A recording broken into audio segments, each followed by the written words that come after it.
Kung sa tunga sang kadulom, may kasanag nga magtuhaw agon mangin gabay sang imo pagpanglakaton. Ini bala pagbuot sang kahitaasan, ukon natabuan lang. May maligno gidayhan? Kung ang isa kapatay hinali nga mabuhi, makasiling ka pala nga ini isa ka milagro o kung kahimuan sang siyensya. May impyerno gidayhan? Ini nga pala mangkutanon, pagasabton sa sini nga palatuntunan. Mga misteryo sang kabuhi, mga misteryo sang kabuhi, kasaysayan nga hindi mapatiyan. Apang nagakatabo, kung kamo may kasaysayan nga daw hindi kinaandan, ipadala lang diri sa atong palatuntunan.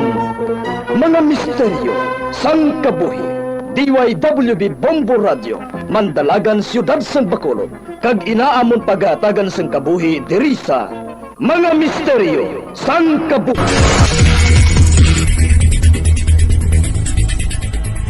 Help is available. Pinaagi sa pag-istorya, paghatag sang suporta, kag direkta nga bulig sa nagakinahanglan, mahimo mo gid nga mapunggan ang suicide kag makasalbar sang kabuhi. Pila ka mga warning signs ang makabulig sa imo agud matedetermina kung ang imo nga kilala, himata mo man o kung abyan. Ano yan, full capacity kasi kaya mga 2,000 eh. So, ngayon, para may sa safety protocols na rin natin, limit na natin ang 1,300 yan. Including na yung sa, kabuuan na yun, pati yung plenary, yung sa mga members natin. Pati sa members, nakasama na po yun. Kasi, more or less mga 1,300, yeah, yes. Saan ang capacity talaga niyan, sir? Oh yeah, mga almost 2,000 ang capacity. Nabawasan dati kasi mga 2,000 something yan. Nabawasan dahil ni-renovate natin, inalis natin yung first gallery. Kinonvert natin na maging part ng session hall, na plenary, ng floor. Yeah. So, guest, yung ano natin. Dito makakapasok lang yung invited, tsaka yung mga essential personals na tutulong dito sa pagdaraos ng ating zona. Kaya very remote yung possibility na gano'n na may makapagpasok ng mga illegal arms, siyempre. Yes, we have naman mga equipment to check that. Ayan nga si House Sergeant at Arms Rodelio Hoxon at si House Secretary General Leandro Mendoza ang magkanusunod nilang tinig. So ngayon, Bombo Elmar, balik na po tayo sa pag-cover nitong session, first regular session ng 19th Congress na nagsisimula na. Mula dito sa House of Representatives, Bombo Anali Montaño Soberano nag-uulat para sa Pambansang Radyo ng Pilipinas, Basta Radio, Bombo! Maraming salamat Bombo Anali Soberano dyan sa Kamara. Mamaya kukuha tayo ng live feed, video dyan sa Kamara Representantes. Kaugnay po naman ang kanilang kabuuan nitong inaugural session. Samantala, madako naman tayo dyan sa Senado. Kaugnay pa rin ang kanilang pagbubukas din ng kanilang session. Ito hiwalay muna ngayon. Mamayang hapon joint session na sila sa Quezon City. Mula sa Quezon City, i-check natin ang signal. Dyan po naman sa may Pasay City. Nandun naman si Bombo Raymond Tinasa. Bombo Raymond, kamusta kaganapan ngayon dyan sa Senado? Bombo Raymond. Yes, Bombo Elmar, Bombo Radio Philippines, mga kabombo. Check ko lang yung aking signal dyan, Bombo Elmar. Naku, Bombo Raymond, you're coming in 5x5. Poging-pogi ang inyong audio at video, Bombo Raymond. Nag-start na ba dyan ang kanilang pag-open ng 19th Congress first session na Bombo Raymond? Yes, tama ka dyan, Bombo Elmar, at nagpapatuloy. Kakasimula pa naman actually, ongoing yung prayer o yung pagdarasal na pinapangunahan mismo ni Senator Alan Peter Cayetano. At yan yung nagpapatuloy ngayon. At mamaya ay itong si Acting Senate President Mig Zubiri ang magpapreside na yung naturang sesyon. At sabi mo nga kanina ay siya yung magbibigay, babang ng Gabriel bilang hudyat na simula na yung session, Bombo Elmar. At pagkatapos ito ay magkaroon na ng eleksyon ng kanilang mga, kumbaga, mga bagong opisyal, mga chairmanship sa iba't ibang mga komite. Ngayon ay ongoing na yung national anthem. Well represented, full attendance, Bombo Elmar, yung itong ngayon ay mga senador. At kanina rin ay nagbigay din ng ambush interview. Kasama tayo diyan kanina itong si Senator Loren Legarda at itong si Senator Amy Marcos, ang kapatid ni Pangulong Bongbong Marcos Jr., Bombo Elmar. At kanina ay sinasabi niya na panahon na para ika nga ay get mad, get loud. Particular daw sa mga smugglers. Dapat daw sa kanyang zona ay magagalit at maninindak na itong si Pangulong Marcos laban sa mga smugglers na siya sumisira sa ating mga kabuhayan ng ating mga magsaka. Ito na, Bombo Elmar, si Senator Mig Zubiri at kanya nang formal na binubuksan yung sesyon ng upper chamber ika nga o itong Senado, Bombo Elmar. Yes, i-check natin ha, Bombo Raymond, yung live feed ha. Ang unang pagkakalam natin, magiging maiksi lamang ito ha, hindi mahabaan ha, Bombo Raymond.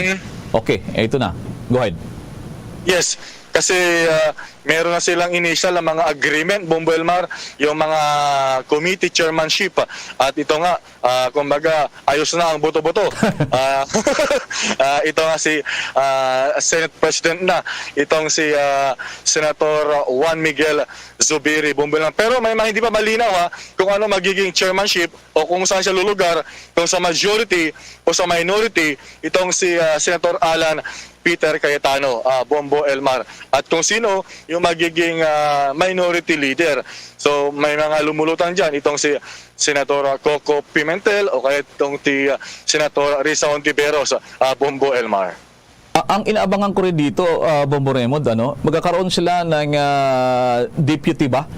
Dilan sa unang lumabas, Yes. itong si Senator Jing Estrada. Sa unang pagkataon sa kasaysayan ng Senado, mag-i-elect sila ng 2 deputy sa Bombo Raymond. Pero ang abangan natin kung sino yung isa pa. Kasi lumalabas ang unang pangalan, itong Senador JVR ito, di ba? Bombo Raymond, ganun ba?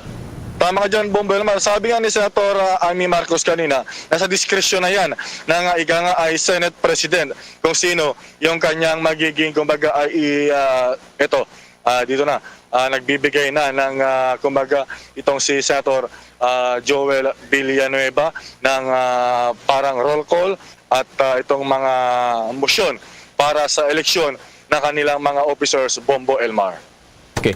Sige, ambagan natin yan, Bombo Raymond, sapagkat ang pagkakaiba nito sa Senado at dyan sa Kamara. Sige, ito na, Bombo Raymond. Binabagyan mo si Senator Joel Villanueva. Go ahead. Ito na. Yes. Padilla Robin Hood C, Legarda Lorna Regina B, Tulfo Rafi T, Gatchalian Sherwin T, Escudero Francis Joseph G, Villar Mark A, Cayetano Alan Peter S, Zubiri Juan Miguel F, Villanueva Emmanuel Joel J, Ejercito Joseph Victor G, Ontiveros Ana Teresita N, and Estrada Jinggoy E be considered read into the record.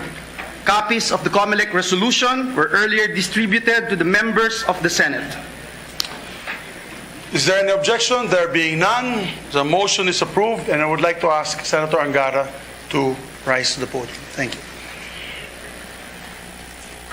Dito.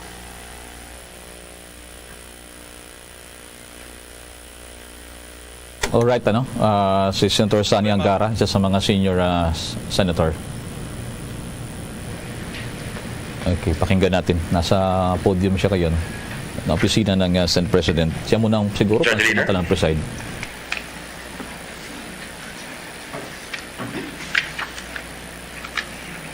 May we now proceed with the administering of the oath of office to the 12 newly elected senators. We'll now proceed with the formal oath taking. May we request, Your Honors, that you take your oath in your respective seats.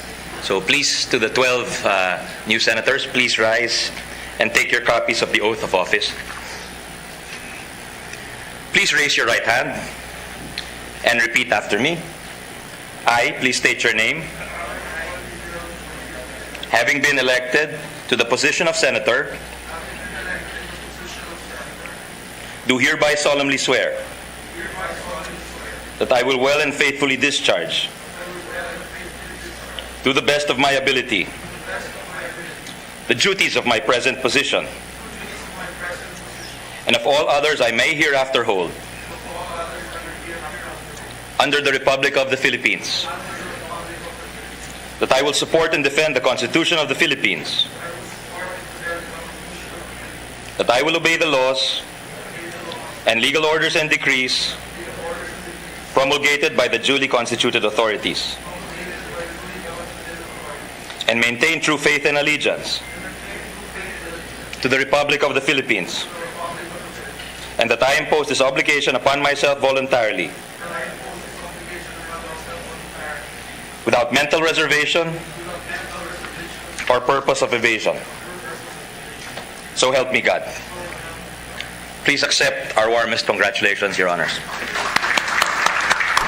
So yan, walo yung nanumpa ngayon. Congratulations, Your Walo yung Honors. nanumpa.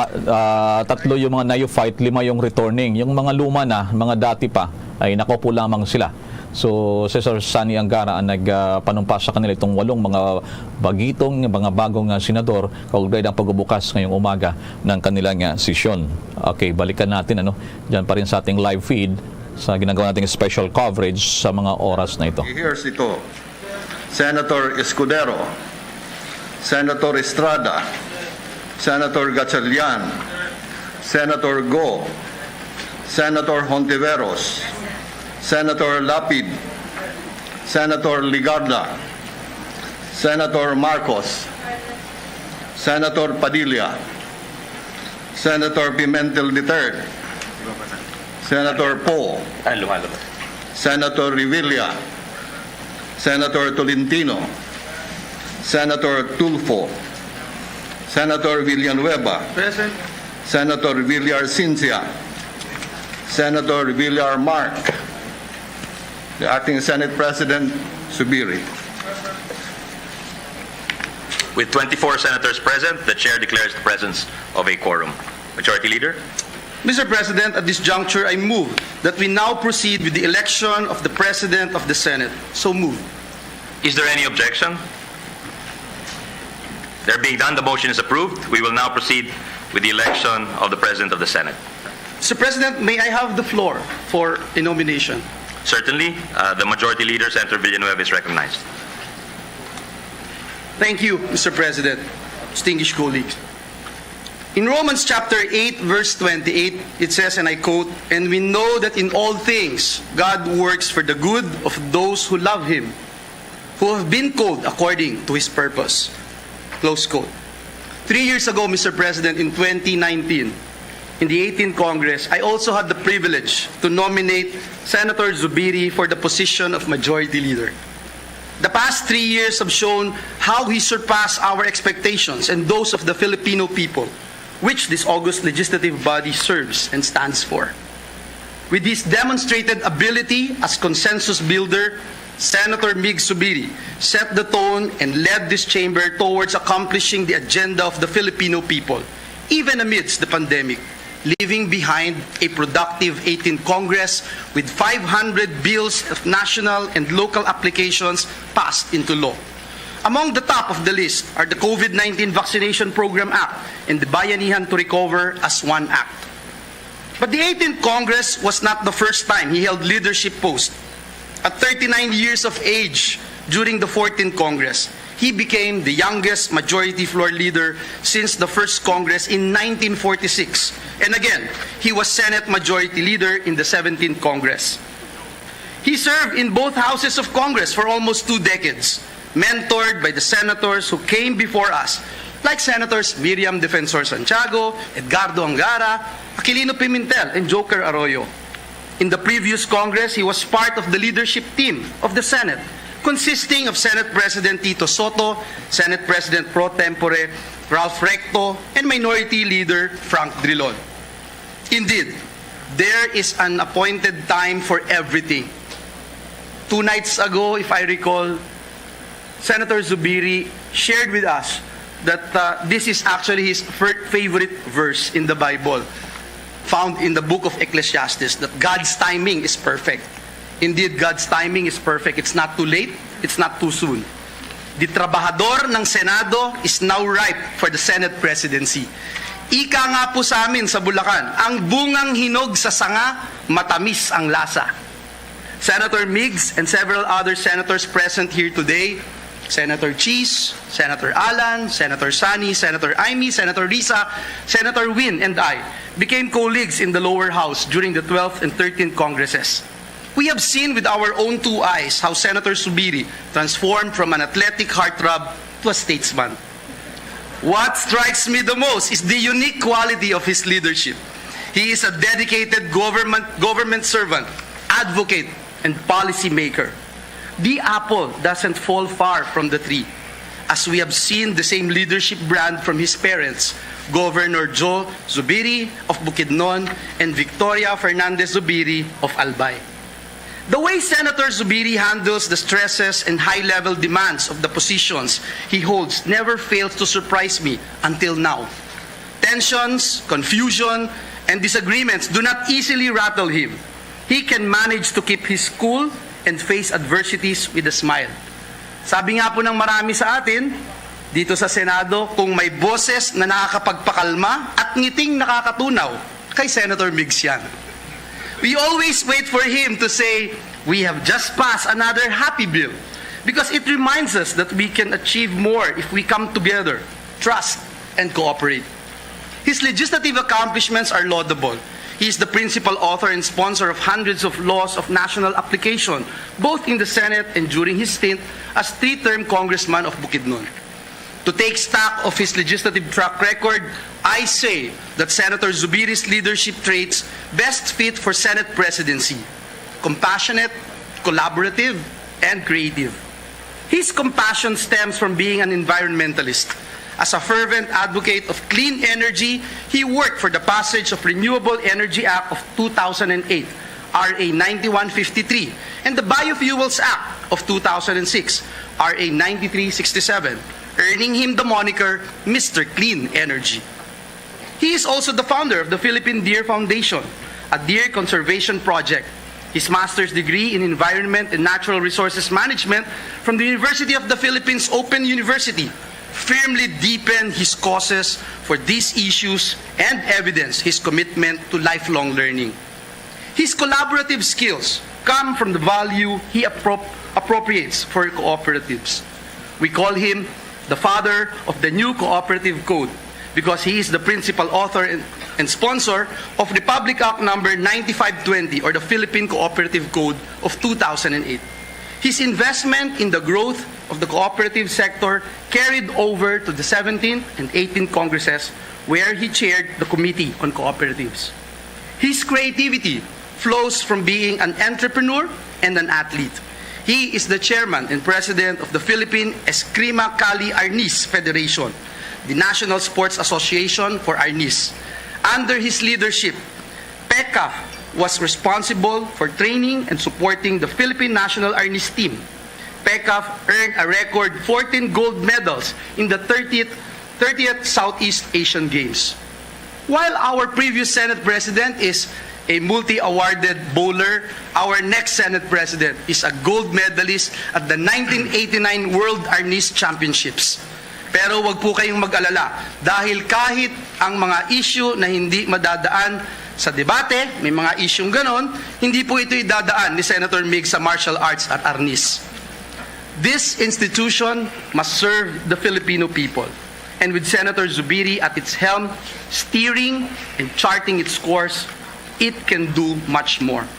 Ang institusyong ito ay saksi mula pa noong 1916 na nasa taong bayan ang totoong kapangyarihan. Isang bagay na malinaw kay Senator Zubiri na nabanaag natin sa kanyang mga naipasang mga batas, mga desisyong ginawa niya dito sa plenaryo ng Senado at advokasiyang isinulong sa loob at labas ng lehislatura. Senator Juan Miguel Zubiri, my nominee for the Senate presidency, is a veteran legislator, having served in both houses of Congress and having posted perfect attendance across 2 decades of service. He knows by heart and as a second nature the Senate rules and the ins and outs of navigating the legislative procedures, duties, responsibilities, and bureaucracy. Consequently, and as evidence to what I mentioned previously are his legislative accomplishments, the various committee and posts he held in both houses of Congress, and how he handled, managed, and executed his duties and responsibilities of which we are all witnesses. In Psalms chapter 78, verse 72, so he shepherded them according to the integrity of his heart and guided them with his skillful hands. Higit sa lahat, Ginoong Pangulo, siya ay isang mabuti at mapagmahal na asawa sa kanyang kabiyak na si Audrey at uliran at mapag-arugang ama sa kanyang mga anak na sina Adriana, Juanmi at ang aking BFF si Santi. Kaya ganun na lang po ang kanyang katapatan at pagmamahal sa ating bayan. Senator Juan Miguel Zubiri is the most qualified and eligible among us to preside over the Senate of the 19th Congress of the Philippines. For the above reasons and more, I nominate the gentleman from Bukidnon, Senator Juan Miguel Migs Zubiri, as our next Senate President. Thank you very much, and may God bless us all. Thank you. The Acting Majority Leader, Senator Joel Villanueva. Mr. President, Majority Leader. Yeah. Yes, Mr. President, at this juncture, may I ask that Senator Loren Legarda be recognized for the nomination. So moved. The distinguished lady from Antique, Senator Loren Legarda, is recognized. Thank you, Mr. Presiding Officer. Distinguished colleagues, Senator Juan Miguel Mig Zubiri, who served this august chamber as Majority Floor Leader during the 18th Congress, has demonstrated his ability to lead and manage the legislative affairs of the Senate. He collaborated closely with former Senate President Vicente Tito Soto III, former Senate President pro tempore Ralph Recto, and former Minority Leader Franklin Drilon. Together, they guided the Philippine Senate to a fruitful 18th Congress despite the challenges of the more than 2.5 years pandemic. Dynamic, hardworking, congenial, forward-looking, there is never a day I do not see Senator Mig Zubiri not smiling. At siya ang tunay na trabahador ng Senado. It is my honor and privilege to nominate Senator Juan Miguel Zubiri of Mindanao as Senate President of the 19th Congress. Thank you, Mr. President. Thank you, Senator Legarda. Majority Leader. Thank you, Mr. President. Mr. President, I ask that Senator Jinggoy Ejercito Estrada be recognized for the nomination. The gentleman from San Juan, Senator Jinggoy Ejercito Estrada, is recognized. Thank you very much, Mr. Presiding Officer. Morning to our esteemed colleagues, distinguished ladies and gentlemen. As we open today the 19th Congress, our people expect as members of this upper chamber to keep the role of the Senate as the last bastion of democracy, a revered institution that consistently upholds the national interest, protects civil, political, and human rights, and promotes transparency and accountability in public service. The last national elections was probably the most divisive in recent years. More than 2 months has since passed. We now have to buckle down and perform our respective mandates as elected officials of this country. And as we navigate a challenging recovery from the pandemic, amid the resurgence of COVID-19 cases, the Senate needs to steer needed pieces of legislation to build back a better economy. And to get things done, there's no one in my mind that could lead the present composition of the Senate but Senator Juan Miguel Zubiri, or Senator Migs, as we fondly call him. However, if you were to ask me 2 decades ago what my impressions are about of Senator Migs, my answer would probably be not the most glowing. After all, we were then at the opposite ends of the political spectrum. I was part of the first family, while the neophyte Congressman Zubiri was with the opposition, who was among the most critical of my father's administration. Ngunit may kasabihan tayo, bilog ang mundo. At gaya ng mga bagay sa ating buhay, gayon din sa larangan ng politika, marami na po ang nagbago. Ang ilang bumabati ko sa atin ngayon, noon ay kaalyado at mabuting kaibigan na natin ngayon. To borrow the very witty but wise words of my father, weather lang yan. As I came to know him up close and personal in the 4 years that we were together in the Senate, I came to admire the man. When I was honored to be our Senate President Pro Tem during the 14th Congress, he was our hard-working majority floor leader.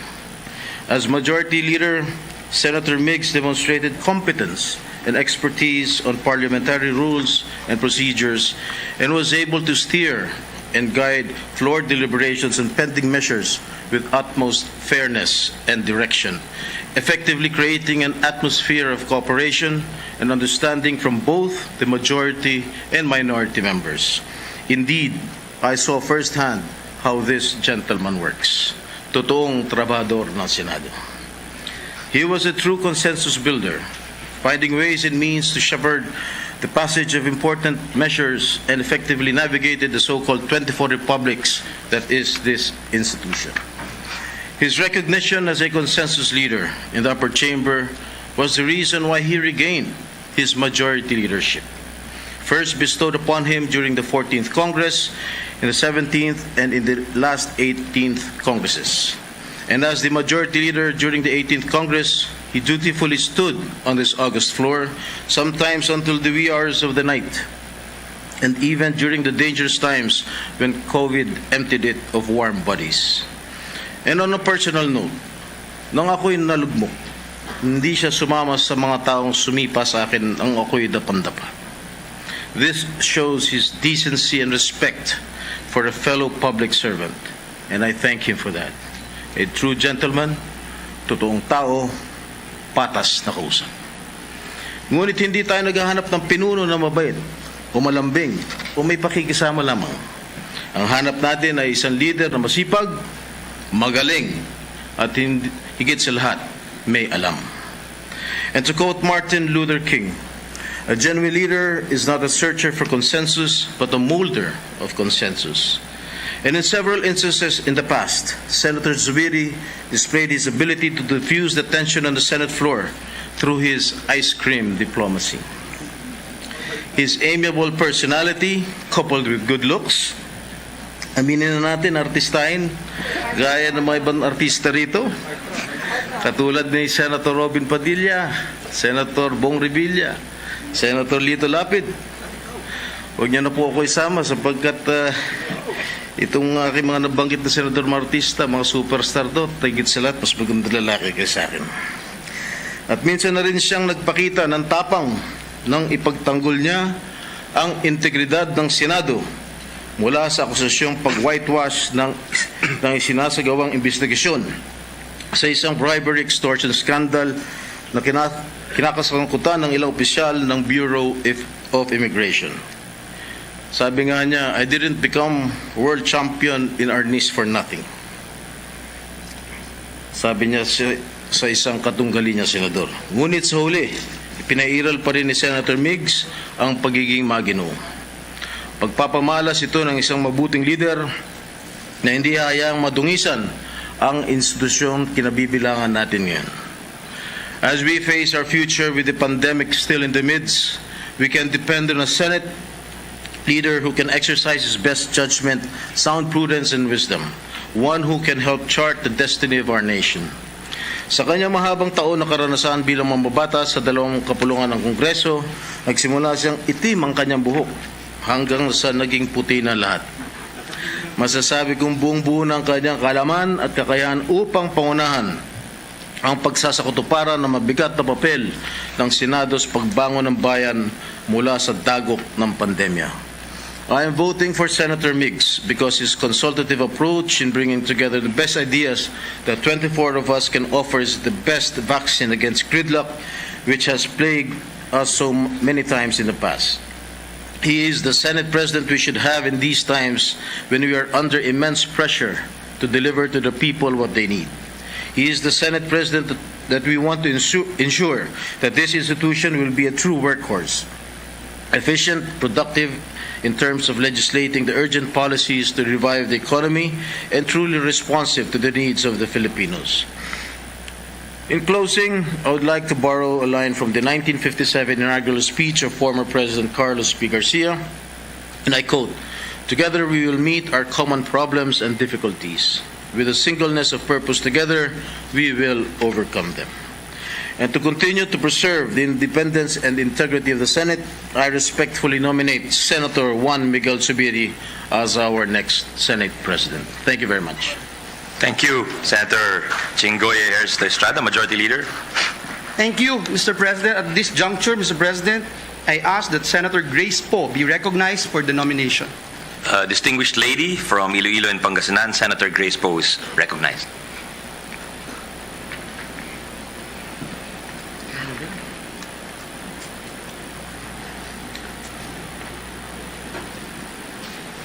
Mr. Presiding Officer, fellow senators of the Republic, it is my honor to nominate Senator Juan Miguel Mig Zubiri, the most charming gentleman senator of this current wave of statesmen, as the Senate President of the 19th Congress. Congress deserves hard-working public servants, and it is my honor to be led by the best of us all. A real trabajador ng Senado who posts perfect attendance year in and out, all in his time in Congress.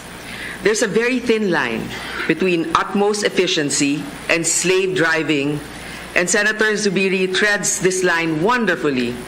We have seen Senator Migs shepherd priority measures on the floor like clockwork, and that is exactly the kind of dedication we need to bounce back after a pandemic. Like the law, he principally authored RA 11032, or the Anti-Red Tape Act. He promotes ease of doing business and efficiency delivery of government services on the Senate floor. He has served twice as the majority leader, and we all witnessed firsthand his mastery of the Senate rules as he pushed landmark legislation on the Senate floor. And if all else fails, as a master bolero, he can turn even the most vehement objections into reluctant agreement and eventually into full consent. He is the founder and chairman emeritus of the Committee on Charm. Sa sobrang galing, pati si dating minority leader Franklin Drilon bumoboto kasama ang majority. Today he graduates from the front bench to wielding the gavel. I have no doubt he will use it fairly and wisely and for the benefit of the Filipino people. It is my privilege to nominate the most foreign-looking senator, but a true Filipino statesman, to lead us in the 19th Congress. Thank you. Thank you, Senator Poe, Majority Leader.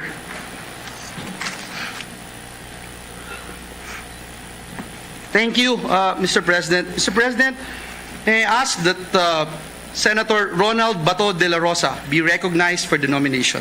So move. The gentleman from Davao del Sur, Senator Ronald Bato de la Rosa, is recognized. Thank you, Mr. President.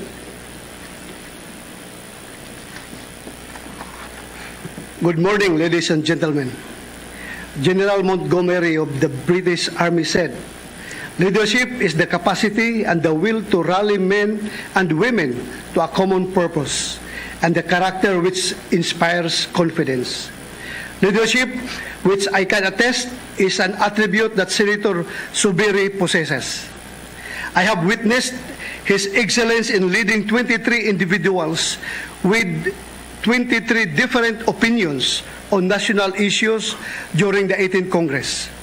True to his moniker as Trabajador sa Senado, I have seen how Senator Miguel Zubiri passionately worked for the benefit of our people. He was instrumental in ensuring that this august body fulfills our sworn constitutional mandate of enacting laws for the common good during the 18th Congress. Senator Zubiri does not stop working even when he is sick.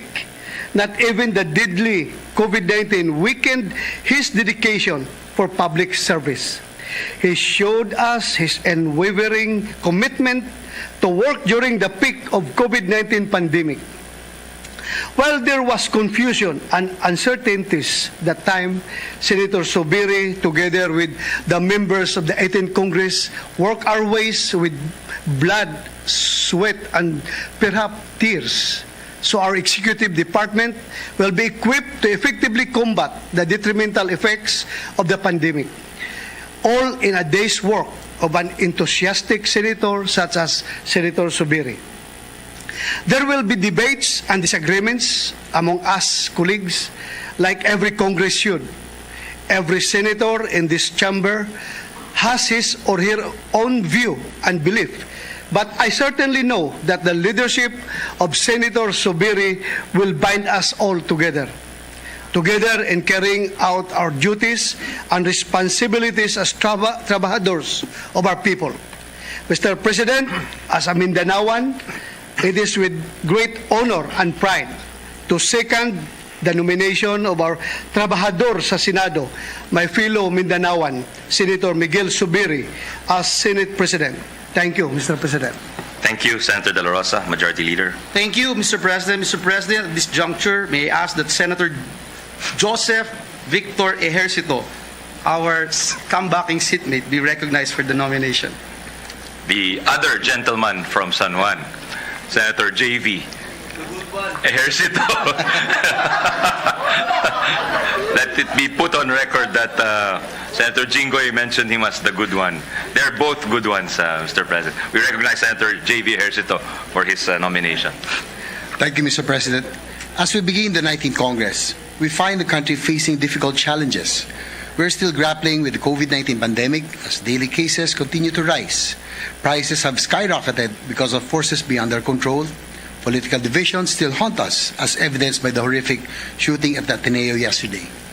Globally, the war in Ukraine, the skirmishes between China and the U.S. in our region, and the territorial disputes among Asian countries continue to create uncertainties for our future as a country.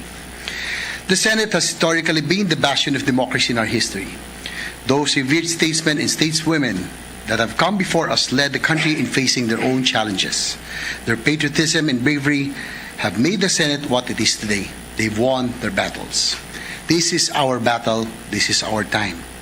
And as we go to battle, I'm comforted by the fact that the Senate of the 19th Congress is composed of 24 men and women whose love of country cannot be doubted. I'm comforted by the fact that we will be led by the man I am so honored and privileged to nominate as Senate President.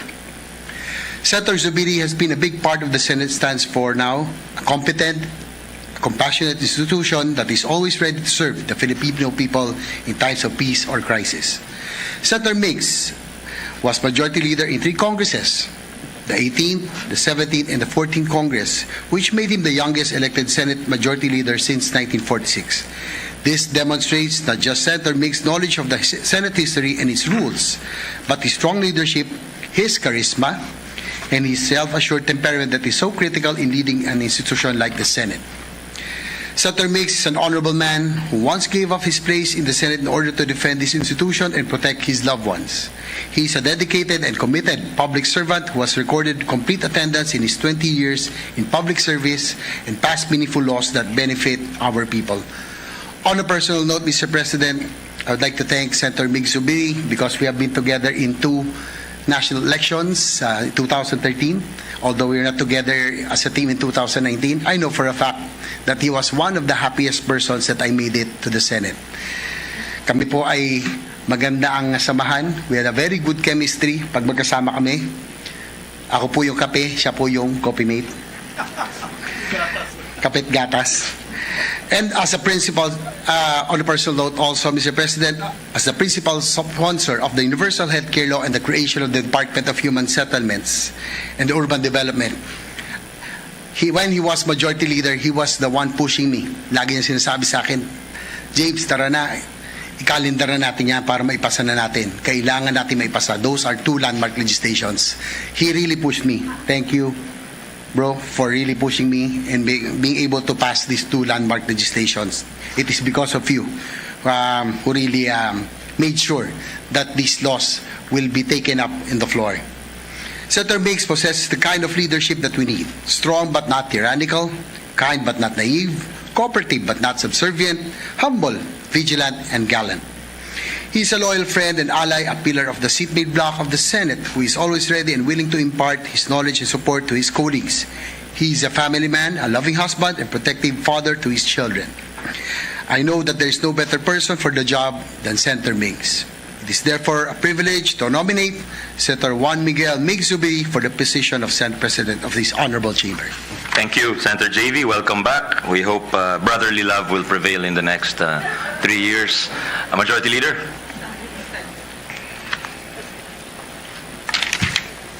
Yes, Mr. President, at this juncture, with the consent of the body, there are no other nominations. I therefore move that we close the period of nomination and proceed to elect by acclamation Senator Juan Miguel F. Zubiri as President of the Senate. Is there any objection? There being none, the motion is approved. Congratulations to Senate President Juan Miguel Fernandez Zubiri. Before we have the administering of the oath, I believe Yes, Mr. President. our former Majority Leader, Senator Alan Peter Cayetano, wishes to make a manifestation. Mr. President, I'd just like to ask that the record reflect that I did not participate in the voting to remain an independent, nor will I participate in the selection of the minority leader, but may I reserve the right and privilege to say good things about our Zubiri good Senate President elect. Thank you very much, Mr. President. Thank you, Senator Alan Peter Cayetano. The manifestation is noted. I see two members of the Senate raising their hand, so I will recognize our three Senator ladies. Pia, Mr. Yes, President, I'm sorry, I did not see Senator Risa. So first, we have the lady from, just distinguished lady from Taguig, Senator Pia Cayetano. Thank you. Thank you, Mr. Presiding Officer. Let me congratulate our newly elected Senate President. May the record show that I also did not cast my vote in favor of my esteemed colleague. At this point, I would like to remain independent. I will also not participate or cast my vote in favor of any minority leader. But as I have told the Senate President, he knows that my commitment for the amazing work that this Senate will produce. He has my commitment that I will participate and ensure that nothing less than excellent work will come out of the Senate. Thank you. Thank you, Senator Pia. Mr. President. So the Senate President's charm did not work on you. Majority Leader. Yes, Mr. President, may we recognize the gentleman from Cagayan de Oro, Senator Coco Pimentel? Certainly, the bar top notcher, the brilliant lawyer from Cagayan de Oro, Senator Aquilino Coco Pimentel is recognized. Thank you, sir. Now that we have elected our Senate President, I'd like to manifest that I abstained from the election of the Senate President. But nonetheless, let me congratulate my silingan, kababayan from Region 10, our leader from Mindanao. So congratulations, sir, and we are all here to help this Senate succeed in this 19th Congress. Thank you. Thank you, Senator Pimentel. So the chamber will be dominated by Region 10, maybe? Majority Leader. Yes, Mr. President, may we also recognize and acknowledge I recognize the distinguished lady from Macbayan, Senator Risa Ontiveros. Yes, the distinguished lady from Akbayan Party List and province of the island of Panay is recognized. Salamat, Mr. President. Mabuhi, SP Migs.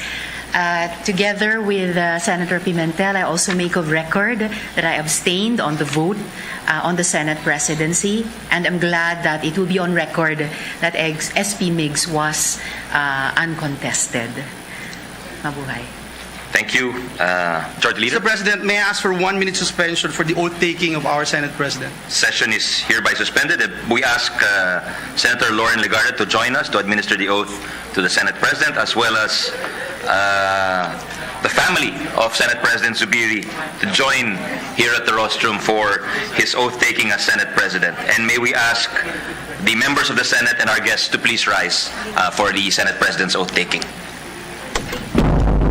So yan mga kabombo ka Star Nation, katatapos lamang ng nomination, nag-seconded na yung ilang mga miyembro ng Senado. Pero napansin natin mga kabombo ka Star Nation, 4 na mga senador yung hindi bumoto kay Senate President Mig Zubiri bilang new Senate President. Pero ibig sabihin nagpaliwanag naman sa suportado nila. Katulad nitong so naging malinaw na mga kabombo. Senator Alan Peter Cayetano, kanyang kapatid na si Pia Cayetano ay magmumula sa independent group. Si Bombo Raymond baka may paglilinaw. Please come back, Bombo Raymond. Bombo Elmar, out of 24 senators nga ay 4 yung nag-abstain o hindi bumoto kay ngayon ay Senate President Juan Miguel Zubiri. So kabilang dyan yung magkapatid na Cayetano, si Senators Alan at Pia Cayetano, Bombo Elmar, dahil daw sa kanilang paniniwala na manatiling independent sa ngayon. At yun din yung kanyang kababayan sa Region 10. Itong si Senator Aquilino Coco Pimentel, Bombo Elmar, ay hindi rin bumoto. Bagamat, suportado raw niya yung kanyang kababayan at tuloy ang kanilang tulungan para magtagumpay yung 19th Congress. At ganoon din itong si Akbayan Senator Risa Ontiveros sa Bombo Elmar ay nag-abstain din. At anyway, ay majority pa rin naman yung nakuha ni Senator Zubiri bilang bagong Senate President. So ngayon ay oath-taking na at nanunumpa na Bombo Elmar. So mabilis lamang yung nangyaring botohan, pero ang mahaba-haba ay yung nominasyon ng ilang mga senador na nagpahiwatig ng suporta at kumpiyansa sa maging liderato ni Senate President Miguel Zubiri, Bombo Elmar. Okay, Bombo Raymond, so ang panumpa, mag-oath itong si bagong Senate President Zubiri, itong comebacking, isa ring veteranong mambatas si Senator Loren Ligarda. So, bago natin balikan si Senator Loren Ligarda, so, nagiging malinaw na ngayon, Ito muna, Bombo Raymond, pakinggan natin ulit sa Senado ang oath-taking ng bagong Senate President. As President of the Senate, Do hereby solemnly swear that I will well and faithfully discharge I will well and faithfully discharge to the best of my ability the duties of my present position duties of my present position and of all others and of all others I may hereafter hold that I may hereafter hold under the Republic of the Philippines, that I will support and defend the Constitution of the Philippines, that that I will obey the laws and legal orders and decrees promulgated by the duly constituted authorities and maintain true faith and allegiance to the Republic of the Philippines, and that I impose this obligation upon myself voluntarily without mental reservation or purpose of evasion. So help me God. Congratulations. So yan mga kabombo, formal na pong nanumpa. So posible magtalumpati rito ang bagong Senate President Bombo Raymond. So balikan ko lamang. So naging malinaw na ang magkapatid na Cayetano, Bombo Raymond, hindi sumali dito naman sa opposition, sa minority group Bombo Raymond. That's right. Gusto na talaga nila maging independent, either from the majority or sa minority bloc, Bombo Elmar. So ayaw nila na magkaroon sila ng kumbaga kaanib na grupo. So mas gusto nila independent. Tingnan natin kung ano pa yung wisdom ng kanilang desisyon na bakit gusto nila maging independent from the majority at maging sa minority rin, Bombo Elmar. Ang pagkakaintindi rin natin, Bombo Raymond, kung maging isang independent senator si Senator Alan at sa Senator Pia, hindi ibig sabihin na critic sila o kontra. It could be na sumuporta sila sinusunod na majority or the opposition. So, Bombo Raymond, kasi kung opposition naman katulad ng grupo ni Senator Coco Pimentel, itong Senator Risa, malinaw yung kanilang posisyon na Bombo Raymond lagi. That's right, Bombo Elmar. Kumbaga, yung linyahan ay necessarily. Hindi naman, kumbaga, kontra doon sa gusto na isusulong ng mayorya.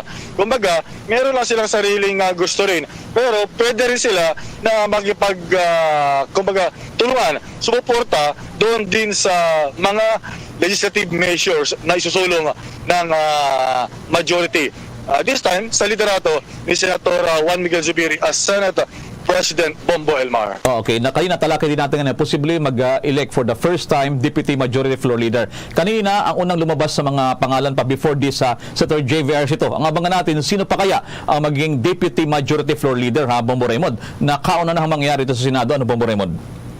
That's right, pero most likely ay parang nagkaroon na rin siguro ng ulitin natin, Bombo Elmar, yung boto-boto, okay na. Sa tingin na formality na lamang din ang mangyari ito unless na mayroong magbabago dito at may mag-nominate ng makakalaban ni Senator JB Ejercito Bombo Elmar. Balikan natin na Bombo Raymond, baka magtalumpati ang bagong Senate President. Sige, check natin dyan sa Senado. Baka papasok ulit natin ang ating video. Dilan sa isa sa mga inilista ko rito, Bombo Raymond, sa mga nakakatuwa rin dito ng mga nomination, itong binanggit ni Senator Grace po, Bombo Raymond, kanyang mga biro dito kay Senate President Mig Zubiri, Bombo Raymond. Although lumalabas din dito na walang kumontra sa bagong Senate President, so majority talaga, lumalabas na 20 ng mga senador ang pumabor. Balikan natin sa Senado. Today, headed by His Excellency the Papal Nuncio, Most Reverend Charles John Brown, and all the other ambassadors, our dear colleagues, and of course our former colleagues of the Senate, to my family and friends, magandang umaga po sa inyong lahat. To my colleagues, thank you for the trust. I shall repay that honor with hard work as your trabador ng Senado. To my family, my wife Audrey, who's always been supportive of me 1,000%. To my children Adriana, Juan, me, and Santi. To my mother and father, Mommy Vicky and Daddy Joe, I pledge that nothing I do will stain the memory of our ancestors or sour your love for me. It is with humility that I accept this position. I do so conscious of the burden it carries and committed to the work it entails. As presiding officer, I may wield the gavel, but not the power of this institution. That power is shared by us all, by every one of you, and more so our main responsibility of responding to the needs of the people and respecting their will. I say this, my friends, because you and I know that never has the fate of the Senate been dependent on the hands of only one man. It has always rested on the collective shoulders of all its members. The Senate has been described as one of the main engines of the ship of state, all of its 24 cylinders firing, unleashing the energy that propels our nation forward. However, this Senate does not merely row, it also steers the ship so it will not run into shoals or storms. It is the reason why we have to keep watch, always. But every new Senate's course is chartered by the challenges under which it operates.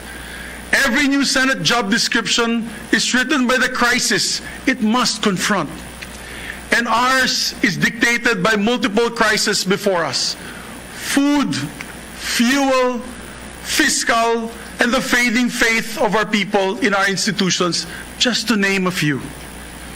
On top of this is the COVID pandemic, which, courtesy of a mutating virus, will continue to disrupt lives and choke the economy before it can breathe its very last. But what it cannot suffocate is the fighting spirit of a people whose virtues of hard work, solidarity, compassion are greater than the virus at its vilest. This Senate will meet these big problems with bold thinking and brave legislation, but most especially, and I'm looking forward to this, bipartisanship. In this Senate workshop of great ideas, laws will be forged, and from which oversight of those who implement or ignore the laws will also be conducted.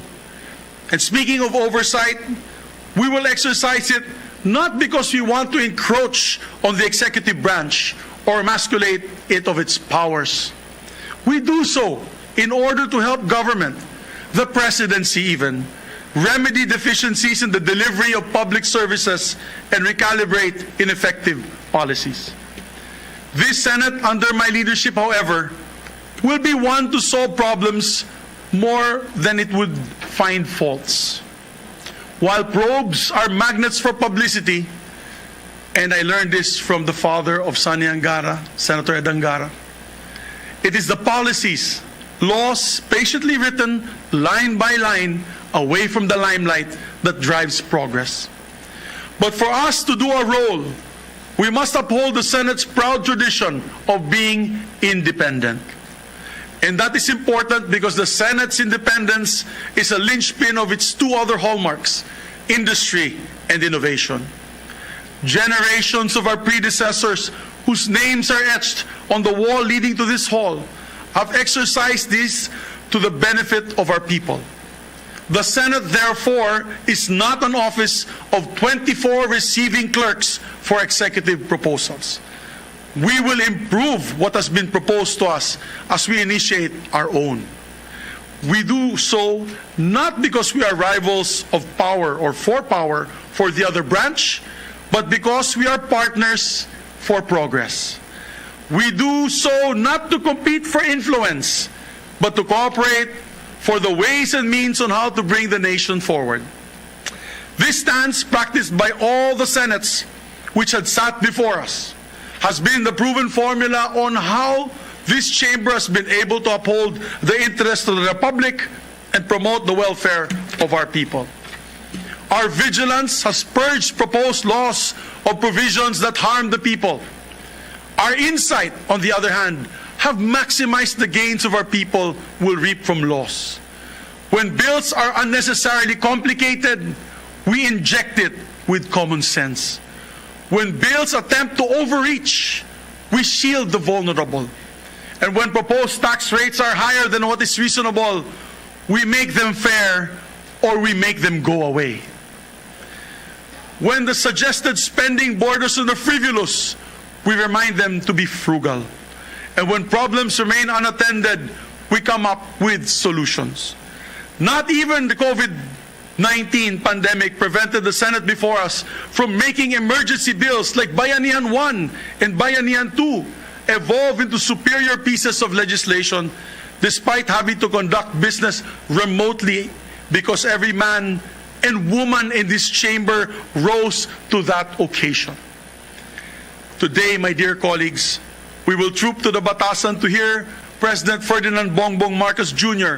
perform his constitutional duty of telling us the state of the nation. For sure, he will be asking Congress to support initiatives that will address the people's clamor for jobs, bring down prices of basic goods, affordable food, humane transport, among other relief measures. And when he enumerates them, my dear friends, let us view them in the proper context. That this is not a presidential wish list he crafted on his own, but a president articulating what the people want. So let us respond to what the people want urgently. And let us do it through the time-honored fashion by which the Senate has acted upon during times of crisis, by harnessing the best ideas from our brightest can offer. So the cures will not just bring temporary relief, but also permanently release our people from what ails them. Acting on this urgent request, I will also allow us to redeem the campaign promises and pledges that we have made. This will be the first down payment of what we owe the people for the mandate they have gifted us with. So let us come up with bills that deliver a big payload of solutions to the big problems of the land. What the people truly want, that will improve their lives and not just pogi points for the Senate. Laws that will bring social good, not just social media hits. Jobs created, hunger reduced, inflation slashed, GNP growth, houses built, higher school test scores, and middle class expanded are the metrics that should gauge our performance instead of likes, shares, and views. Legislation must not lag behind the social, economic, and technological curve, my dear colleagues. It also must be ahead of what the people want. This requires scrutinizing the budget so that the tax payments will be spent on things that will go or do greater good rather than to those, or to do greater good to those who pay them. If there's one mission that should animate the Senate of the 19th Congress, it is an overriding theme. Then it must be a Senate of national reconstruction.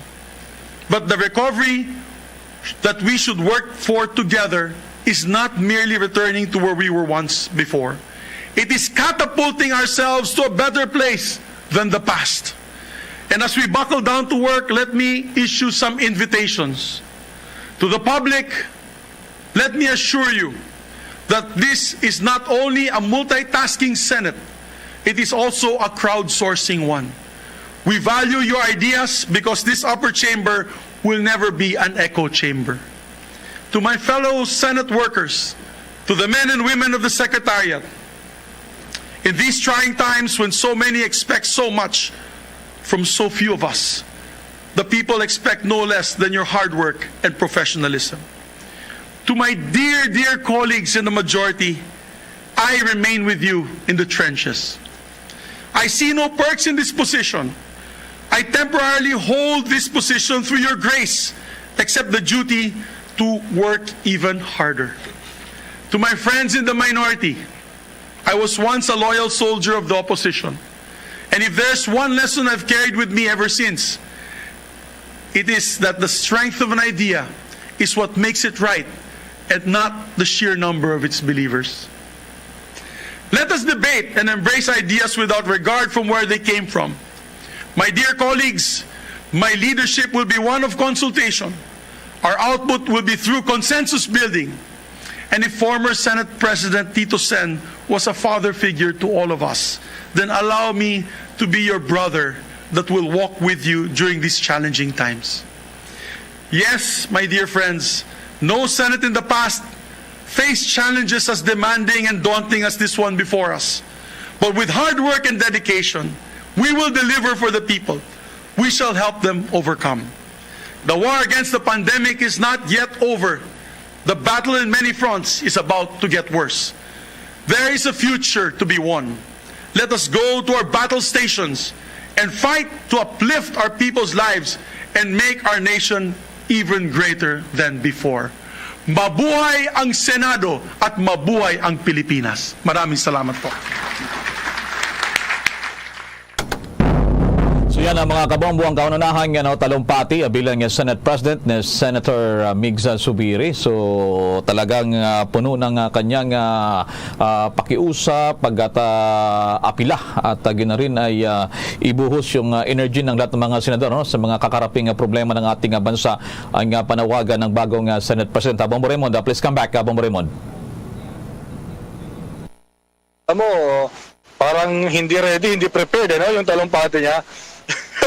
Parang hindi inasahan dahil nakahandang-handa na pala yung kanyang babasahin na mensahe. So talagang sabi nga, talagang okay na, formality na lamang kanina yung kanyang eleksyon bilang Senate President ng 19th Congress.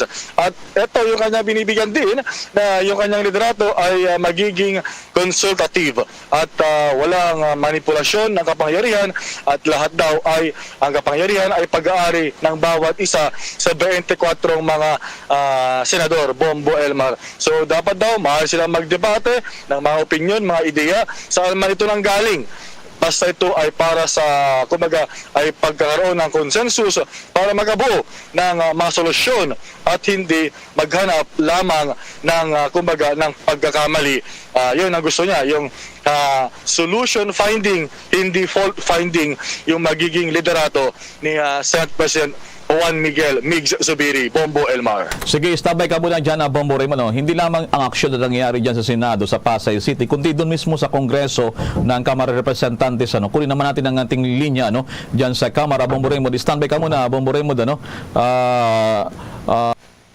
Okay, Bombo Raymond, standby ka muna dyan, Bombo Raymond, kung saan nga ay hindi lamang dyan sa Senado ang binabanggit ko, kundi maging doon sa Kamara, yung action din na nangyari doon sa pagpili din ng mga bagong leader at bagong mga committee chairmanship at iba pa. Maraming salamat. Standby ka lamang muna dyan, Bombo Raymond, huwag kang bibitaw dyan, babalikan kita dyan at kunin naman tayo ng linya dyan sa Kamara. Kung wala pa si Anali, ibigay na lang ni Anali, Bombo Anali, itong kanyang video, sa nangyayari ngayon dyan, dahil sa may mga nomination dyan, katulad ng anak ng presidente na si Sandro Marcos ay nagtatalumpati rin at iba pa para naman sa bagong House Speaker dyan sa Kamara. Nandiyan ang Kamara. Please go ahead. Dyan sa Kamara. Go ahead.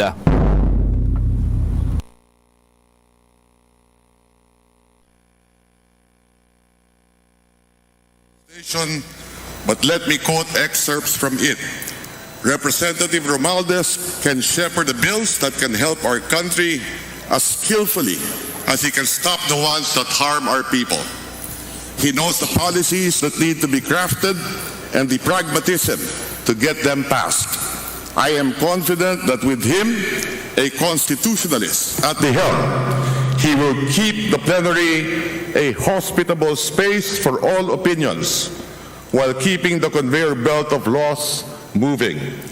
In these trying times, he is the leader we need who could marshal our collective will and wisdom in tackling the brave and bold things that must be done. It is therefore my honor to work with him as our Speaker. I so move, Mr. Presiding Officer. Alright, yan si Congressman Ralph Recto ng Batangas. Nagasagawa rin ng nomination sa mga oras na to at kanilang iniluluklok bilang bagong House Speaker itong si Congressman Romualdez ng Leyte bilang susunod naman na House Speaker. Ang pagkakaiba kasi dito sa Kamara, ang Secretary General nagsilbing presider doon sa kanilang inaugural session sa nagaganap ngayon. So patuloy yung mga congressman, kanya-kanya sila ng nomination. Katulad sa pinarinig natin kanina, yung mga senador nag-second the motion at sila naman ay sumusuporta din dyan sa Kamara kung pagluklok nila rito kay Congressman Romualdez bilang next.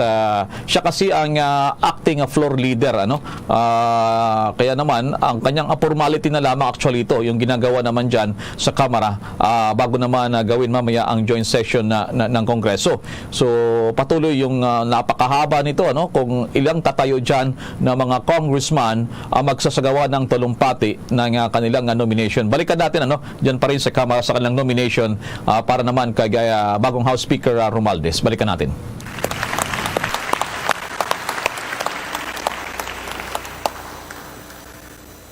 Mr. Presiding Officer, I move that the distinguished representative from the 1st District of Antipolo City, the Honorable Roberto V. Puno, be recognized to second the nomination.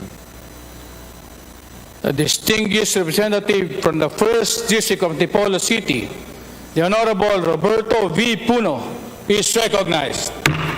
Thank you, Mr. Presiding Officer. Mr. Presiding Officer, on behalf of the officers and members of the National Unity Party, it is my esteemed privilege and honor to second the nomination of the distinguished gentleman from the 1st Legislative District of Leyte, the Honorable Ferdinand Martin Romualdez, as the Speaker of the House of Representatives. Mr. Presiding Officer, I have known the nominee, Congressman Romualdez, since 2007, when we both entered into the halls of Congress as neophyte congressmen of the 14th Congress. I know him to be a man of intelligence, a man of integrity, a man of industry. Our nation needs someone who is familiar with the pulse of the nation and with the rigors and adversities of leadership. It is my humble submission that Honorable Ferdinand Martin Gomez Romualdez is best suited to undertake the role of Speaker of the 19th Congress. I so move, Mr. Presiding Officer. Thank you.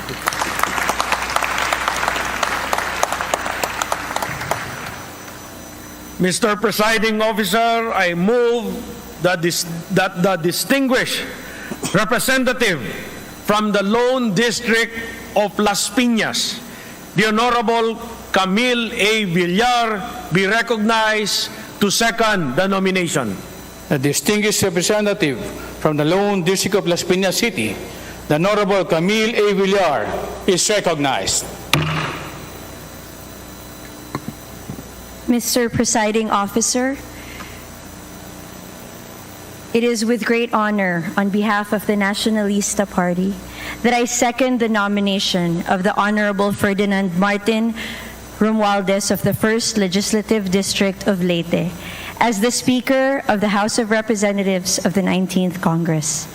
Representative Romualdez is a dedicated public servant who champions the welfare of the Filipino people, a statesman who preserves the integrity and unity of this institution, a leader whose ultimate vision is the greatness of this nation. I so move, Mr. Presiding Officer. si Bomboan. Bomboan, yung nangyayari pa rin dyan sa kamera. Paki-describe, Bomboan Ali. Bomboan, please come back. Yes, Bombo Elmar, nagsimula na nga ang nominasyon dito nga sa pagka-House Speaker ng 19th Congress. Si Ilocos Norte Representative Sandro Marcos ang nag-nominate para kay late First District Representative Martin Romualdez bilang kandidato nga para sa House Speakership. At sinundan ito ni Batangas 6th District Representative Ralph Recto. Sa ngayon, Bombo Elmar, batay din sa roll call na isinagawa kanina, may kabuuang 315 members na mga House members ang meron ngayon ang 19th Congress. Pero nasa 309 lamang ngayon ang present, Bombo Elmar. Napag-alaman natin na si Representative Gloria Macapagal Arroyo, ang dating Pangulo, ay hindi nakadalo ngayon dahil nga siya nagpositibo sa COVID-19. So inaabangan natin, Bombo Elmar, pero malinaw na parang itong si Representative Martin Romualdez ang susunod na House Speaker ng 19th Congress dito sa House of Representatives. So, yan, no? At ongoing pa susunod na maging majority leader at ang susunod na House Sergeant at Arms at yung House Secretary General Bombo Elmar. Going pa sa ngayon yung session dito nga sa plenary hall ng House of Representatives, Bombo Elmar. Balikan kita dyan, Bomboan, ha? Balikan natin sa Senado kung nandiyan na si Raymond. Dahil nagkakaroon na sila ngayon ng mga nominasyon na, yung mga committee na napakahaba pa kasi gagawin dyan sa Kamara, Bomboan. Balikan natin yung Senado kung nandiyan na siguro o baka pasok. Maraming salamat si Bomboan Ali Soberano dyan po naman sa Kamara. Yung Senado muna, dahil sa nagkakaroon na ng pagpili ng mga chairmanship ng komite. Please come back, Bombo Raymond, o sa inyong video dyan sa Senado. Go ahead. Okay. Si Senator Bato. Okay. A profound sense of honor that I stand to make this nomination. Senator Loren Legarda is known to be the lady who leads. And I, for obvious reasons, cannot help but agree. Since it is not every day that I get to speak about inspiring figures who need no introduction, I will gladly tell this august body and the rest of the world about Senator Loren Legarda. Because she hails from a family of public servants, it should come as no surprise that Senator Loren decided to take the same path for herself. She is a four-term senator, which means that among all of us in this chamber, she is certainly the most senior. Most senior at hindi lang dahil sa tagal niya sa Senado, Mr. President, kundi dahil sa dami at kalidad ng mga batas na kanyang naipasa. She has been consistent in promoting livelihood, advocating for the development of cultural villages, and pushing for the protection of indigenous people's rights. The cultural communities in Mindanao have adopted her as a bay matumpis, which translates to the one who takes care. There are countless other things and qualities that one can say about Senator Loren, but I would like to stop there, Mr. President, with the fact that she has also earned the title of being the one who cares. Pairing that up with the lady who leads, we get the picture of the kind of leadership we can look forward to with Senator Loren Legarda as our Senate President pro tempore. She is the lady who leads not just with vision and with determination, but more importantly, with care. As early as this first day of the first regular session of the 19th Congress, I can already say that it is and will always be an honor to submit to the leadership of this lady. Mr. President, I respectfully nominate Senator Loren Legarda for the position of Senate President pro tempore. Thank you very much, Senator Ronald Bato de la Rosa. Mr. President, with the consent of the body, there being no other nominations, I move that the period of nomination be closed and that we elect Senator Loren Legarda as President pro tempore of the Senate. So move, Mr. President. Before I act on that motion, Mr. Majority Leader, on a personal note, I would like to also say as well that Senator Legarda is probably the only member of the Senate now who has come from the 11th Congress. And that makes her senior in terms of wisdom, not because of age, but because of wisdom and experience. But also on a personal note, I actually enjoy her company every night. Not because we see each other every night. It's because after I watch the news, I always watch her show Dayaw at late evenings, and I always get to enjoy that beautiful show of culture and the arts, and we thank her for that. So, ladies and gentlemen, my dear colleagues, there being no objection to the motion of our dear Majority Floor Leader, the motion is therefore approved. The Chair proclaims Senator Loren Legarda as having been elected as Senate President pro tempore. Congratulations. May I ask and request Senator Loren Legarda and her family to ascend to the rostrum for the oath taking. I ask for a session suspended to allow the family to come up. So yan mga kabomba, no? Senate pro tempore na. Abay, next to the Senate President yung si Senator Loren Legarda. Lumalabas dito, Bombo Raymond, kung tutusin siya palang pinaka-senior, Senator Loren Legarda. Mula pa sa 11th Congress, ngayon 19th Congress na. So nagbabalik siya, naging congressman, at ngayon ay balik Senado itong si Senator Loren Legarda bilang Senate pro tempore. So nangyari ngayon sa Senado, mga kabomba sa nation, pagpili na ng mga committee chairmanship, ito yung napakahalaga na dyan sa Senado. So katatapos lamang formal na mahalal itong si Senator Loren Legarda. Balikan natin dyan sa Kamara, kung dyan si Bombo Anali Soberano. Balikan natin, Bomboan, at makaganapan din. Patuloy pa rin ang nomination dyan sa Kamara. Please come back, Kamara. There is a motion to close the table for nominations for Speaker of the House of Representatives. Is there any objections? The chair hears none. The motion is carried. Mr. Presiding Officer, I move that we now proceed with the election of the Speaker of the House of Representatives. There's a motion to proceed to the election of the Speaker of the House of Representatives. Is there any objection? The chair hears none. The election of the Speaker of the House of Representatives is now in order. The Deputy Secretary General of the Legislative Operations Department will now call the roll of members. May I request every member to state the name of the candidate he or she is voting for a Speaker of the House of Representatives upon being called.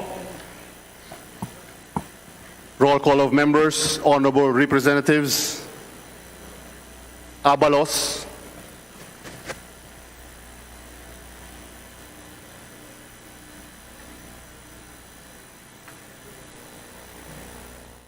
So yan, mga kabombo, tatawagin yung mga congressman, 300 plus ito. Kung anong boto nyo po, kung kayo pa'y pumapabor doon kay Congressman Martin Romualdez bilang next speaker. Pero sabi nga dito, ayos lang boto-boto nito. Ito yung formality na lamang para mahalal biglang bagong House of Representatives Speaker of the House, si late Congressman Martin Romualdez. So roll ko lang mangyayari ngayon, mga kabombo. 309 ang present at 315 lahat. Balikan natin sa Senado muna, Dalan sa pabalik-balik po tayo nito, dalawang action ngayon. Balik tayo ng Senado sa Pasay City. Bombo Raymond, please come back. Yes, tama ka dyan, Bombo Elmar. So yun nga, na-elect itong si Senator Loren Legarda bilang Senate President pro tempore. So ito, ano nga ba ang function? Usually, ang Senate President pro tempore, siya yung kumbaga nag-preside in the absence of the Senate President. So Senate President, so siya yung kumbaga tahahalili habang wala ang Senate President Bombo Elmar sa pag-preside ng mga Senate hearing, lalo na sa plenaryo, Bombo Elmar. So yun, ongoing pa sa mga butuhan din, nominasyon para sa mga chairmanship. Pero ika nga, ay tapos na talaga. Nagka-arigluhan na, meron na silang mga kanya-kanyang mga committee chairmanship at ito na lang ay kunwari ay magbubutuhan na lamang para naman for the record ay talagang pinagbutuhan at magiging formal and official yung kanilang eleksyon bilang chairperson ng isang komite, Bombo Elmar. So abangan natin lamang itong kung matutuloy ngang makuha ni neophyte Senator Robin Padilla yung kanyang inaasam na pagiging chairman ng Senate Committee on Constitutional Amendments, Bombo Elmar. So dahil marami yung mga kumukontra dahil daw hindi naman siya abogado.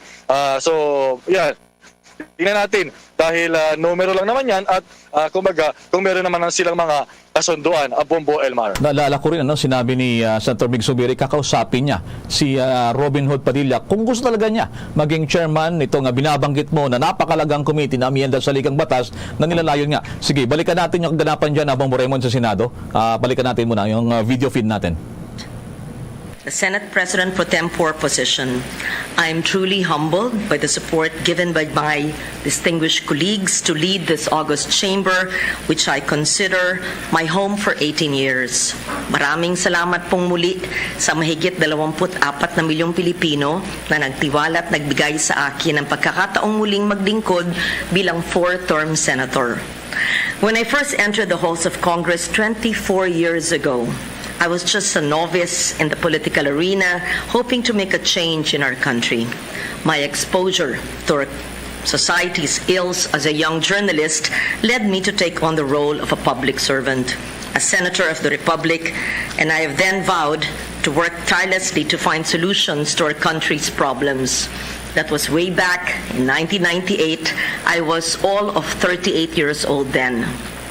Today, I stand before you as the most senior senator, having come full circle with 18 years of experience in the Senate and 3 years of experience in the House of Representatives. Indeed, it has been a fulfilling journey, but our sojourn has not yet come to an end. Hindi pa po tapos ang ating trabaho. Over the last 20 years, we have enacted laws, programs, policies. We have forwarded, supported, contributed to advocacies that better our country. From peacekeeping negotiations and humanitarian missions to the pandemic of present day, we have continued to forge on our commitment to assist those who are in need, to the vulnerable, underprivileged, and deprived. Sa ating pagbangon mula sa pandemya, iisa lamang ang ating layunin para sa ating bansa. Magkaroon ng pangmatagalang kapayapaan, wakasan ang kahirapan. Ituloy ang ating mga programa para sa mahihirap at makamit ang pambansang pagbangon at pag-unlad. We have advocated for green development, having authored laws on environmental governance, protection of the environment, conservation of our natural resources. Having traversed the country and learned about our rich cultural heritage, we continue to support projects that promote and showcase the exceptional skills and the world-class products of our indigenous people, our culture bearers. Hindi rin po mawawala sa ating mga layunin ang mga programa sa kalusugan, edukasyon, trabaho at kabuhayan. Ilan lamang po ito sa mga advokasya na sinisiguro natin mapopondohan nung tayo po ay nanilbihan bilang chair ng Senate Committee on Finance at hanggang ngayon.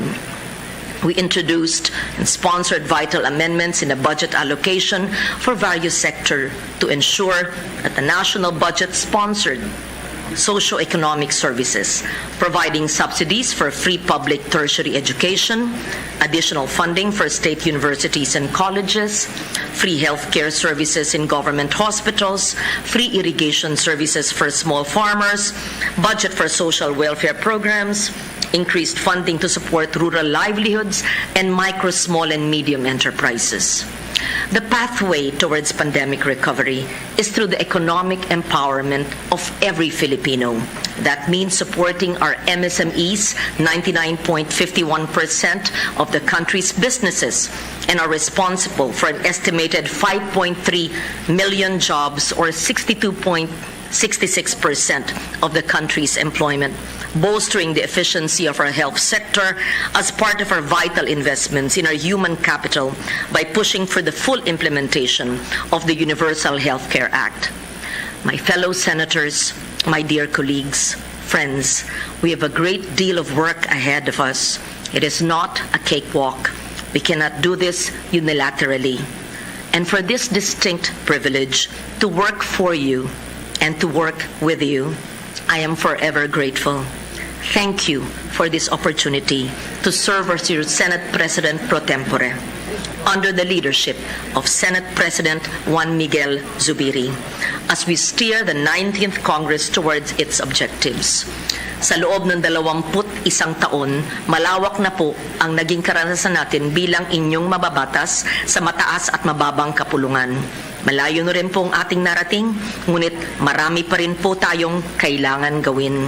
Handa po akong salubungin ng buong puso ang bagong tungkulin na inyong iniatang po sa akin. Umaasa kayo na aking gagampanan ito sa tulong ninyo para sa bawat Pilipino. I stand before you now, excited as I was in 1998, filled with hope. I may be the most senior senator in terms of tenure, not of age. And I look at Senator Amy Marcos now, many of whom call me Tita with fondness, but this Tita stands before you with the same determination to serve you and the Filipino people. Now, more than ever, we have to foster unity and good governance for a free, inclusive, sustainable, and resilient Philippines. Maraming salamat po. Congratulations to our new Senate President pro tempore, Ma'am Lauren, Majority Floor Leader.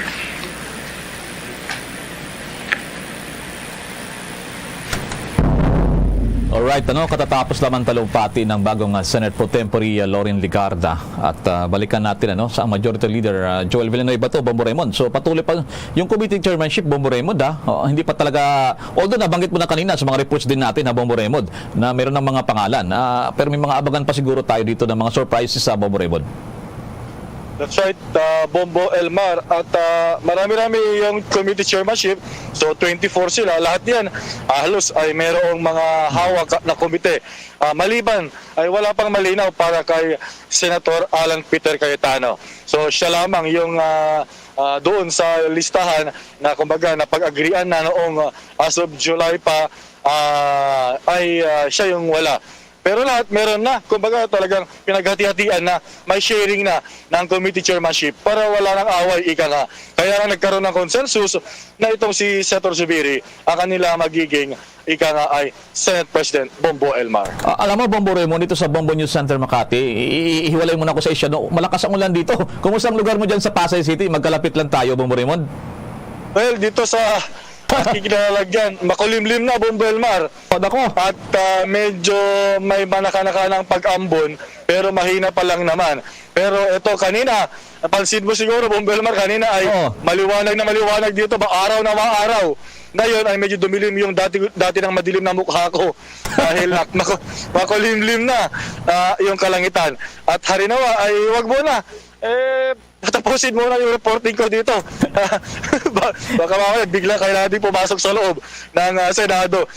Doon pa naman hindi tayo kumbaga mas maganda yung signal dito.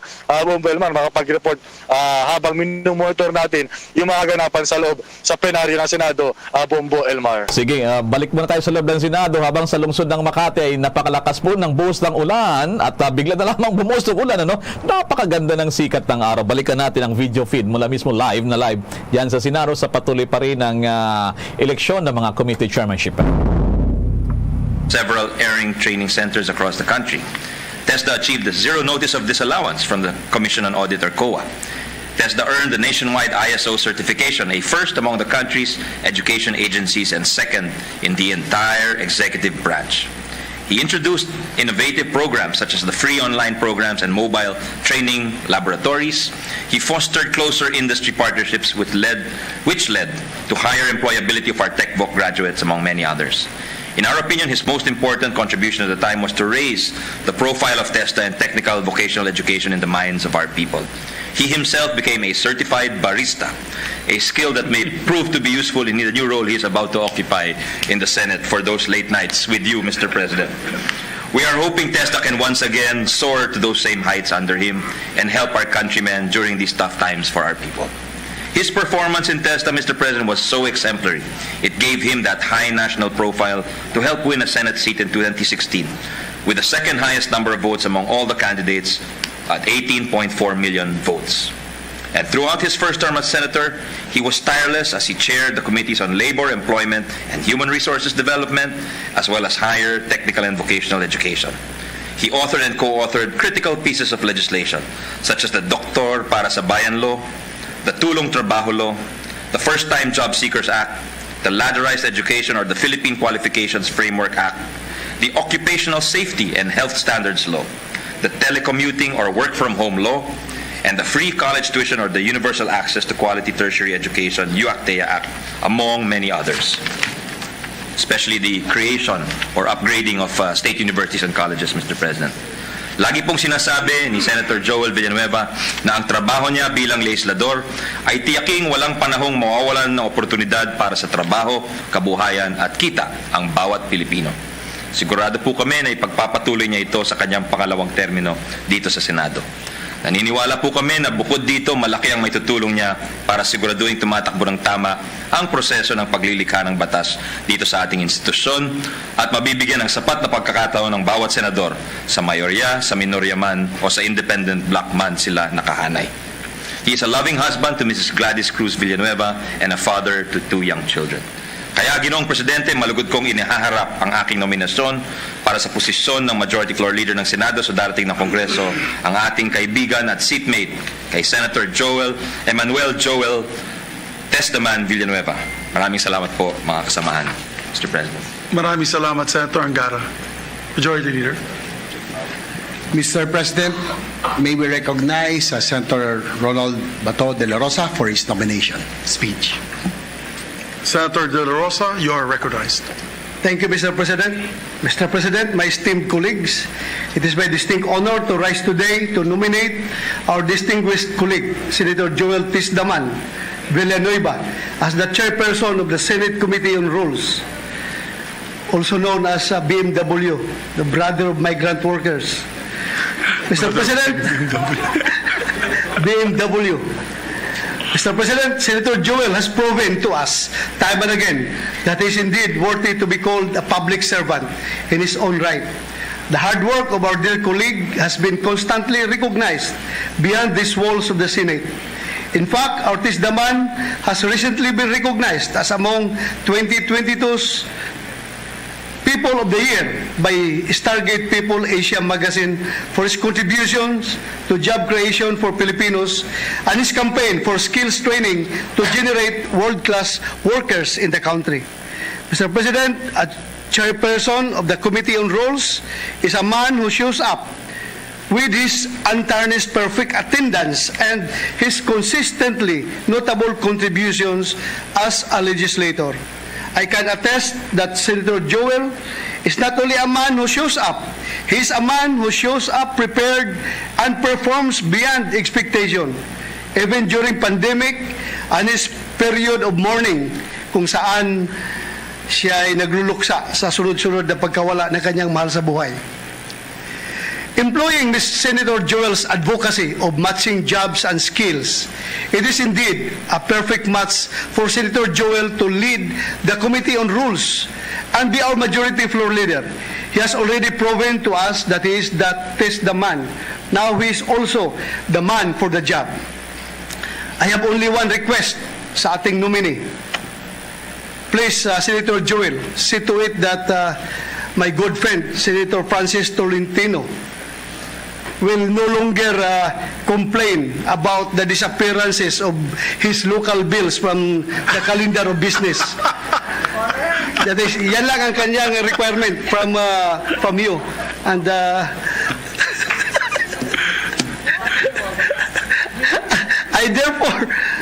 I therefore nominate Senator Joel Villanueva as chairman of the Committee on Rules for the 19th Congress. Thank you, Mr. President. Maraming salamat, Senator Ronald Bato de la Rosa. Mr. President, I believe that the honor also wants to be recognized for his nomination speech. Yes, thank you, Majority Floor Leader. And if I may just place this on record, I don't want to leave the opportunity not to nominate my dear seatmate, and my partner in the Majority Leader Committee on Rules at the last Congress. It is my pleasure to second the nomination of Senator Joel Villanueva as the chairman of the Committee on Rules for the 19th Congress.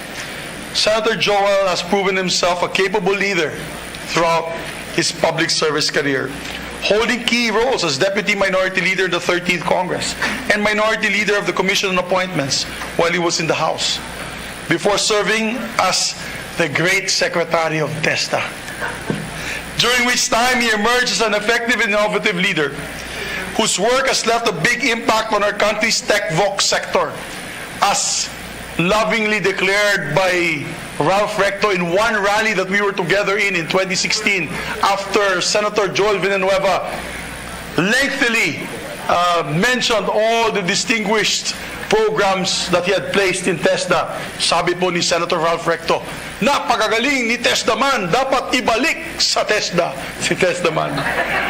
Pero nangyari po, nilulok ng taong bayan si Senator Joel Villanueva sa Senado. And ladies and gentlemen, we are richer for it. My dear colleagues, in the last two Congresses, he has not only been a reliable, hardworking, and passionate senator. As I mentioned, he readily and capably taken over the duties of Majority Leader whenever needed. With his experience and knowledge and his passion, I know that Senator Joel Tesdaman Villanueva will serve this august chamber well. We will be behind you, sir. We will support you every step of the way. It is my honor to nominate him as the next chairman of the Committee on Rules. Okay. Mr. President, there being no other nominations, I move that we close the period of nomination and elect Senator Joel Villanueva as the chairman of the Committee on Rules. Is there any objection? The chair hearing none, the motion is approved. There being no other candidate, the chair proclaims Senator Joel Villanueva as having been elected as the chairman of the Committee on Rules under the rules of the Senate. He is now our majority floor leader. Congratulations, sir. May I request Senator Villanueva and his family to ascend to the rostrum for the oath-taking. Session is suspended for... yes, Mr. President. Alright, so next dito ay magtalagsagawa ng kanyang panunumpan itong Senator Joel Villanueva bilang formal na halal majority floor leader ng Senado. At the same time, siya po ang chairman ng Senate Rules. Si Senator Robin Hood Padilla. Lakaan ng Senado na ako po ay umiiwas sa pagboto sa majority floor leader. Maraming salamat po. That is placed on record.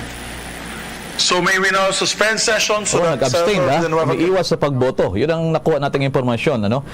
Pero kahit meron pang pag-abstain, pag-iwas sa pagboto kay Senator Joel Villanueva, majority naman nag-concur naman yung iba, nag-second the motion para sa kanyang nominasyon.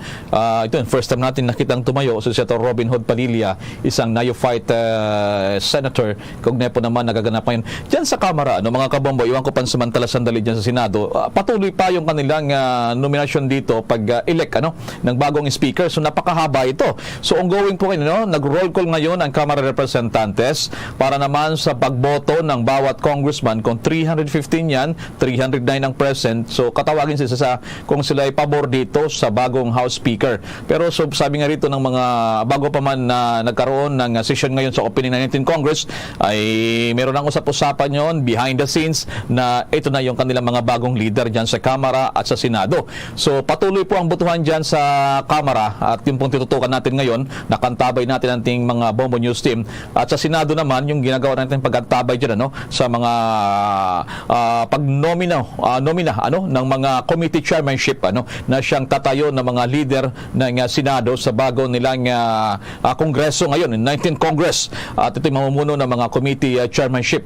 At ito'y tapos na ang Senate President, ang Senate Pro Tempore, Majority Floor Leader, ito nga si Senator Joel Villanueva. So sa Kamara, pakinggan natin, pasilipin natin sa Kamara muli, Bombomar, sa pagkadilang roll call, voting. Balikan natin ang Kamara Representante sa Quezon City. Kawagdan.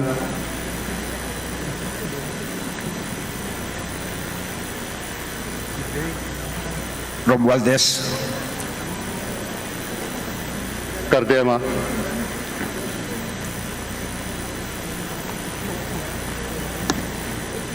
Okay, so yan mga kabombo, talagang isa-isa kang tatawagin. Pwede kang mag-hands na lang, up yung hands mo na ikaw pabor o kaya hindi ka na magsalita. So, pass ka lang muna, So, yung iba niya nagsasalita. So, balikan natin sa Senado. Ngayon mga kabombo, Kasar Nation, balikan natin ng panunumpa ni Sir Joel. Myself voluntarily, Without mental reservation without mental reservation or purpose of evasion. or purpose of evasion. So help me God. So help me God. Congratulations, Thank sir. you. So yung misis ni Senator Joel, yung nagtayo ng katabi niya, siyang humawak doon sa kanyang kasulatan sa kanyang panunumpa, nagsilbing witness, so formal na po pa Sir Joel Villanueva bilang Majority Floor Leader diyan sa Senado. Siya po ay katuwang. Balikan natin ang kaganapan pa rin sa Senado. Majority Leader.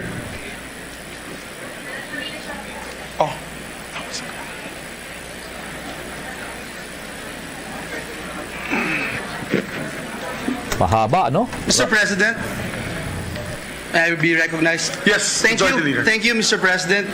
The distinguished lady from Akbayan wishes to be recognized. May she be recognized, Mr. President? May we recognize the distinguished lady, Senator Risa Ontiveros. Salamat kaayo, Mr. President. It is my honor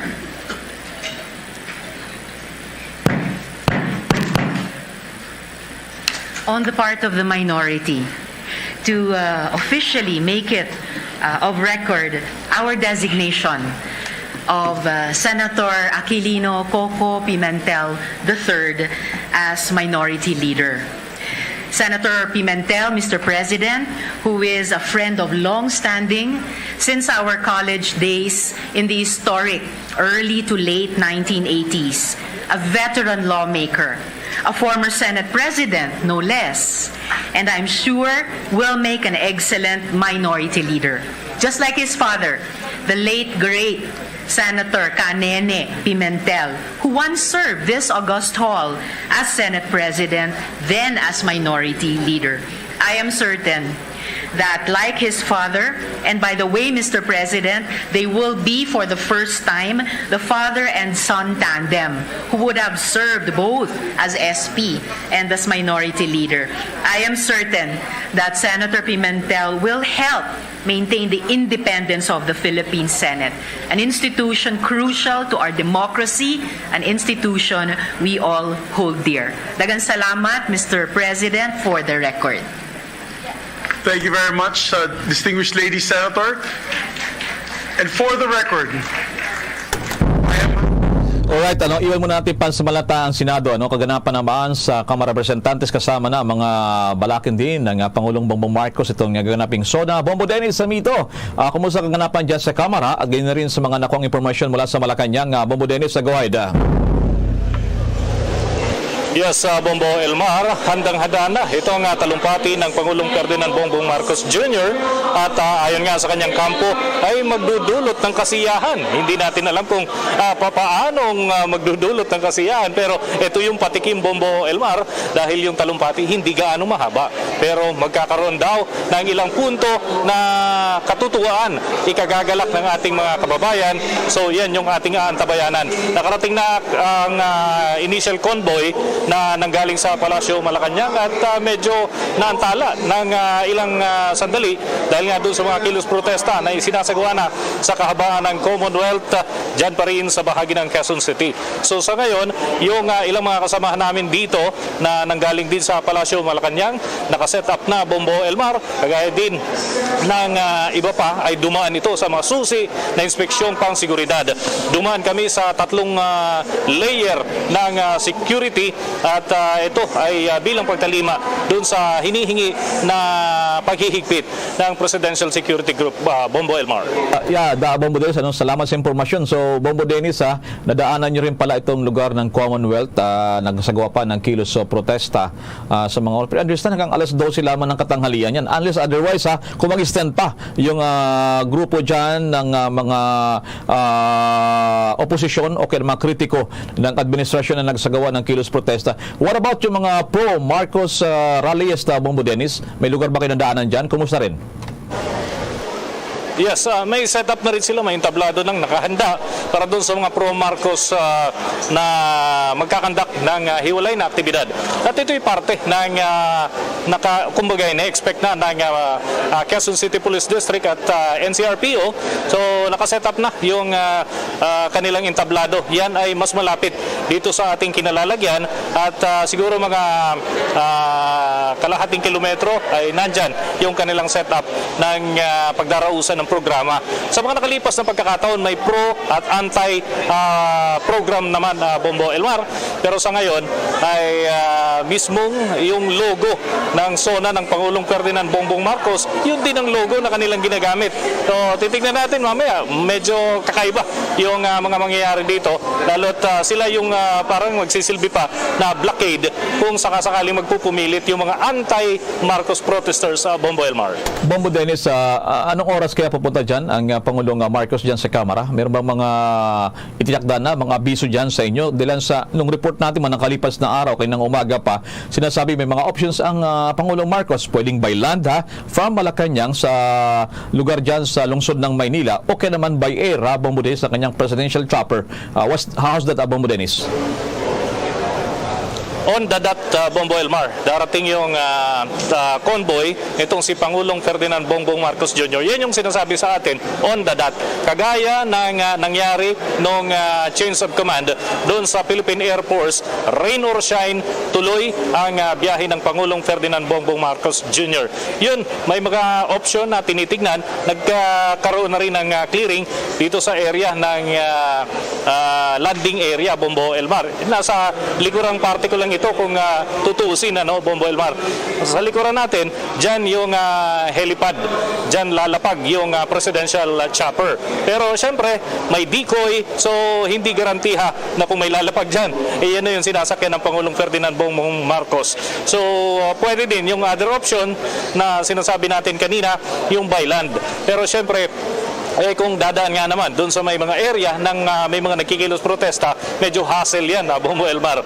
So kinakailangan ng ilang adjustment, silang mga hakbang na makakatulong para i-secure yung ating Pangulo, Bombo Elmar. Okay, sa ibang usapin, Bombo Elmar, kanina about 11:30 more or less yan ng umaga. Dito sa lungsod ng Makati, sa Bambo News Center, bumuhos ang napakalakas na ulan. What about now, as of this moment, dyan sa lugar ng Quezon City, dinaanan yung Bombo Dennis, dilan sa, syempre, maraming nakaabang, may mga nagrally dyan, at yung mga dami ng mga anti-riot police at mga policemen na nasa lugar. Kumusta ang lagay ng panahon ngayon yan dyan, Bombo Dennis, sa Batasan Complex? Yes, mainit ang lagay ng panahon dito, Bombo Elmar. Maliwalas ang panahon, medyo malinsangan na nga.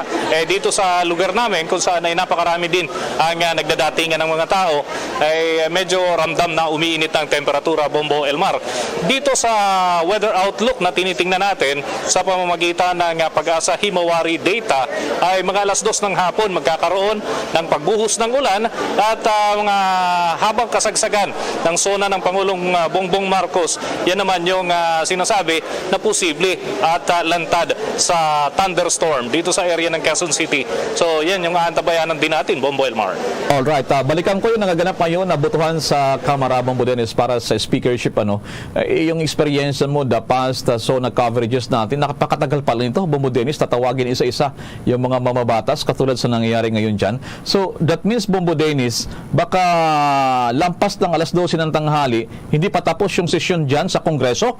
Ganun ba, Bombo Dennis, usually nangyayari pag ganyan? Bago ang mismong actual SONA ng Pangulong Marcos sa 4:00 ng hapon, Bombo Dennis.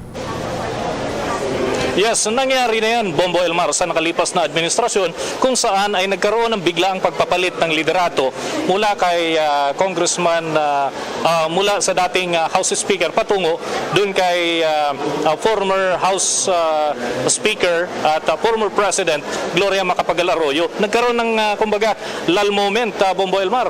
Natinggan ng medyo matagal, kaya hindi agad nakapagpatuloy yung proseso dito sa Kamara de Representantes. That time, ay yan yung naging sagabal. Pero hari nawa, sabi naman, hindi na daw ito mangyayari dahil kumbaga planchado na, formality na lamang ang kailangan dito sa leadership ng House at ganun din ang Senate. Bombo Dennis, sige, babalikan kita mamaya dyan sa Kamara de Representantes. Maraming salamat, Bombo Dennis. Yan pa rin ang update mula sa Kamara de Representantes. Ako si Bombo Dennis Hamito para sa Pambansang Radyo ng Pilipinas, Basta Radio, Bombo!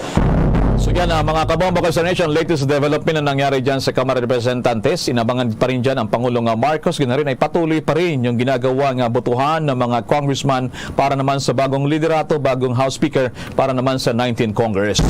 Balikan natin ang Senado, makaganapan pa rin. No? Patuloy nang ginaganap nilang sa ayos ng mga committee chairmanship bago sila tumungo naman dyan sa Kamara para sa joint session mamayang hapon. At balikan natin, Bombo Mark, kung anong kaganapan dyan. Please come back ang ating video kasama si Bombo Raymond Tinasa. Ating live feed dyan sa Kamara. Narito po. O sa Senado. Narito po. Okay. I-check natin yung signal dyan sa Senado, Bombo Raymond. Yes, Bombo Elmar. Kumusta ang signal ko dyan, Bombo Elmar? Okay, you're back, Bombo Raymond on air. So, it's good na walang ulan dyan, Bombo Raymond. Kami dito. Kanina, Bombo Elmar, and kaya kami, sumilong muna kami dahil bigla, iba kanina, matiri ang araw, kumulimlim, sabi ko sa'yo kanina, na bigla, umulan ng malakas, biglaan.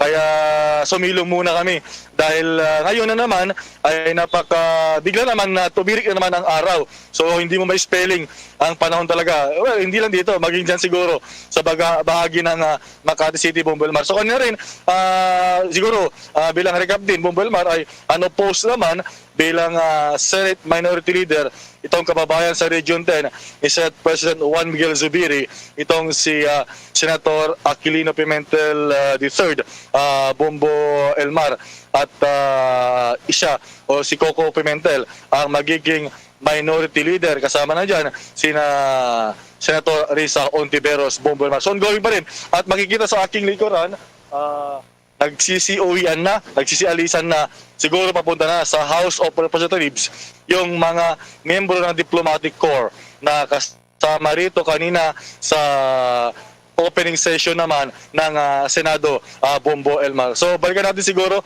yung nagpapatuloy pa rin na sesyon dito sa mga taas na kapulungan ng Kongreso, Bombo Elmar. Okay, kuha natin ang direct video, live feed dyan sa Senado. Si Senate President Miguel Zubiri. Majority Leader. Yes, Mr. President, this juncture I move that we now consider proposed Senate Resolution number 1. Is there any objection? There being none, the motion is approved. Consideration of proposed Senate Resolution 1 is now in order.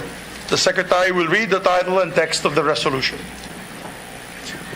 Proposed Senate Resolution number 1, informing His Excellency the President of the Philippines that the Senate has been organized with the election of its officers and that this body has entered upon the exercise of its functions for the first regular session of the 19th Congress of the Philippines. Resolved by the Senate that His Excellency the President of the Philippines be informed that the Senate has been organized with the election of its officers and that this body has entered upon the exercise of its functions for the first regular session of the 19th Congress of the Philippines. Adopted, Joel Villanueva, Senator. Mr. President, with the consent of the body, Mr. President, I move that we adopt proposed Senate Resolution number 1. So move, Mr. President. Is there any objection? There being none, the motion is approved. Mr. President, at this juncture, I move that we consider proposed Senate Resolution number 2. So move, Mr. President. Is there an objection? There being none, the motion is approved. Consideration of the proposed Senate Resolution number 2 is now in order. The Secretary will read the title and text of the resolution. Proposed Senate Resolution number 2, informing the House of Representatives that the Senate has been organized with the election of its officers and that this body has entered upon the exercise of its functions for the first regular session of the 19th Congress of the Philippines. Resolved by the Senate that the House of Representatives be informed that the Senate has been organized with the election of its officers and that the body has entered upon the exercise of its functions for the first regular session of the 19th Congress of the Philippines. Adopted, signed, Joel Villanueva, Senator.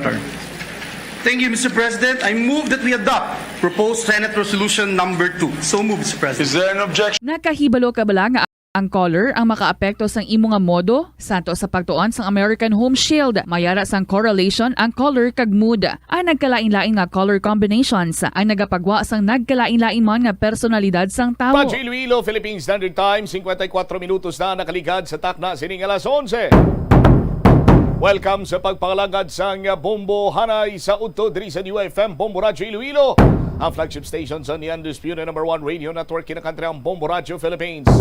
Adlaw kita karon sang Lunes sa Hulyo 26 tuig 2022 or Hulyo 25 rather, no, Hulyo 25 tuig 2022 sa mga kabombo naton.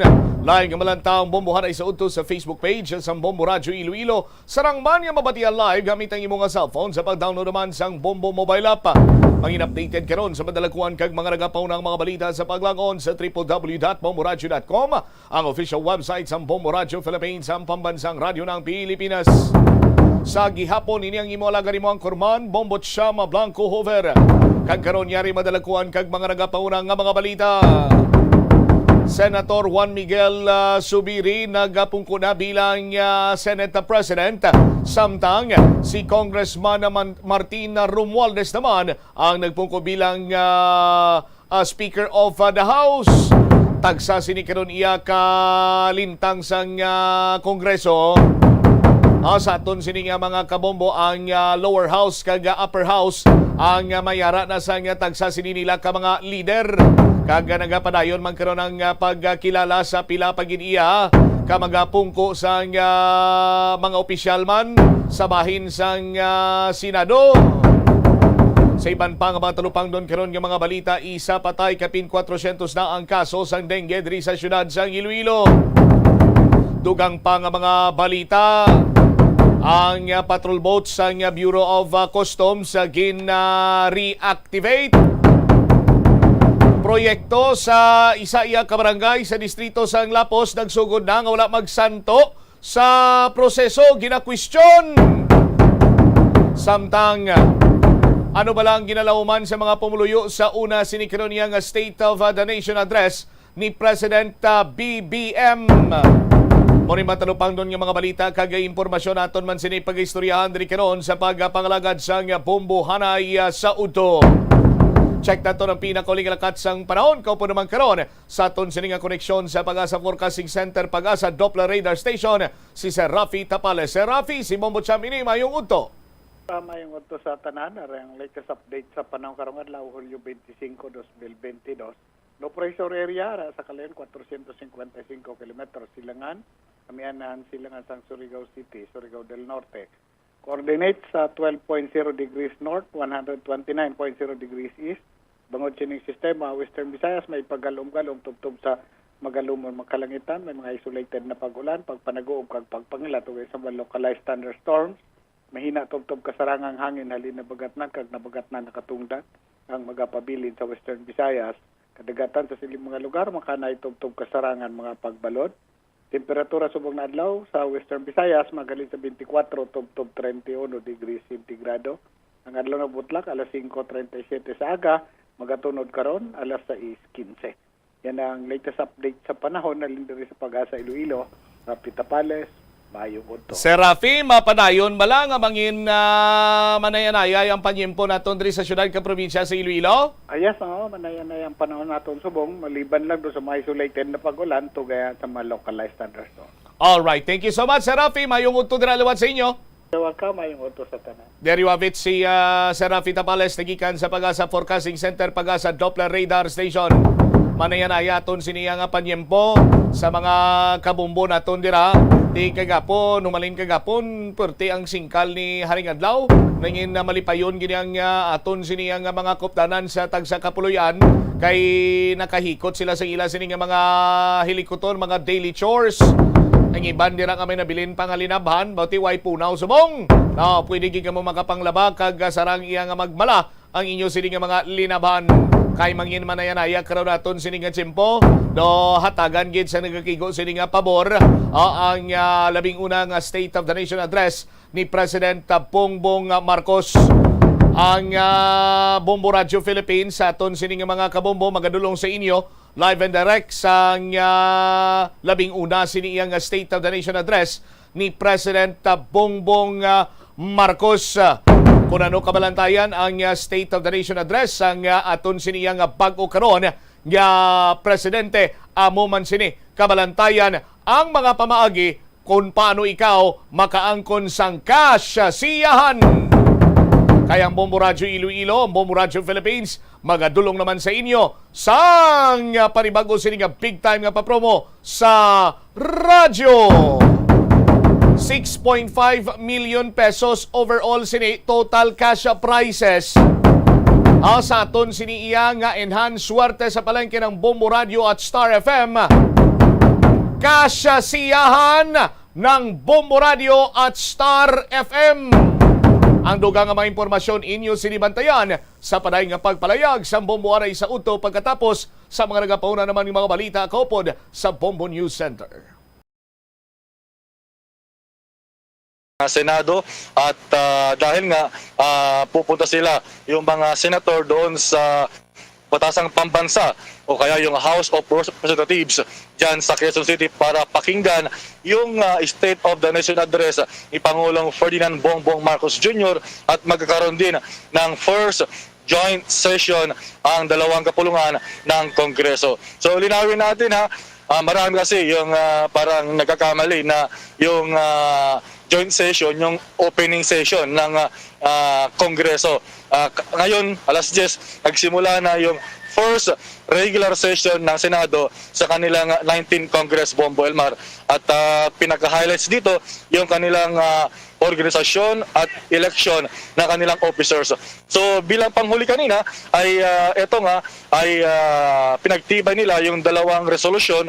Una, informing the President na organisado na, elected na yung mga officers ng Senado at yung pangalawang resolution naman ay informing the House of Representatives na organisado sila at elected na yung kanilang officers. At pinagtibay din yung dalawang concurrent resolution with the House of Representatives, Bombo Elmar, yung kanilang pagdalo sa at makinig sa first SONA ni Pangulong Marcos at yung pangalawa yung kanilang pagbuo ng joint ng komite na kumbaga kasama doon sa entourage mamaya ni Pangulong Marcos. Sila yung sasalubong Bombo Elmar. Kinaibilangan yan ni Senator Amy Marcos, syempre Senator Tolentino, itong si Senator Villanueva at itong si Senator Jingo Estrada at bale 5 sila Bombo Elmar na magiging membro ng komite at meron din silang counterpart doon sa Kamara, Bombo Elmar. So suspended na ngayon, maghahanda na sila. Yung iba, yung mga lady senators ay pupunta na muna sa mga parlor para syempre ay magpalit din ng damit at magpaayos bago pupunta dahil alas 4 pa naman ng hapon yung joint session at SONA ni Pangulong Marcos. So i-recap lang naman natin. So elected na kanina itong si Senator Miguel Zubiri bilang bagong Senate President para sa 19th session o 19th Congress at itong si Senator Coco Pimentel naman ang magiging minority floor leader habang itong si Senator Villanueva kanina nagsimula na rin bilang majority leader, Bombo Elmar. So yan yung kumbaga pinaka-highlights. Yung iba naman, gaya na naiulat na natin kanina umaga, yung nagpa-party-partihan na mga komite bilang yung mga chairmanship ng lahat ng 24 senators, maliban na lamang, hindi pa, may napapansyahin pa ng mga chairmanship gaya para kay Senator Alan Peter Cayetano, Bombo Elmar. Bombo Raymond, so napansin natin yung naplansya lamang yung liderato ng Senado. Pero ibig sabihin nito, kung nagsagawa na sila ng adjournment, readying for joint session mayang hapon, yung bukas nila ng alas 3 ng hapon ng Senado, doon na siguro mapapagtibay na ng gusto itong mga Senate Committee Chairmanship. Bombo Raymond, ganun ba? That's right, Bombo Elmar. Well, ngayon ay suspended lang. Mamaya suspended. Mamayang hapon pa lamang i-adjourn. Okay. At babalik sila ng kanilang second regular session na bukas alas 3 ng hapon. So dito na ay anyway, committee chairmanship lang naman ito, madali na. Ang importante lang naman ay yung kanilang leadership, Bombo Elmar. At least meron na. Hindi kagaya last time, nung mga na-cover na natin na mga naunang mga zona ay mga nagkakaroon ng mga showdown pa at nagka-delay bago nagkaroon ng formal na Senate President para maging katabi mamaya ng Pangulong Marcos sa kanyang zona. So, malinis, suwabing-suwabe, smooth sailing yung naganap na organisasyon at paghalal ng mga opisyal ng Senado para sa 19th Congress, Bombo Elmar. Bombo Raymond, babalikan kita mamaya. Dahil sa itatanong ko rin mamaya ulit, balikan natin yung pangyayari. Doon sa minority o kaya naman doon sa pagpili ng majority leader, tama ba yung pagkaintindi ko itong si Senador Robin Hood Padilla ay hindi bumoto doon kay Senator Joel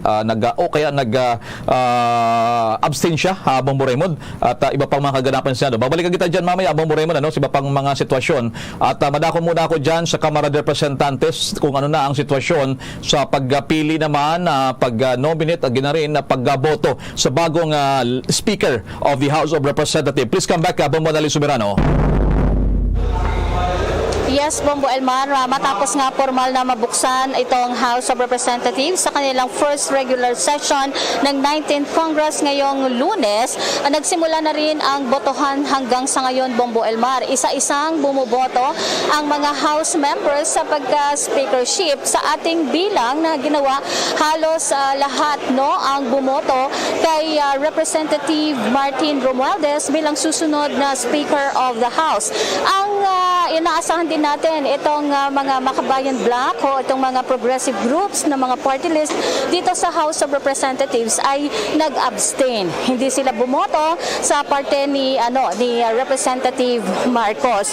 So mamaya po, batay nga sa nakuha nating itong House rules, ang Secretary General ang immediately preceding Congress ang siyang mag-preside sa inaugural session kanina hanggang sa makapili ng bagong speaker. Ang pag-convene sa regular session ay naaayon sa Article 6, Section 13 and 16 of the 1987 Constitution, which provides that the Congress shall convene once every year of the fourth Monday of July para sa kanilang regular session. Present ngayon dito sa first regular session, Bombo Elmar, sa inaugural session ay si Vice President Sara Duterte. Inaabangan din natin yung kasuotan ni Vice President Sara Duterte dahil yung kanyang SONA attire ay hindi traditional Filipiniana, kundi ito ay kasuotan ng tribal group na matatagpuan sa Davao City. So mamaya po, Elmar, pagkatapos nitong botohan ay magkakaroon din, mag-a-adjourn sila at babalik sila mamayang 1:00 ng hapon, mag-convene na ang Senate at ang House of Representatives. So inaabangan din natin yung mga committee members, yung sino-sino ang mga mamumuno dito sa iba't ibang komite sa House of Representatives. So inaabangan natin yan dahil ongoing pa rin hanggang sa ngayon ang botohan dito. Nasa 309 na mga House members, Bombo Elmar, ang bumuboto. So hindi pa tayo nangangalahati sa mga bumuboto hanggang sa ngayon. So yan ang latest mula dito sa House of Representatives. Bombo Anali Montaño Soberano nag-uulat para sa Pambansang Radyo ng Pilipinas. Basta Radio. Bombo! Bombo, tanong ko lamang, kung nagkakaroon pa sila ng botohan ngayon, formality na lamang po, Speaker, ibig sabihin, medyo matagal-tagal pa ng konti nito. So, ilang oras na lamang, para doon sa 4:00 ng hapon, mag-break sila ng konti, freshen up, magbago ng damit sila, magsuot ng kanilang Filipiniana at iba pa, para sa pagsalubong kay Pangulong Marcos. So, ganun ang mangyari dyan, Bomboan, meron pa rin silang ilang committee dyan o ilang member ng House leadership na kanilang ihalal. Bago tayo mag-air kanina dyan sa ating nationwide, actually nasa Bombo Network News na tayo, ating manghimpilan dyan sa Bombo Radio Philippines kasamang Sarfen na Bombo Radio stations ay nakahook up na ngayon. Ang binabagit ko rin na Bomboan, nag-preside ngayon simula kaninang 10:00 ng umaga ang Secretary General si Mark Leandro Mendoza. Ito iba naman doon sa Senado.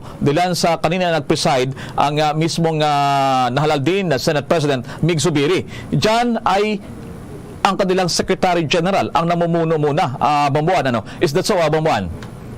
Tama. Tama ka, Bombo Elmar, dahil nga sa isang sa isang rules nila dito sa House of Representatives, dapat ang itong House Secretary General muna ang magiging in charge dito nga sa manguna sa joint session. First regular session, dahil nga hanggat hindi pa nakakaboto or nakapili ng isang speaker. So pag magkaroon na ng speaker, Bombo Elmar, siya na yung mag-take over. So in the meantime, wala pang napipiling speaker, si Secretary General Mendoza muna ang siyang mag-preside dito nga sa session na ito, Bombo Elmar. Nakikita ko dito sa video feed mula dyan sa kamera, Bomboan. So, patuloy pa rin, ano? So, mahigit 300 dyan. May mga ibang congressman hindi na nagsasalita, Bomboan. Meron nagsasalita, pero hindi gaano mahaba para naman. Sige, pakinggan siguro natin, Bombomar, Bomboan Nali, yung ilang kaganapan para ipakita natin yung kung bakit natatagalan sa kamera, Ganon talaga ang sitwasyon dyan, Demokrasya, pag-ibigyan yung isa lahat, na magsalita kung anong kanilang boto para sa bagong Speaker of the House. Okay, balikan natin ang video feed live mula dyan sa Kamara de Representantes. Okay. Isa-isa to tinatawag dito, kaya may lull, may gap sila. Unlike dun sa Senado. Okay. Okay, inantay Good afternoon, Mr. Presiding Officer. Behalf of 1st District of Camarines Sur, I vote for Honorable Martin Romualdez to be the next Speaker of 19th Congress. Thank you. Javier.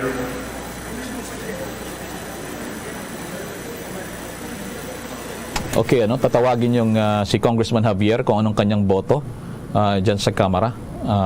Kung siya ipabor ba sa bagong na-nominate na Speaker of the House, si Congressman Martin Romualdez ng Leyte. Maupay nga udto haaton nga tanan. The 2nd District of Leyte votes for our beloved 1st District of Leyte Representative Ferdinand Martin Romualdez as the Speaker of the House for the 19th Congress. Damo nga salamat. Olga Ara. So, ganun, Yun ang kaganapan, mga kabombo sa nation, mabagal at talagang dragging, kung sabi pa nga, dahil sa napakarami ng tatawagin dito. Kung magsalita ka lamang dyan, bomboan, minsan mahabang yung speech o kaya mga paabot ka lamang ng one sentence, ganun baan?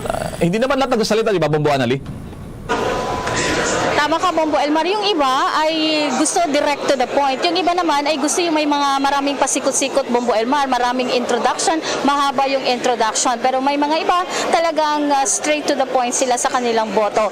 No, ito naman, Bombo Elmar, itong pagka-nominate kay kay Representative Martin Romualdez ay suportado din siya ni dating Pangulo at Pampanga Representative Gloria Macapagal Arroyo sa kanyang speakership bid. At sa ngayon, wala nga dito si Speaker, itong si Representative Arroyo dahil nga nagpositibo siya sa COVID-19, Bombo Elmar. Pero suportado ng dating Pangulo ang bid ni Speaker, itong incoming Speaker na, presumptive Speaker na si Representative Martin Romualdez. So, pagkatapos ng Bombo Elmar, in the afternoon nga, kasi alas 12 na nga, ay dapat ay magkukonvene na ang Senate at ang House dito nga sa plenary at ito nga ay para bigyang daan na din ang mamayang hapon, alas 4, ang State of the Nation Address ni Pangulong Bongbong Marcos dito sa Batasan Pambansa, Bombo Elmar. Right, para sa kalaban pa, Bomboan, sino ang una nag-nominate kay Congressman Martin Romualdez ng Leyte para maging Speaker? Bomboan, sino ba yung mga unang tumayo dyan mula kaninang alas 10 ng umaga, Bomboan? Talaga ang unang tumayo dito at kinilala ng body ay itong si Ilocos Norte Representative Sandro Marcos na nakatrabaho din ni Representative Martin Romualdez dahil naging staff itong dati ni Representative Romualdez, itong si Representative Sandro Marcos na ngayon. Sabi nga ni Representative Marcos, very qualified itong si Representative Romualdez na maging Speaker of the House dahil sa kanyang mga experience at dahil sa kanyang kanyang mga nagawa, Bombo Elmar. During bilang majority leader ng 18th Congress, maraming mga batas ang naipasa sa pangunguna nito ni Representative Romualdez. Kaya nga't walang duda na si Representative Romualdez ay talagang very, very qualified para nga maging Speaker of the House. Ayon yan kay Representative Sandro Marcos. Sumunod na tumayo itong dating senator at ang ngayon ay 6th District Congressman ng Batangas na si Representative Ralph Recto. Ang sabi niya, very qualified din talaga itong si Representative Romualdez para maging Speaker of the House at mamuno sa mahigit 300 na mga mambabatas dito nga sa House of Representative, Bombo Elmar. Yes, Bombo, pagkatapos pala ng magaganap mamaya ng SONA ng Pangulong Marcos, ano pang makaganapan dyan? Meron ba dyang cocktails? Meron bang kainan dyan? Meron bang inihanda na blowout dyan? Ang bagong speaker dyan sa Kamara, Bomboan? Ano pa mga paghahanda dyan, Bomboan Ali? Tama ka, Bombo Elmar. Mamaya tayo ay very lucky na napasama nga sa plenary at papasok tayo sa plenary mamaya at tutunghayan natin personally yung yung State of the Nation address at yung mga makaganapan sa loob ng plenary, Bombo Elmar. At pagkatapos noon ay magkakaroon ng cocktails. Simpleng cocktails ang inihanda ng House of Representatives. Pagkatapos ng SONA ng Pangulong Bongbong Marcos ay kaagad bibigyan ng itong cocktails ang lahat ng mga dumalo sa plenary at invited sa loob ng plenary, Bombo Elmar. So ang nakita natin, napakasimple mga Filipino food ang inihanda doon nga sa itong cocktails na inihanda nga para sa mga bisita, Bombo Elmar. Hindi ba yung bongga ang pagkain dyan, Bomboan? O mga tama-tama, tanghalian na ngayon, Bomboan, Baka meron kang mabanggit dyan ng mga pagkain na inihanda ng liderato ng Kamara bilang blowout kay Pangulong Bongbong Marcos. Ito yung mga native food ba ito, Bomboan? Ang babandera mamaya na ipapakain, pati siguro sa mga miyembro ng diplomatic corps, Bomboan, o mga bisita dyan, Bomboan. How's that? Yan, Bombo Elmar, yung cocktails na yun ay para lahat sa mga miyembro ng diplomatic corps. Kaya nga, ang mga inihanda ay may nakita akong bibingka, Bombo Elmar, may mga toasted, may mga pansit, may itong mga puto nakita natin at iba pa, yung menu. Pero talagang Filipino food ang inihanda para nga sa cocktails mamaya, Bombo Elmar. Ako nakakagutom pala yung mga paghahanda dyan sa Kamara, Bomboan, So, Tama ka. Oo, pero simple lamang, Bomboan. Karamihan ay mga Filipino food, ganun ba? Tama ka, Bombo Elmar. Wala tayong nakita ng mga Asian food dito, mga iba pang mga international foods dito. Wala tayong nakita, Bombo Elmar. Puro Filipino food. May kape, may tsaa, may water. Yun ang nakita natin sa menu kanina para nga sa ihahaing cocktails sa mga bisita ng pagkatapos ng State of the Nation address ng Pangulong Marcos. Alright, si Bomboan Ali Soberano, Direkta Pia. Maraming salamat, Bomboan. Live mula dito sa Kamara, Bombo Anali Montaño Soberano nag-uulat para sa Pambansang Radyo ng Pilipinas. Basta Radio, Bombo! Babalikan kita, Bomboan Ali Soberano, dyan sa Kamara Representantes. Bago mag alas 4 mamayang hapon nating special coverage. Kung pa rin sa makasaysayan, maging bagay po kayo ng kasaysayan sa kanunahang State of the Nation address ng Pangulong Bongbong Marcos. Balikan natin ang Senado dahil sa formal na pong nailuklok din ng mga bagong leader doon. Kugnay pa rin itong pagbubukas ng 19th Congress bago ang joint session mamayang hapon. Nagbabalik pa rin si Bombo Raymond Tinasa. Bombo Raymond, para sa mga hindi nakapakakinig mula pa sa ating special coverage kanina, paki-share yung ilang mga highlights kanina. Bombo Raymond, please come back. Yes, tama ka dyan, Bombo Elmar. At lalo na yung mga hindi nakapanood, mga viewers natin na hindi nakapanood sa akin at sa ating video mula sa session hall ng Senado, Bombo Elmar. At kanina ay formal na nahalal bilang Senate President itong si Senator Juan Miguel Mig Zubiri, habang Senate Majority Leader naman itong si Joel Villanueva, Senate President Pro Tempore si Senator Loren Legarda, at Senate Minority Floor Leader naman itong si Alan Peter Cayetano. So yan yung mga pinaka-highlights, mga inuna talaga ng mga opisyales ng Senado para sa 19 Congress, Bombo Elmar. At sa kanyang naging, kumbaga, parang valedictory address Committee Bombo Elmar, yung talumpati ni SP Zubiri, ay kanyang binigyan diin ng kanyang liderato ay hindi niya susuluhin ng kapangyarihan. Bagkus, delegated daw ito sa lahat ng kanilang 24 miyembro ng Senado, kung saan ay kanyang niyayakap ang anumang debate at diskusyon para magkaroon ng isang solusyon at yung consensus para sa kabutihan din at kapakanan ng ating bansa. At ito pa, kanya binibigyan din na lahat daw ay malaya sa kanyang liderato at basta lamang ay walang personalan, at kumbaga ay issue ang kanilang pag-usapan at para sa solusyon, hindi para sa away o paghahanap lamang ng butas o kaya ay kamalian. Na ito, balikan natin yung naging mensahe ni Senator Zubiri pagkatapos ng kanyang eleksyon bilang Senate President. To my colleagues, thank you for the trust. I shall repay that honor with hard work as your trabajador ng Senado. To my family, my wife Audrey, who's always been supportive of me 1,000%. To my children Adriana, Juan, me, and Santi. To my mother and father, Mommy Vicky and Daddy Joe, I pledge that nothing I do will stain the memory of our ancestors or sour your love for me. It is with humility that I accept this position. I do so conscious of the burden it carries and committed to the work it entails. As presiding officer, I may wield the gavel, but not the power of this institution. That power is shared by us all, by every one of you, and more so our main responsibility of responding to the needs of the people and respecting their will. I say this, my friends, because you and I know that never has the fate of the Senate been dependent on the hands of only one man. It has always rested on the collective shoulders of all its members. Mga kabombo, mga ka-Star Nation, yung mensahe ni Senate President Juan Miguel Zubiri na kumbaga nakailang beses na majority leader at hinog na hinog ng araw sa kanyang bagong posisyon bilang leader ng Senado. At yun nga, at tingnan natin yung kanyang mga kumbaga pangunguna. Lalapad siya, yung mga nag-nominate sa kanya, ang tawag sa kanya ay Mr. Cool, charming daw.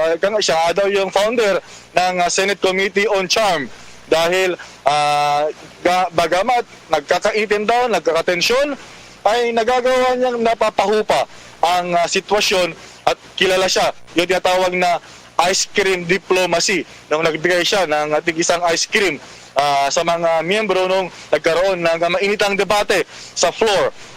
Bombo Elmar. So talagang kumbaga marunong daw siya na kumbaga consensus builder itong si Senator Zubiri. Bombo Elmar. So yan congratulations kay Senator Zubiri Bombo Raymond Talagang sabi nga napanday ng panahon at ngayon ang dami niya napagsilbihan na na nakasama ng mga veteran senators. Kanina Bombo Raymond itatanong ko sa iyo unexpectedly surprising ang ginawa ni Senator Robin Padilla na hindi siya bumoto kay Sir Joel Villanueva bilang Senate Majority Floor Leader, Bombo Raymond. Ano kayong mga haka-haka ka dyan? Biglang tumayo si Senator Robin Padilla, Bombo Raymond. Yes. Hello? Oo. Bombo Raymond, nawawala yung signal mo. Oo. Yes, kanina kasi mga kabombo ka Star Nation habang nagkaroon tayo ng coverage, biglang tumayo si Robin Padilla at sinasabi niya na tumanggi siya na bumoto dito bilang majority leader nila itong si Senator Joel Villanueva. Although lahat naman ng mga senador majority na halos ay bumoto kay Senator Joel, pero itong mula sa administration party rin na kabahagi rin ng majority ang nayo-fight na si Senator Padilla ay tumanggi na bumoto kaugnay po naman ng botohan para sa majority floor leader dyan sa Senado. Samantala, mga kabombo ka Star Nation, balik muna tayo sa ilang mga balita. Kung po naman ang malaking balita rin na pumukaw kahapon, doon po naman sa Ateneo di Manila University, matapos paslangin ng dating mayor ng Basilan. At ito ay may kaugnayan pa rin sa pagkakahuli rin ng isang doktor na siyang umamin din na siya ang pangunahing suspect sa pagpatay at personal daw ang motibo. May mga reaksyon pa tayong nakuha kaugnay po naman sa naturang impormasyon kung saan nga ay ilang reaksyon lalo dyan sa lalawigan ng Basilan na siyang pinanggalingan nga na napatay nitong dating mayor na si Rosso Furigay. At kunan natin ang linya muna dyan sa Star FM Cotabato. Nalulungkot at mariing kinundina ni 1st District Basilan Representative Mujib Hatamana ang pagpatay sa Ateneo di Manila University kay dating mayor ng Lamitan City Basilan na si Rose Furigay. Sa naging panayam ng Star FM Cotabato kay Representative Hatamana, sinabi nito na malapit sa kanya si Lamitan City former Mayor Furigay kaya't sobrang nalulungkot ito sa pagkawala ng former mayor. Nung lawyer, nakausap ko ngayon lang, attend yun ng graduation, pababa sila nung anak na nila, binaril. Ang nabaril, yung actually dating mayor yon. Mayor naman niya yung asawa ngayon. Ngayon lang nagpalit sila. Si Rose Furigay, siyang binaril daw. Si Rose Furigay, pagbaba niya lang ng van. According sa lawyer, kaya to Gera kausap ko ngayon. Ay, siya na yun, nag-pass out. Siyang kwento sa akin, siya raw unang binaril pagbaba ng sasakyan, tapos nadamay yung anak. Graduating ng LLB. Yun lang tumawag ako kasi. Bakit? Ewan ko, hindi ko rin gets kasi una, kung politika, hindi naman siya incumbent mayor ngayon. Si Banya, si Uri, nagpalit siya. Bumalik. Tapos hindi na to tumakbo ngayon. Hindi na to tumakbo ngayon. Siyempre, as usual, di ba? Alam mo naman, nakakalungkot na balita, siyempre, dahil mga kasama, kaibigan. Tapos, sa graduation ng anak. Si 1st District Representative Mujib Hatamana. Samantala, nagpahayag naman ang pamahalaan ng Bangsamoro sa pagpanaw ni dating Mayor Rose Furigay. Laman ang pahayag na inilabas ng BARM government ang pagdadalamhati nito kay isa ang Lamitan City sa hindi makatarungang pagpaslang kay dating Mayor Rose Furigay sa araw ng pagtatapos sana ng kanyang anak sa Ateneo di Manila University kahapon. Para sa Bombo Network News, ito si Star DJ Tom ng 93.7 Star FM Cotabato para sa pambansang radyo ng Pilipinas, Basta Radyo, Bombo! Samantala, dyan naman sa may bahagi ng Davao, tumataas pa ang bilang ng mga nasawi kung naiparin ang diarrhea outbreak. May nakuha ng mga impormasyon, may follow-up dito ang Star FM Davao. Tungkot na ibinalita ni Davao City Health Officer Dr. Ashley Lopez na 4 na ang naitalang nasawi dahil sa diarrhea outbreak sa Turil, Davao City. Kinumpirma nitong isang 23 anyos na healthcare worker bilang swabber sa Davao City Health Office. Sa report na inilabas ni Dr. Ashley Lopez, kumain umano ito ng tapioca na isa sa posibleng dahilan na ang pinagmula ng nasabing outbreak sa lugar at nakaranas na umano ito ng mga sintomas ng diarrhea nitong July 15, 2022 at pumanaw ang pasyente dahil sa severe dehydration.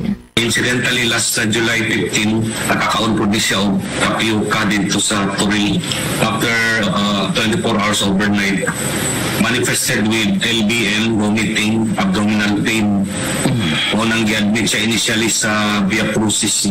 It stayed there for 3 days before going out as AMA, home against medical advice.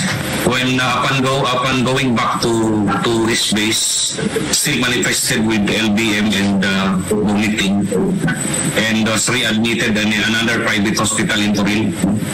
He stayed there for 5 to 6 days before na sokong din siya sa death. Ang tinig ni Davao City Health Officer Dr. Ashley Lopez. Maalalang una ng naitalang nasawi ang 10 anyos na batang lalaki, isang 67 anyos na lola at ang isang guro. Sa ngayon nasa 261 na ang total cases nito, 4 ang casualties at 183 ang active cases sa diarrhea outbreak sa lungsod ng Davao. Mula rito sa 96.3 Star FM Davao para sa Bombo Network News, Star DJ Tony nag-uulat para sa pambansang radyo ng Pilipinas, Basta Radyo, Bombo! Samantala, balik tayo sa Metro Manila. Hanggang sa mga oras na ito ay nagpapatuloy pa rin ang botohan sa bagong speaker ng Kamara de Representantes. Habang tayo nagre-report sa narito pa ang makaganapan live na video feed mula sa ating Bombo News team dyan sa Kamara de Representantes sa Batasan Complex sa Quezon City. At pakinggan natin ilang pa sa kaganapan ngayon.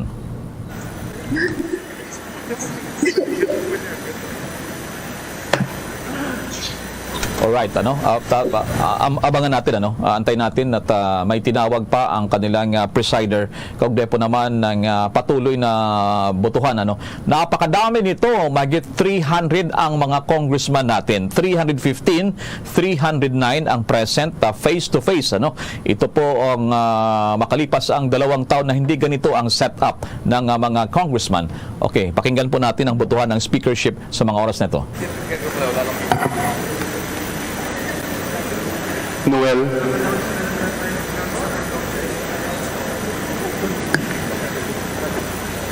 Nograles Margarita Ignacia. Good afternoon, Mr. Presiding Officer. Good afternoon to our Vice President, Inday Sara Duterte. On behalf of PBA, Party List Representation votes for Honorable Martin Romualdez as the next Speaker for the 19th Congress. Thank you. Nolasco.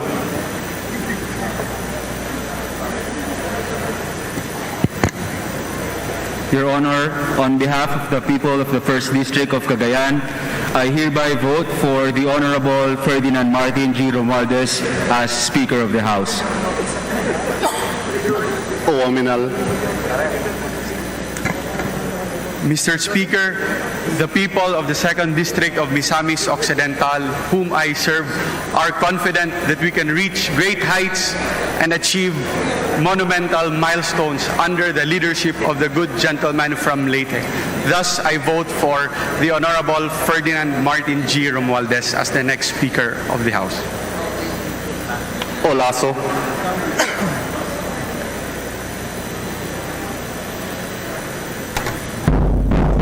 So yan mga kabombo, So letter N, letter O pa lamang sila. So medyo mahaba-haba pa to mga kabombo na anting-antay, At siguro sa ating pagbabalik, ibibigay na lamang ating kaganapan. Pagkatapos itong butuhan at formal ng maluklok bilang bagong House Speaker ng 19th Congress ng Kamara Representantes, itong si Leyte Congressman Martin Romualdez, ay magsasagawa po siya ng traditional na acceptance speech, para doon sa kanyang mga colleagues at baka i-outline pa yung kanyang mga legislative priorities. Pagkatapos nito, ang Kamara, mga miyembro ng mababang kapulungan ng Kongreso ay magpapasa po ng resolusyon informing President Marcos Jr. na ready na mag-convene, mag-organisa at tanggapin siya sa kanilang gaganaping kauna-unahang SONA ng Pangulong Marcos na ganapin naman mamayang alas 4 ng hapon.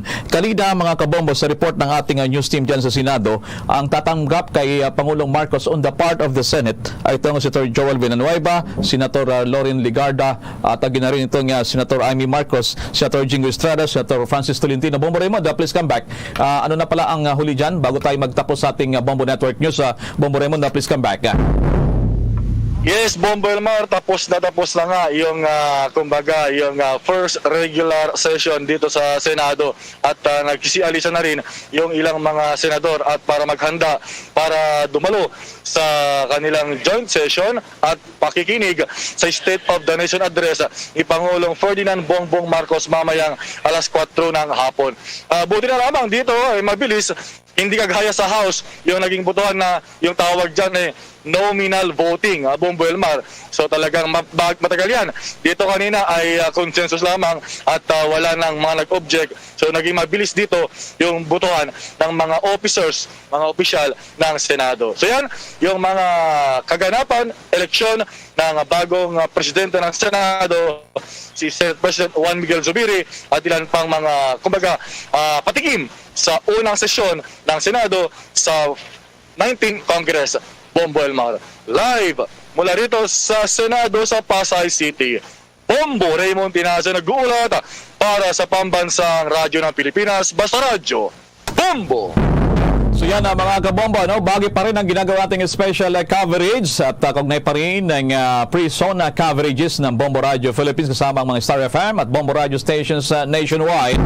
Magbabalik po tayo mamaya mga kabombo ka Star Nation dito lamang sa Bombo Radio Philippines at po kayong bibitaw dahil sa ihatid na naman po namin na makasaysayan na namang yugto ng ating gobyerno na nasa ilalim po ng bagong liderato ng Pangulong Bongbong Marcos kaugnay ng kanyang kauna-unahang State of the Nation Address at dito po niyo maririnig din po yung mga balaki ng Pangulang gusto niyang sa Kongreso na may pasa at yun na rin yung problema para may ahaw naman ng itong ekonomiya ang ating mga kababayan sa panahon ng krisis po ngayon. ngayon. So abangan nyo po mamaya, no, bago mag alas 4, so we can go on air again, ano, sa ating mga himpilan, mga 3:30 in the afternoon, para naman sa ating gawing special coverage, sa ating blow-by-blow special coverage, at maging sa mga social media accounts po ng Bombo Radio Star FM. Abangan nyo po doon ang ating mga pag-live na reporting, ano, hindi lamang po yung audio, kundi yung video coverage na bibigay po ng Bombo Radio Philippines para po sa publiko sa buong bansa at sa buong mundo. At live, nationwide, worldwide, via satellite mula sa Bombo News Center Makati, kami po ang inyong mga nakasamang nangatid ng balita. Ako naman po si Bombil Maracol para sa Pambansang Radyo ng Pilipinas, Basta Radyo, Bombo. Balik na diri sa pagpagalagad karon sang Bombo Hanay sa udto sa gihapon kaprimo Bombo Chama Blanco Hover. Sa aton sinima ka Bombo standby sa dugang mga balita kag impormasyon. Pisar padayon pa sa karon ng nominal voting dito iya sa may House of Representatives sa pagpili sang House Speaker. Pero tay kalabanan sini silang gina-nominate amo si late Representative Martin Romualdez. Sa aton sini karon niya mga kabombote amo ning ginambal nga formality na lang ini kay pagkatapos iya sang eleksyon sa aton sini mga kabombo. Nagwa na ang pangalan ni Representative Romualdez nga amo ang masunod sini nga House Speaker. Diri man karon sa aton sini nga pagpangalagad. Anyway, balik-balikan naton ina karon iya sa bahin naman iya karon sang House of Representative or sa Kamara de Representantes. Sa Senado nahitso na to yang leadership.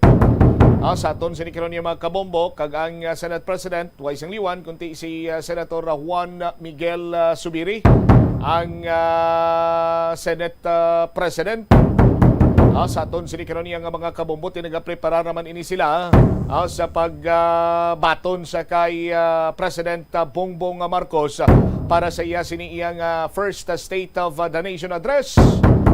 Karon sa aton sini mga kabombo las 4 sa Kamara de Representantes sa aton sini nga mga kabombo, no, sa pagplastar man sang aton sini iyang presidente sa iya sini nga mga plano, no, sa pagpamuno sa pungsod Pilipinas. Ang oras karon diri man sa aton sini nga pagpangalagad sa DYFM Bombo Radio Iloilo, 35 minutos na ang nakaligad sa takna sini nga las 12. Hatagan na naton sa nagakigo sining tulupangod ang dugang nga mga balita kag impormasyon sa lokal naman sini iyang pahin. May kantanan sa padayon nga pagsaka karon sang kaso sang dengue hemorrhagic fever. Sa aton sini nga mga kabombo kay ang dengue isa man sa mga ginabantayan kag isa sa mga makamamatay sini nga balatian. Diri iya sa pungsod Pilipinas. Sa karon ang syudad sa Iloilo sandig sa latest information nagikan sa Iloilo City Health Office mayara na sang 398, no? 398 ka mga kaso. Ang attack rate naton is 83 per 100,000 na population. Ang percent change may increase kita sang 84% compared to previous sa year 2021. May isa ka death, no, sa aton sini matag palamati. Hibaloon naton kay sang nagligad nga semana nagmando ng aton sini iyang alkalde nagpakigistorya sa nagkalinain sini mga stakeholders agud sa paghatag sa nagakigo sining tulupangod karon sa kaso iya sang dengue. We have on the line Mayor Jerry Treñas. Mayor, good afternoon. Si Bombo Cham ini live ikaw sa Bombo Hanay sa udto. Alright, may nga po gid Bombo Cham kag sa tanan naton nga taglamati may nga po gid. As of the late sa tanan. Yes, Mayor. As of the latest, Mayor, nga gimpagwa nga datos sang City Health Office, may 398 na kita ka mga kaso sang dengue from January to June 29. Ano pa gina mga lihok naton na Mayor nga ginahimo karon para nga mapungga naton ang pagsaka pagiliya sang kaso? Well, amo na ang report sa akon kay ina sang aton nga City Health Office, no, kay Doktora Tang nga siya dugid ka taas subong sang cases. And may ginapa-schedule nga meeting upod sa mga barangay kapitanes, and we will be asking everyone to really intensify efforts, no? Gapangayo man ko bulig tani sa katapos sa media nga maalalayan nato ni kay do syadugit kataas ang cases ta. Okay. Mayor, diri sa bahin karon iya sang Bombo Radio ever since sa mga programs sang city government upod gid kami sa kampanya sa para iya sa syudad sang Iloilo. On our end, mahimo man kami sa mga efforts sa mayor para nga ma-remind ta aton sini nga mga kauturan karon may kantanan sa pag-prevent or pagpugong na sa pagsaka sa kaso sa dengue diri sa syudad sang Iloilo, Mayor Treñas. Bao, salamat gid kay do kinanlanon tagid subong alalayan ini kay syadugit kadasig sa pagsaka, no? And while we have been saying kumparar sa iban abing LGUs kita pinakalubo, but kadasig sa saka, and it will not be remote kung gulpi lang na masaka pagid, and malabot ang level sang aton nga syudad sang 2019 pagsulod tagid bala sang bag-ot nga term. Siguro sa pamaagi man regarding sa clearing operations, sino mga illegal structures kay ginpabayana kag posible tiniran sang tubig, dako man niya nga bulig karon ng clearing operations naton nga nagapadayon, Mayor Treñas? Yes, sige pa ni aton nga clearing operations, no, because we want to make sure nga gasunod gid kita sa mando man sa DILG nga ang mga dalan para gini sa mga salakyan, sa mga bisikleta, para sa motor, pero hindi para sa negosyo, no? And we will continue to do so. Basubra na isa ka gatos karon, Mayor, ang napang-apprehend ginpang warningan sang composite team naton, may kantanan sa sining clearing operations, pero may ara pagin sa gyapon iban nga nagabaralik, Mayor Treñas? Yes, sige gini, no? Mugana isiling ko, may mga dalan ko na agyan after sa clearing. Pagbalik ko, may ara naman, no? So sige gini siguro adlaw-adlaw gid aton. Do we need stiffer Mayor, penalties para sa mga nagabalik-balik kag padayon nga nagapasaway? Tan-awon ta, no? But sa subong siguro sufficient naman ang ara subong ta aton. Mayor, balik-balikan ko lang sa nagligad to, may naggamando ikaw nga imbestigaran sang city legal office ining issue sa bahin sang sang euthanasia. Kumusta na to, Mayor? May ara na bala sang na-forward sa imong opisina? May meeting ko karon dugay-dugay sa City Legal, no, kay Attorney Joseph Arenio kag kay Attorney Viterbo. Okay. Anong gina-expect nimo, Mayor? Kay last time na interview ko si Dr. Tomas Portesa, yaman sini nga gin-clarify nga wala to ya hindi adto sanction sa Iloilo City Dog Pound or why to ya ginhiwat sa City Dog Pound ang euthanasia, but by the request to ya sang barangay kag sandig iya sa responsibilidad ni Dr. Tomas Portesa, he is allowed nga magpatigayon sang amo sadto iyang hilikoton kay nakita na ang manifestation nga madamo sang rabid nga ido sa nasambit sini nga barangay, Mayor Treñas. We will give Dr. Fortesa all the leeway para maka-explain siya. And ang aton is really to get to the bottom of this. Okay. Mayor, lastly na lang siguro, nagahilapit ng bulan sa August, basta gani bulan sa Agosto, ti Iloilo City Charter Day. Ano mga programs naton nga ginalantaw, Mayor? Damo aton programs, no? May mga sports programs, may ara kita nga iban man nga mga programa, pero ang puntaya sini will be recognition of all the taxpayers nga taas nga nagbayad sa aton syudad, no? Both individuals kag corporate. This is just a recognition nga kung tanan kita nagabinuligay, we will continue to go beyond this pandemic. All right. Lastly na lang siguro, Mayor Treñas, anong gina-expect nimo sa first State of the Nation address ni Presidenta Bongbong Marcos? Well, there are several issues. First, ang aton gid nga lapit gid sa aton nga issue amo ni ang Taytay sa Guimaras kag sa Negros. Ikaduha ang para sa agriculture, ikatatlo ang pagsabat sa inflation. Alright. Sige, Mayor Treñas, thank you so much for your time. Ayong hapon sa imo. God bless. Thank you, gid, kag may hapon. There you have it, si Mayor Jerry Treñas sa paghatag man sang dugang nga mga impormasyon. May schedule karon iyang meeting kaupod sa mga punong barangay diri sa syudad sa Iloilo gud nga ma-address ining problema naton padayon nga pagtaas sang corona o sang dengue hemorrhagic fever cases. Sa aton siniya karon nga syudad sa Iloilo, could you imagine 398 na. May isa na diri ka casualty. Di all efforts sang ginapanawagan karon ni Mayor Jerry Treñas agud nga sa pagpalinton aviso at the same time pag remind man sa tagsa sini ka Pumuluyo may kantanan sa prevention sang dengue. Sa aton sini karon iya nga mga kabombo kag hibaloon taman ang resulta sa investigasyon sa Iloilo City Legal Office. May kantanan sa ginapayag nga euthanasia.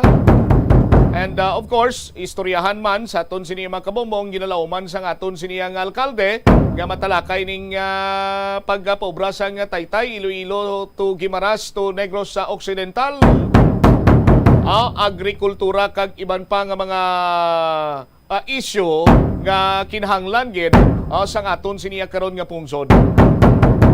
Sa aton sini nga pagpanumbalik ka banwa dugang nga mga balita kag impormasyon diri sa Bombohanay sa udto pagkatapos ang labing importanteng mga panumdom. Oras ang unang sona ni Pangulong Ferdinand Romualdez Marcos Jr. Once again, Bombo Radio Philippines, the #1 radio network in the country, brings you the special coverage of the State of the Nation Address, direct from the House of Representatives, Batasan Complex in Quezon City. Ano kaya ang ilalatag na mga solusyon ng Pangulo sa mga problema ng bansa? Ano kaya ang mga hiling niya sa Kongreso? Sa pangarap na maging maunlad ang ating bansa, ang pangarap nyo ay pangarap ko. Yan at iba pang mga kaganapan, ihahatid sa inyo live ng mga Bombo Radio at Star FM stations nationwide. Alas 4 ng hapon, Lunes, Hulyo 25, dito lamang sa Pambansang Radyo ng Pilipinas. Basta Radio Bombo! Kabombo, subok nga naghalog na ang restrictions, madamo na nga mga physical activities ang ginabalik, ilabi na mga sports events. Apang maghalong lang ha, bangod kun ka isa, hindi malikawan nga may injury gid nga maangkon. Makabulig ang pagbutang sang ice o kun yelo sa bahin sang lawas nga nagasakit bangod sang injury. Suno kay Michael Vincent Kayanan, physical therapist, ang ice ang mahimo nga ma-apply sa bahin sang lawas nga masakit sa sulod sang duha ka adlaw. Ang masakit nga bahin sang lawas kaangay sang tiil o kun kamot, ang ihulom sa ice o kun direkta nga butangan sang ice. Pagkatapos ng duha ka adlaw, ang injury ang mahimo na nga mabutangan sang mainit naman nga tubig. Nakasimba ka na bala sa Miagaw Church? Ini ang kilalaman sa tawag nga Church of St. Thomas of Villanova. Ang construction sa nasambit nga simbahan ang nakumpleto sa tuig 1797. Sa subong, ang Miagaw Church ang isa sa mga tourist spots sa Iloilo. Popular ang Miagaw Church sa detalyado kag artistic sculptures sini nga nagapakita sang Spanish, Muslim kag Chinese traditions. Ang Miagaw Church ang gindeklara bilang UNESCO World Heritage Site sang Desyembre 11, 1993. Masami bala nga nagabiring ang imutiil? Kung magpungko ka gani sang madugay, daw hindi ka na makatindog bangod nagabiring ini o kung naga-cramps. Suno kay Dr. John Hubert Pua, isa ka orthopedic surgeon, masami nga mabatyagan ang cramps sa idalom nga parte sang lawas. Apang mas delikado kung masami mo ini mabatyagan sa ibabaw nga parte sang imo lawas, kaangay sang kamot, bangod posible ini nga palatandaan sang mas malala nga balatian, kaangay sang sakit sa tagipusoon, diabetes, kag hypothyroidism. Pila sa mga rason sang cramps amo ang sala nga posisyon kung nagatulog o kung madugay nga pagpungko, kakulang sa potassium kag calcium sa dugo, kag dehydration o kung kakulang sa fluids. Nagpanugyan ang doktor nga ang pinaka-epektibo nga solusyon sa cramps amo ang stretching exercise tubtob madula ang pagbiring. Na-eksperyensyahan mo na bala nga mabuli o kung ikaw mismo ang nagapang-bully online? Ang cyberbullying among paggamit sang offensive kag masakit nga mga tinaga online na ukon pinaagi sa text. Ang bullying ang nagatuga sang kasubok kag depresyon sa biktima. Magluwas ni, magabatyag siya sang kaakig, kahuya, pagkadula sang interes sa mga butang nga iya naluyagan kag kakapoy. kung ikaw ang ginbuli. Una nga tika nga imo himuon amo nga magpangayo sang bulig sa tawo nga imo masaligan, ilabi na sa imo nga ginikanan. Paano ka bala makabulig nga mauntat na ang bullying? Simple lang, don't be a bully. Hindi mag-post online nga makahatag sang sakit sa balatyagon sa isa ka tawo. Sa aroma kag soothing feeling sa pag-inom sang tea, ang rason sang kadamaan nga paborito nga imnon ang tea. Suno kay Ansley Hill, registered dietitian sa Western Oregon sa Estados Unidos, ang mas sobra 3-4 katasa nga pag-inom sang tea sa isa ka adlaw ang makadala sang hindi maayong epekto sa lawas. Ang sobra nga pag-inom sang tea ang makapatas sang anxiety, stress kag restlessness. Hindi man manami nga pagtulog, bangod kaangay sang kape, ang tea ang naga-contain man sang caffeine nga nagapugong sa isa ka persona nga makatulog. Apisar sini, ang tea ang isa sa pinakapopular nga ilimnon sa kalibutan, bangod man sa pila sini ka maayo nga health benefits. Apang kinahanglan nga moderate intake lang sa tanan nga ilimnon agod ma-achieve ang healthy living. Nagahalog na ang mga pagsulundan. Apang hindi magkalipat nga ang COVID-19, ara pa. Be the solution against COVID-19. Magsuksok sang face mask, ilabi na kung niyara ikaw sagwa. Maghugas ang kamot gamit ang habon kag tubig, ukon mag-sanitize. Maglikaw sa mataw nga lugar kag magpabakuna. Kung nagalain ang imo pamatyag, magpabilin sa sulod sang balay. Pinaagi sa pagprotekta sang imo kaugalingon, maprotektahan mo man ang mga tawo sa imo nga palibot. Pirmi ka bala nagapanguyab? Ang pagpanguyab ang hindi man dapat kahangawan suno sa mga eksperto. Bangod isa ini ka natural nga proseso bilang response sa kakapoy, katuyo, boredom, kag kun kaisa, mahimo nga na-trigger ka lang kung may makita ka man nga nagapanguyab sa imo tupad. Apang ang ginpaandam sa mga eksperto, amo ang sobra-sobra nga pagpanguyab, sa diin masobra ka isa ang pagpanguyab sa sulod sang isa ka minuto.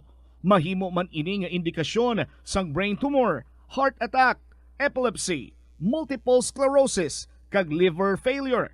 Bilang panugyan sa mga eksperto, mas maayo gid nga magkonsulta gilayon sa doktor kung may nanutisyaran nga increase sa pagpanguyab, ilabi na gid kung wala man lang sang matumod nga rason.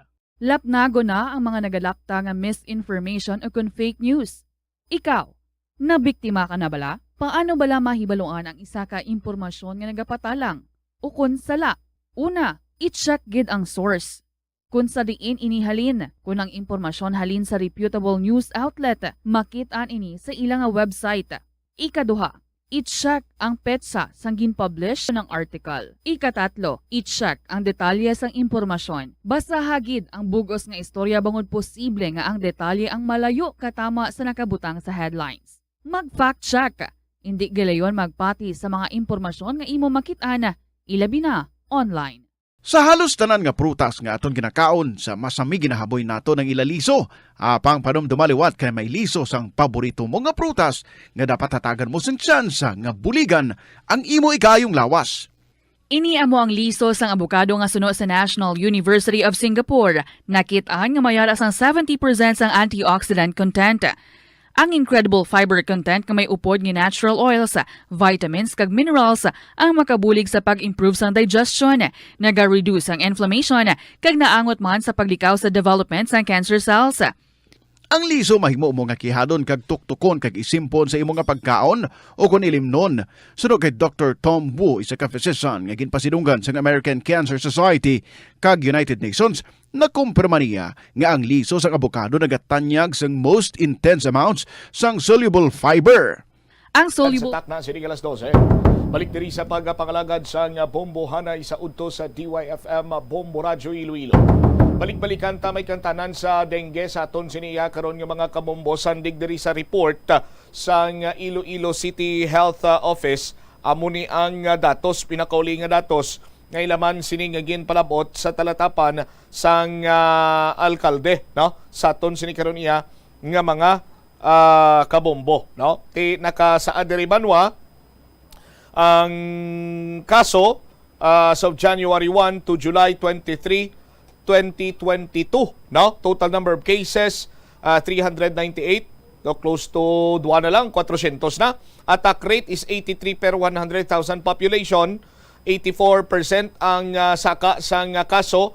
May isa ka patay sa aton siniya karon nga mga kabombo. And then ang mga barangay nga mayara sang madamo siniya nga kaso sang dengue hemorrhagic fever.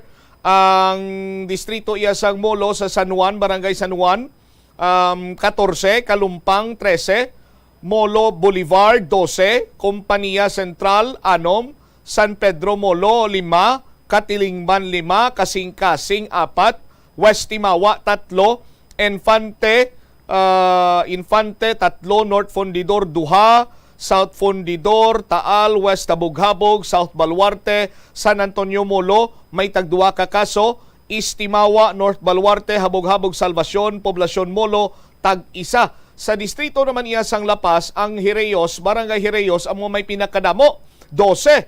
Rizal, 8. Nabitasan, Ingore, Burgos, Mabini, Plaza, 7. Gusilo, 6. Baldosa, 5. MacArthur, Kagkaingin, 4. Tag-3 naman sa Tabuk, Suba, Lapas, kag San Isidro, tag-2 sa Tikod, sa Divinagracia, sa Aguinaldo, sa Banuyaw, sa Magdalo, sa Hinaktakan, sa Laguda, kag Luna, Lapas, tag-isa-isa. Sa Mandurriao, sa aton Sinmakabombo, 52 ang kaso. Sa Pali Benedicto, 6. Sa Kalahunan, 6. Sa Bulilao, Dungunsi, kag Guzman, may tag-5. Sa Bakhaw, kag Abeto, subong man ang Buhang, Taft North, 4. No, tag-4 sila. Hibawaan Norte, kag PHHC 17, tag-3. Hibawaan Sur, 2. San Rafael, 2. Oñate de Leon, PHH Block 22, kag Tabukan, may tag-1. Sa Tansa naman, Tansa Esperanza, 18. Bonifacio Tansa 5, Rizal Estanzuela 5, Rizal Palapala 2, 4, Baybay Tansa 4, Villa Anita 3, Malipayon Delgado 3, Tansa Timawa 3, Rima Rizal 2, Mabolo Delgado, Maria Clara kag Delgado Halandoni Bagong Bayan, may tag-1 kakaso, no? Sa aton sinikaron iya nga mga kabombo. Sa Arevalo, Sook 12, Kalaparan 7, San Jose 5, Santo Niño Norte 4, Quezon 4, Bonifacio 3, Dulunan 2, Santo Niño Sur, Santa Filomena, Caguilo Drive, may tag-1. Sa Haruto na tunga ini sa duwa mo, Haruan kag Haruto. Sa Haruto, nalakipan sa mga barangay, Balabago 7, Buhang 7, MVH Nova 5, Tagbak 3, Takas 2, Tabuk Suba 2, Buntatala 2, may tag-1 naman kakaso sa Balantang, Kamalig, Lanit, Quintinsalas, kag Bituon. MH Del Pilar, Haruan, 22 ang kaso.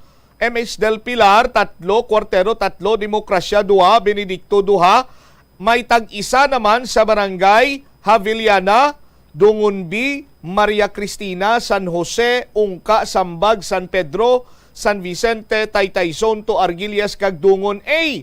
Sa Lapus naman, 13 ang kaso. Sa Sinikway, dira sa may Bangkiruan, 4, Mansaya Lapus, 2, Don Esteban Lapus, 2, Barrio Obrero, 2, Lapus Sur, 1, Norte, 1, Libertad Lapus, 1. Sa Santo Rosario, no, diri sa may Port Dampe, 4 ang Ortiz, Hipodromo 2, kag tag-1 lamang ang na-record sa Monica Blumentritt, sa Mora Miliesa, Rojas Village, Legazpi de la Rama, Danao, kag Concepcion Montes.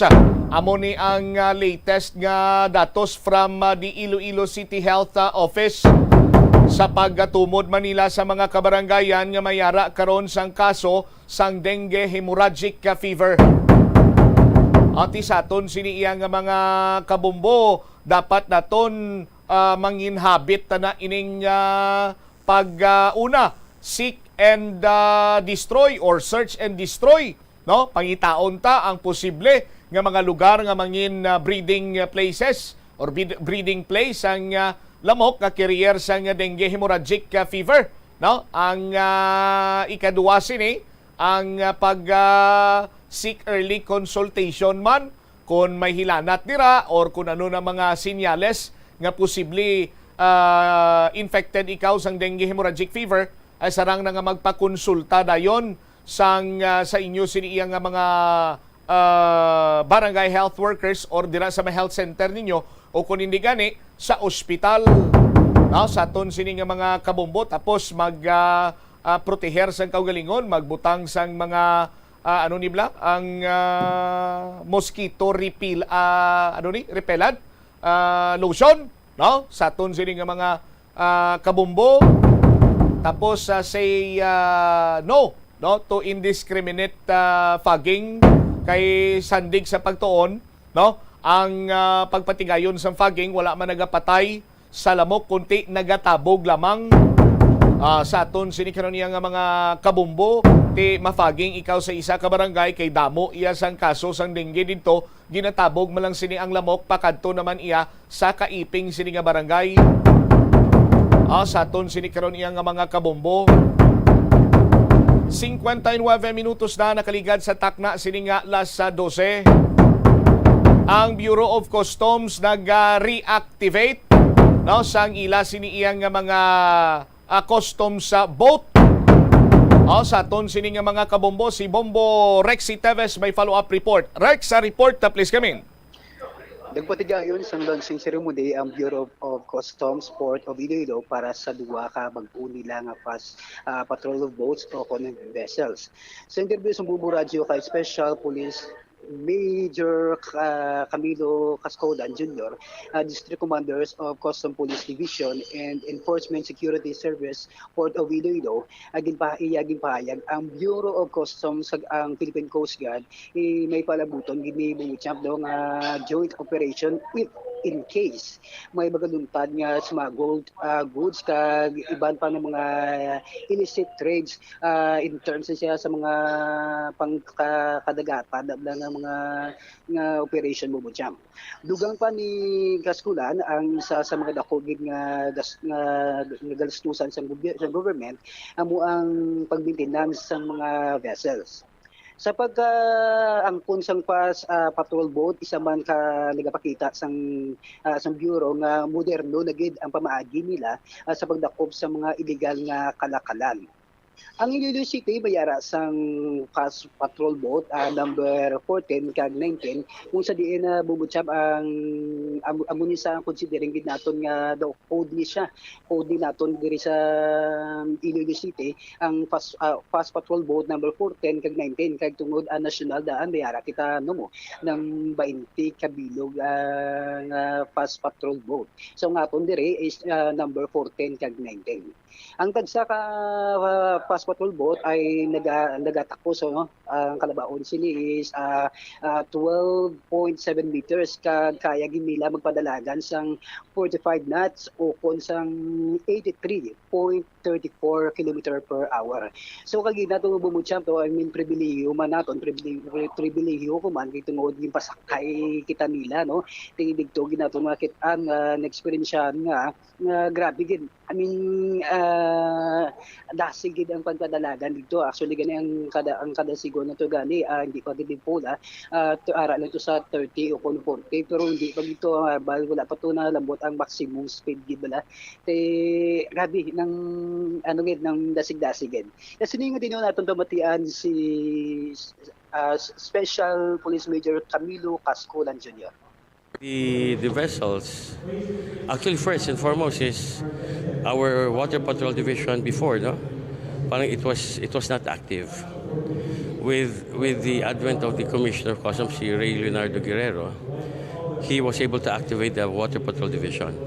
And now he was able to provide, of course with the funds of government, more than I think 20 new patrol boats for the Bureau of Customs, and these are all deployed in areas within the Philippines. So for the Port of Iloilo, we have 2 new patrol boats. And I believe we also have 2 mother boats which are now with the Coast Guard, Philippine Coast Guard. So we will also be using that. Because we cannot only use the patrol boats, but we need the support of the mother boats. which are too big. I don't know what class it is, but then it's a big vessel. So bali po sir, kung titingnan po natin we gonna do a joint operation with Custom and Philippine Coast Guard. Yes, actually, that will be coming, because we will be asking for at least a joint exercise with the Philippine Coast Guard and maybe with the Philippine Navy and the Philippine Maritime Group. No, these are all our partners all our partners in maritime interdiction. So actually, the boats will be used for maritime interdiction capability for the Bureau of Customs. Before we used to ask for assistance from the Philippine Coast Guard for all these maritime interdiction activities that we need. Now, having these boats, at least now we can also contribute to the maritime interdiction activities of the whole armed forces. Considering po sir na innovation po, we are in the stage of innovation right now through purchasing or through releasing that project of vessel. No, these vessels are bought. Nabili natin to. So this is, of course, we are proud to own this. Yes. The next thing, of course, is the maintenance. No?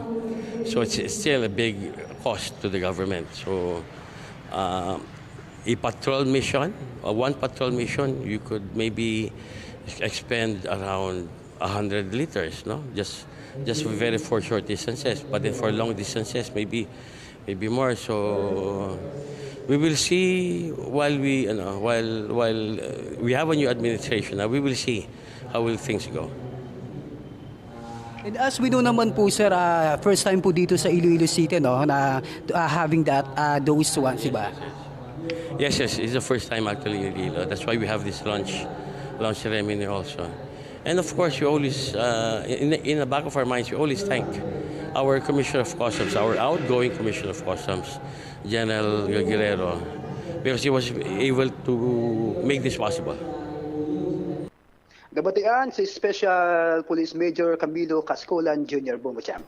So paano ba yung magiging function nila? Yung they will make go around the seas sa Philippines, Bombo Rex? Bali ang muna Bumucham, bali ang function pag nila ang pag-release nila ako to purchase the project fast patrol boats or vessel magamit man ni Bumucham sa mga tawag na halimbawa naman natin mga emerhensya nga katabulan sa kadagatan pwede gina natin magamit. With coordination sa Philippine Coast Guard natin Bumucham. Okay. Kiti bisan si Special Major, no? Special Major iarang ko. Special Police Major Camilo. Social Police Major Camilo Cascolan Jr. nagambal ngati ang isa lang kapag patrolya ko 100 liters. Pero hindi na iya siling yang from Iloilo mapadulong sila bisa Bacolod to. Dire lang kuno na Syria sa Iloilo, kaya amo na kuno ang magasto. Mahal magali ang gaston sa Bureau of Customs. Pero di bali man lang, kahit dabo man na pundo nila. Yes, ako ginamumusyap pero ang muna galing sa pagiging problema sa government kay tungod pares man ginambal ni Cascolan, dako gini ang maintenance in terms sa mga vessels sa ano binigay niya bayara kita nga 20 ka bilog nationwide Bumucham. All right. So nagalaom kita nga maka-perform na sila sang ila sining duty kiti ang palot sa nayman kung kisa sang kargamento Bombo Rex nagakatabo man sto nga sang lawod ti kabay pa nga kung naga-function ining mga patrol boats matungdan ilang ila sining nga trabaho. Yes, ako ginabumusyam do kagad alas sa nang tanan kita. Basta importante lang is overall lang naton sa tagsa ka mga obligasyon naton kay both brown nila o naton kung ano lang ilang maayo kan suno man sa polisiya, suno man sa kung ano man ang dapat nga naton na brown. Sige.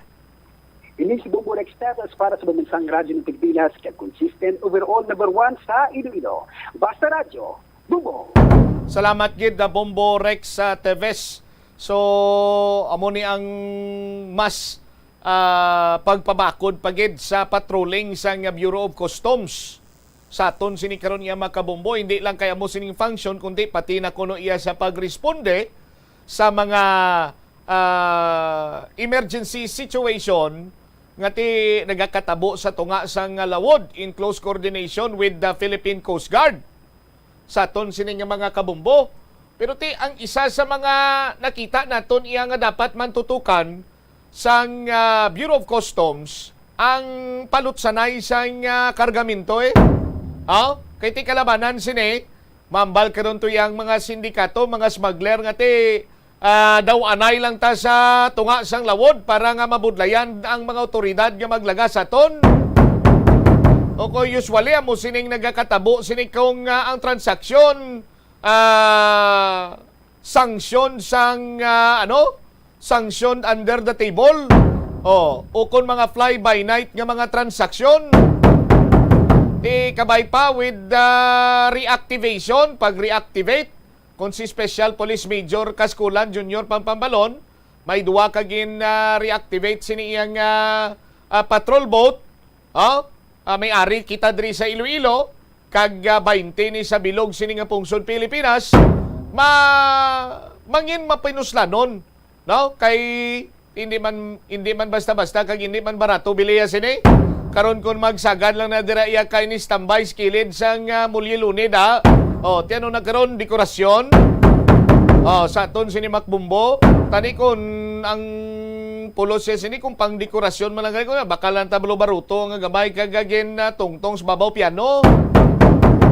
Pero ti nagalawom kita nga mangin functional ini sa aton sini makabumbo kag dako manini nga bulig sa operation batok iya sa smuggling sang Bureau of Customs. 9 minutos na ang nakaligad sa takna sini karon nga launa diri sa pagpangalagad sang bombohanay sa udto sa DYFM Bombo Radyo Iloilo. Sa mga kabombo naton, ginakalangkagan sang tanan ang labing unang State of the Nation address ni President Bongbong Marcos bangod nga ti first time nga magbalik kita sa face-to-face mo bangod sa COVID-19. Sa aton sini karon iya nga mga kabombo. Ari ang pila ka mga facts may kantanan sa State of the Nation Address 2022. Sa aton sini karon iya nga mga kabombo ang patigayunon subong adlaw nga State of the Nation Address labing una sini nga sona ni Presidente Ferdinand Bongbong Marcos Jr. igadulong ini sang bugos nga puwersa sang Bombo Radio Philippines kag mabatian kag malantaw sa tanan nga digital platform sang network. Ini ang una nga sona sa Batasan Pambansa Complex nga patigayunon sa full face-to-face setup halin sang natabo ang COVID-19 pandemic. Yari ang pila ka mga facts sa SONA 2022. 1,000 or 1,365 ang imbitado, lakip na ang tanan sining buhi kag former nga mga presidente sang pungsod da Pilipinas. Isa lang ang paniguraw naton nga hindi makatambong nga former kag buhi nga presidente. Way siyang liwan kundi si Pampanga 2nd District Representative Gloria Macapagal Arroyo bangod nga ini siya ang nagpositibo sa COVID-19. Ang tindog, magaserbe bilang direktor sang SONA ni PBBM, amo si Direk Paul Soriano. Siya ang magadirect sang SONA broadcast. Tisad to sa tsimpo ni Presidente Rodrigo Duterte si si Brillante Mendoza. Si Direk Brillante Mendoza, nakagi man si Direk Binibining Joyce Bernal.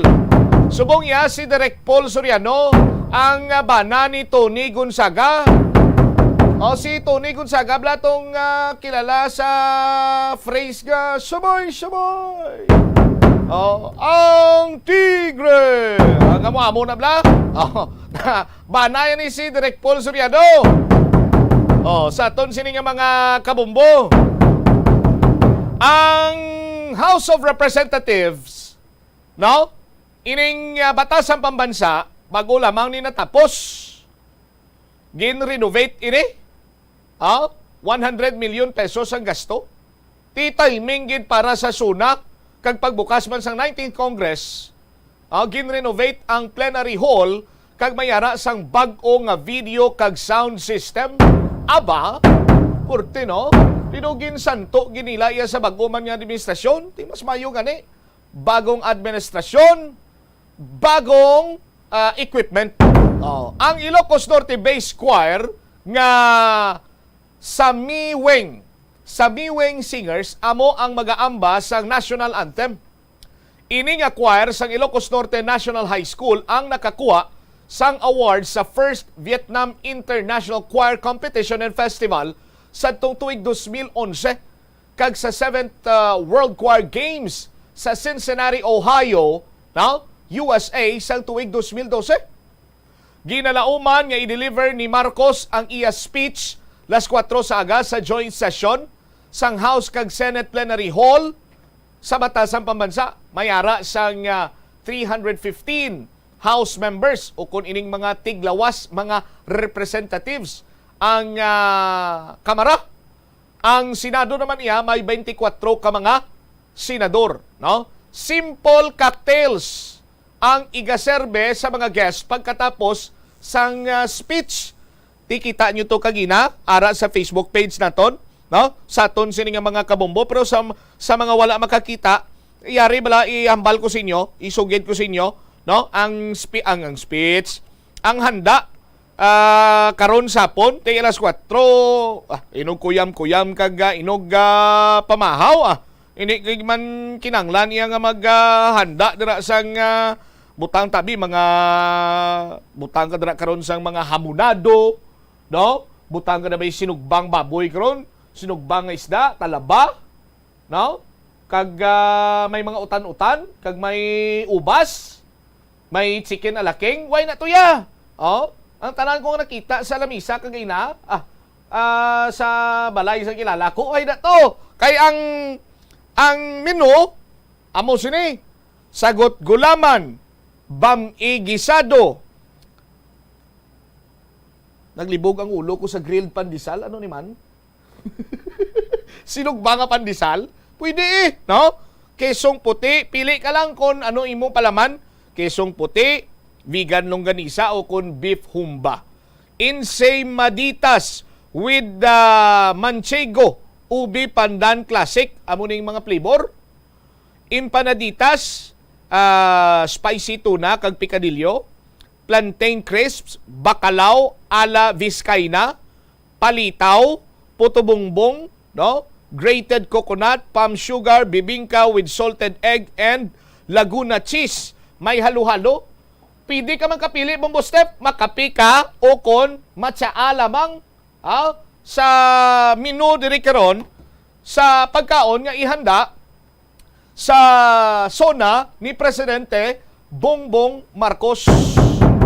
May mobile phone jamming sa himuon, no, or nga himuon sa pila ka oras antes pa man ang speech sang presidente kay kabahin ini sang security measures.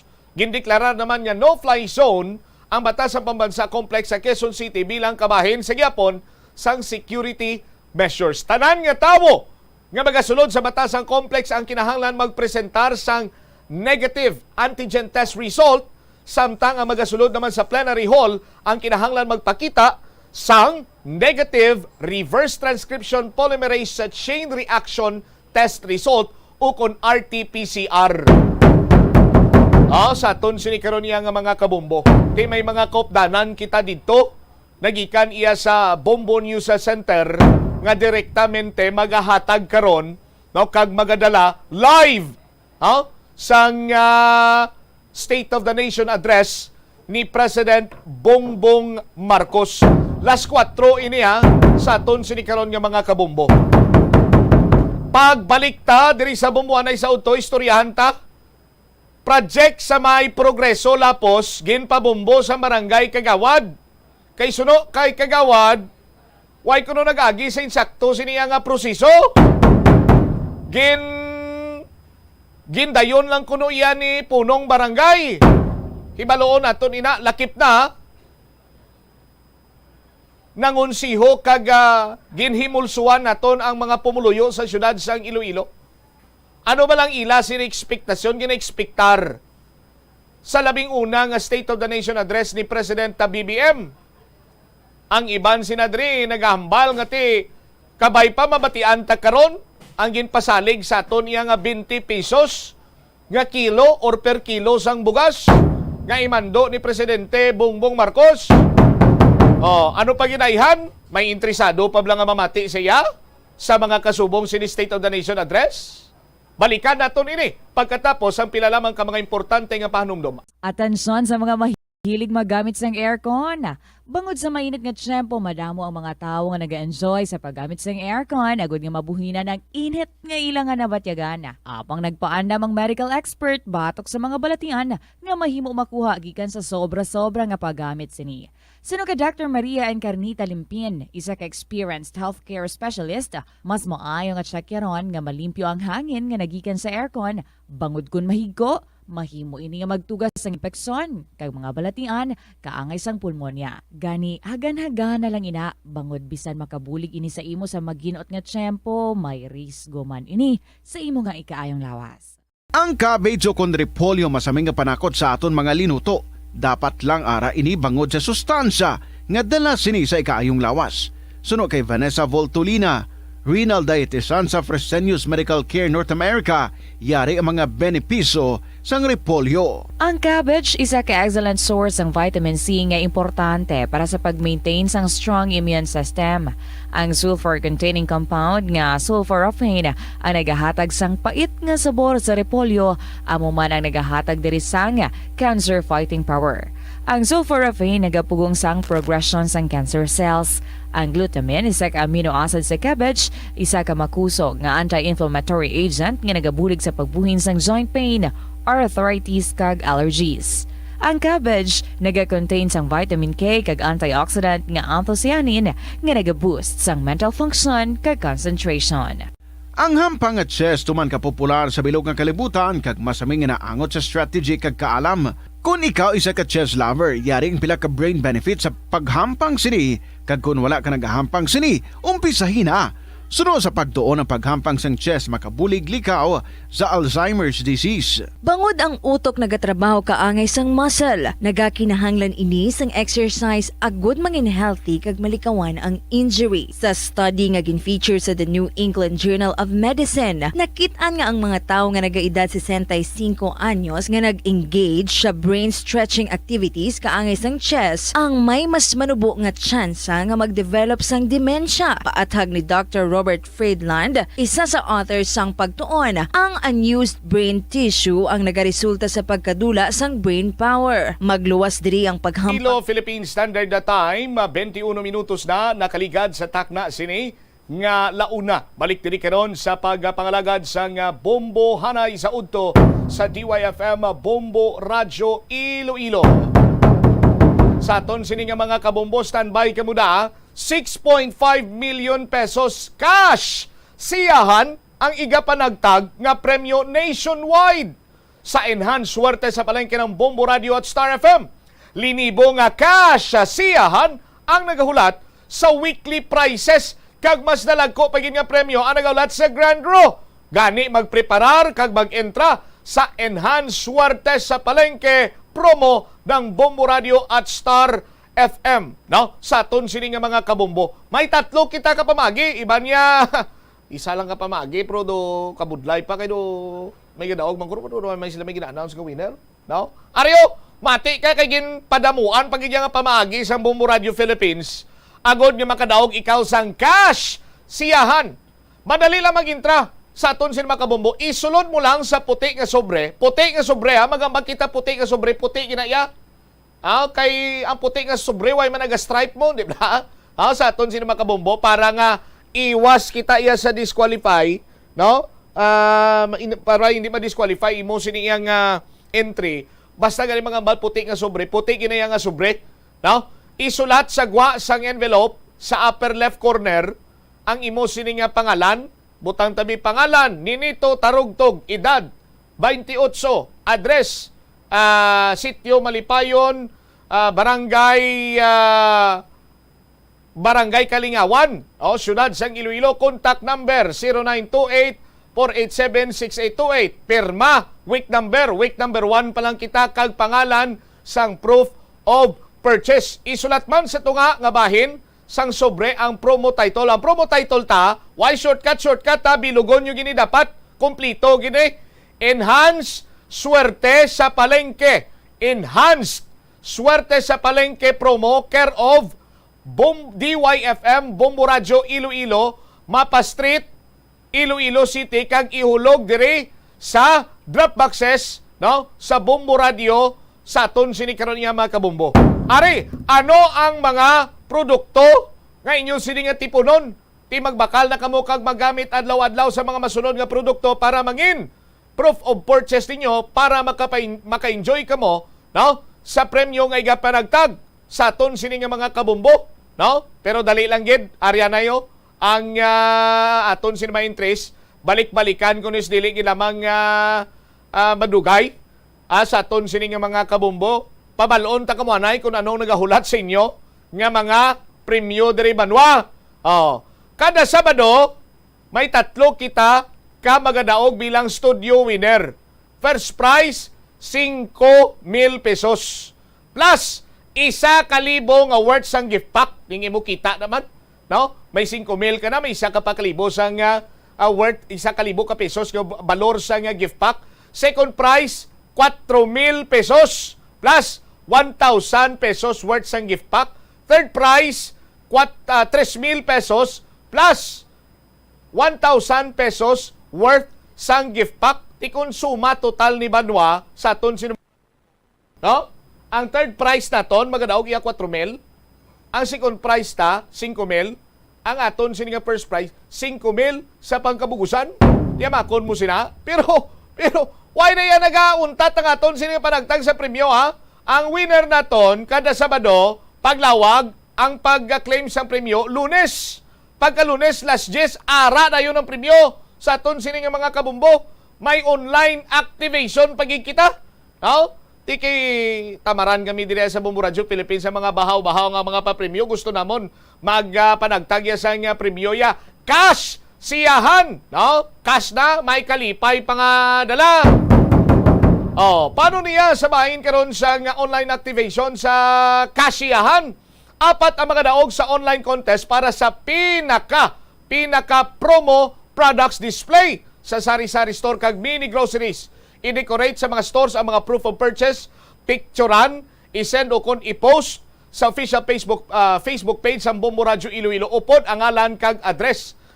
Sa aton sini mga kabombo, may criteria man kita for judging, pero ang premyo, ariblao, ang premyo naton sa first prize 4,000 pesos plus 1,000 pesos worth sang gift pack kag duha ka consolation prizes paginaton nga tag 2,000 pesos plus 1,000 pesos worth sang gift pack.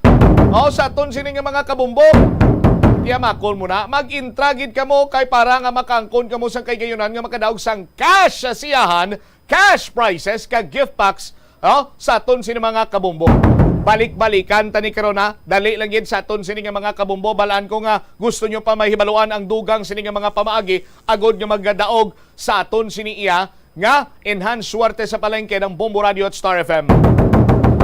Standby sa linya naton karon live via Zoom, makita man sa Facebook page sa Bombo Radio Iloilo, subong man sa YouTube channel, and of course live kita karon sa 837 kHz sa aton Cinema Radio dial. Si Barangay Kagawad Julian Katalan sang Progreso Lapos. Kagawad, welcome sa Bombo Hanay sa Udto. Kaupo mo si Bombo Cham. Good afternoon, Bombo Cham.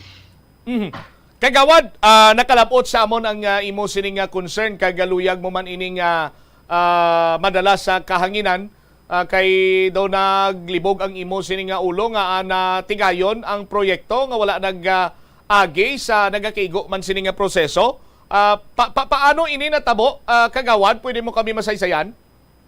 Bali, Bombo Cham, sang Saturday bala, kandi ang akon nga duty, ginayo ko na iya sa upod ko sa council nga kung pwede ihatag nila nga slot sa akon nga magbantay ako kay may kada isa sa amon ka kagawad may ara kami sang officer of the day nga magbantay sa barangay. So ginayo ko nga every Saturday lang ako mabantay since nga may ara ko ya sang private work Monday to Friday.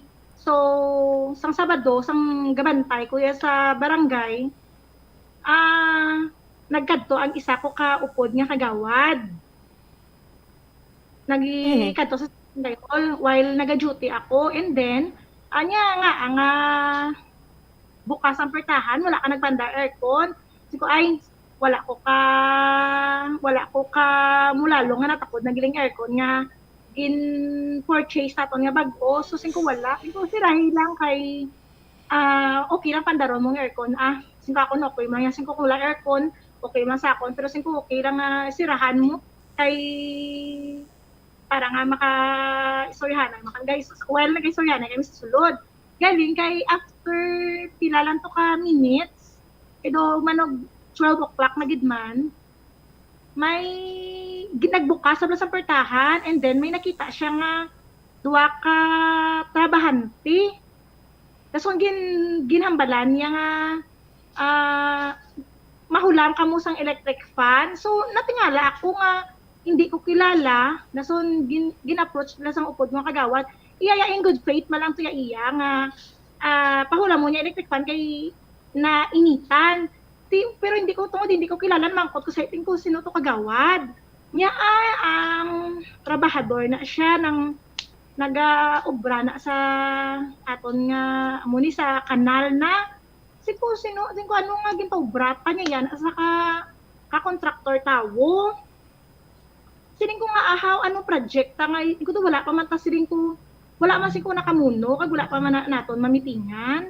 Wala pa man na siling ko maginuno sa aton di siko sang third Sunday sang 17 July 17 nagsesyon kita singko do wala man na ma-mentioner nga topic nagsingko ti nga nakibot ko bala ngo araw patanin ko wala gi kamo singko na may project kita gali wala gi kamo singko nakagamuno nga may GC kita may group chat kita nga sa makabalo lang nga ay mayara kita gali pagwaon nga project amo sini. Di ako nakibot ko, ti amo na nga sang amo na mismo nga adlaw, sang oras, sang alas 12, pasad, nag-chat ko sa group chat namon. Siling ko nga, may ang aton nga project, subong nga ginpagwa, pila amount, wala sang may nag-reply, tanan ko nga mga upod, insin lang ko nila. So namon kuman kagawad namon, ang amon nga, sekretarya nga, during sang time nagupod man siya sang duty ko kay alapit man lang gabantay man siya singko kabalo kamo siling ko sang project nya wala man tinigani kabalo ay pero nagumpisa na yung obra ko sa uling ni nagumpisa obra ambay nila nya sang Wibis lang ti Saturday ato nakabo mo siling ko nga wala di kamo binagpabalo bisin ko sa council ni ko tani amon gusto na namon mabalaan man bala kuno ng mga project nga ginapagwa ta kag isa pa hindi man basta-basta nga project lang 851,000 sobra. 51,981 do amo na something ang ginsend sa akon sa amon nga treasurer sa ulihin natin sa hapon na kay siling ko nagdesensya ako sa amon nga secretary siling ko malakatwa na kay ang akon siling ko nga ngipon ipa kay uko anay mabalik lang ko siling ko hapon na sige po nagapinamangkot ko sa group chat namon wala gid sa may nagasabat sa amon amo to nga naghambal ako nga gindiwat ko pagid ang akon nga pamangkot pila ang ano ang aton ginpagwa nga project kag pila ang amount ko wala may nagasabat sa inyo how sigo mayo guro sa bumbo ko guro mamangkot ay para nga sigurado nga may magsabat gid. Okay, tay may nagsabat sa imo ma'am? Ang nagsabat sa ako ng amon nga treasurera, pero hambal sa amon nga treasurera, wala man siya gani kabalo sa una-una.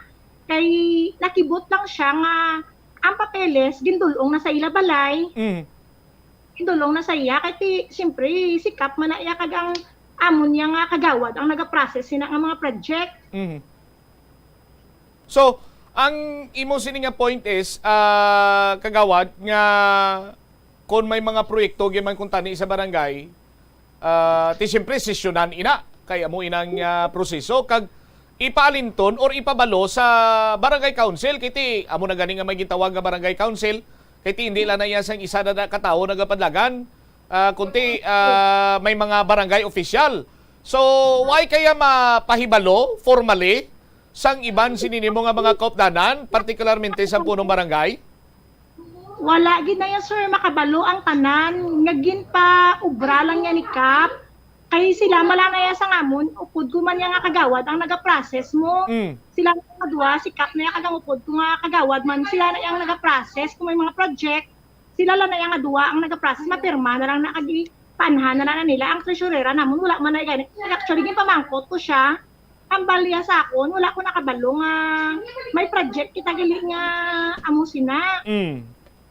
Nya nakibot na nya ang papili siya ulihin na lang kuno nakabaton niya tisiling ko araw-araw man tanaga man niya ubra mo na wala kay mo kabalo dati bala niya naman nga pagabot sa ako niya project ma human na ginano na ni kapya mo na tinganahan ko sir nga kaso lang hambal pagid sa akon sa treasurera nga wala pa na gani bala kasulod sa kuwa wala pa man na gani kuno ka ano sa bidding siling ko ti okay lang na siling ko nga no ti ambal ya gani ambal sa treasurera namon nya namangkot mako na kay Kap tiragambal man gani kuno ang upod namon man nga kagawad nga wala man akulba kay ti ara man ang project ti ang akon bala kun okay gid man na may wala ano do hindi makublakan no kay ti siyempre ka pamangkot mangkutani galing kay ti wala sila gasabat sa akon. Okay. So nagsugod na ang project may nagaobra na da. May nagaobra na sa sir, oo. Alright, pila ganitong ang balor hambal mo kang ginakagawad? Sobra 850,000, sir. Alright. Tawag sige, sino po ng barangay dira sa inyo sa Progreso Lapos? Barangay Captain Mayde Soliano, sir. Si punong barangay Mayde Soliano. Alright. Pero magluwas pa man abi sa pag-question mo ni sa project dira kagawad katalan ma'am may mga previous pa dira nga mga sa imo paglantaw bilang barangay officials irregularities na tabo sa inyo barangay? Actually mayara gid sir damo gid galing kay kung kisa bala na tamaran man bala nga magpagamuman bala kay basib man nga ikaw yan nagabalabag. Actually wala ko yan nagabalabag sir. Ang akon man lang nadaya maging transparent lang tayo sa pumuluyo pag sa mga upod naman sa council. Okay. So base kung may lamod pa politika ini ma'am kay do lapit na lang ma-eleksyon sa Disyembre may eleksyon kita sa barangay base pinsaron ni nila nga mo nang gina-question mo subong. Actually sir basta ya hindi ko niya hindi ko yang siling nga maano ko sa ila kay nga dugay na ni bala ang akon malang tani nga ang ila bala nga ipabalon bala kami nga sa council di wala gi kami kabaloy nga nagpagwa sila isang project nga amo sina kadako kag ang amon man tani maging transparent lang bala sir ti kung hindi tani bi karon hindi ko ni pag-i-question nun mientras tanto sa ginapanumdom ko kung hindi ko ni magpamangkot ano man mauko na lang kami tanan-tanan sa kay Kap mauuna na lang kami kung ano ang nagkatabo sa barangay. Ang akon sir transparency malang yatani ang akon nga gusto ipalabot bla sa ila maging transparent lang sila bla sa amon. Di karon ko karon manigulang na ta mga po tag mapatay ta forever amon ning ubra ta sa barangay practice na bala nga hindi bala inchakto. Okay. Sige, very noted gyud tanan nimo sini nga mga palamangkotanon kagawad Julian Catalan. Hatagan taman sa kay gayunan nga maka-explikar diri si punong barangay Mayde Soliano may kantanan sa sining pag-question imo sa nga transparency sa sining project dira karon. Ano ni siya drainage project? Mahimo sila drainage. Ano project dira gani kagawad? Amo na gani sir wala ko kabalo basta hambalang drainage ang ginpa kayo. Okay, base on drainage pero putwok pala. Hindi. Ayuhom lang ako kati why kagin man kabalo kay bisan gamay lamang nga impormasyon do why gid sa may gin share si mong mga kaupdanan mo dira nga barangay official kagawad. Oo sir ang akon man lang tani kung nagmuno man sa balatani sa amon ti sang ulihi nga nabalaan nilang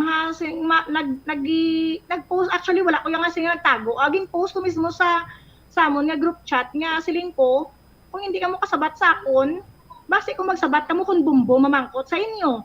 Kaya muna nga subong gaano sila nga nagpabalos la gani nga mas special session kami. Kasi ko ti paano na siling ko i-special session kasi ko nga natabo na nagaumpisa na kami niyo ya sang paubra dira kay ang amo na giman sir nga project nakita ko na ina sa amon nga budget.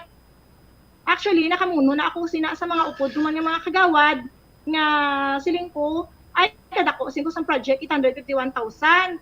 Ang ako na tani sir nga ang gusto ko nga iayo bala kay Kap nga since nga ipaubra na mo nga project kag kadako sang amount kag may mga tawo dira nga kinahanglanon ang ako nya maayo kami tani sa kontraktor nga kung pwede instead nga tawo sa kontraktor sir nga maubra. What if kung ang maubra dira nga kwaon nga mga tinawo bala nga mga ma-assist bala sa iya nga foreman kasi kung luyo sa barangay nga mga tambay lang nga wala ubra at least nakabulig man amo man nga tanang iayo ko galing kay do wala gid jabi gin pabungol-bungulan lang kami nila kag do wala gid ya nag-actions wala masikap na mati. Okay. Sige, ipalabot nato nina ang mga concern nimo kagawad. Thank you so much for sharing sa imo sining concern. Kay hatagan taman sang kay gayunan nga makasabat si punong barangay May Disuliano kag iban pa nga mga opisyal dira sa may barangay Progreso Lapos. Kagawad, thank you ged.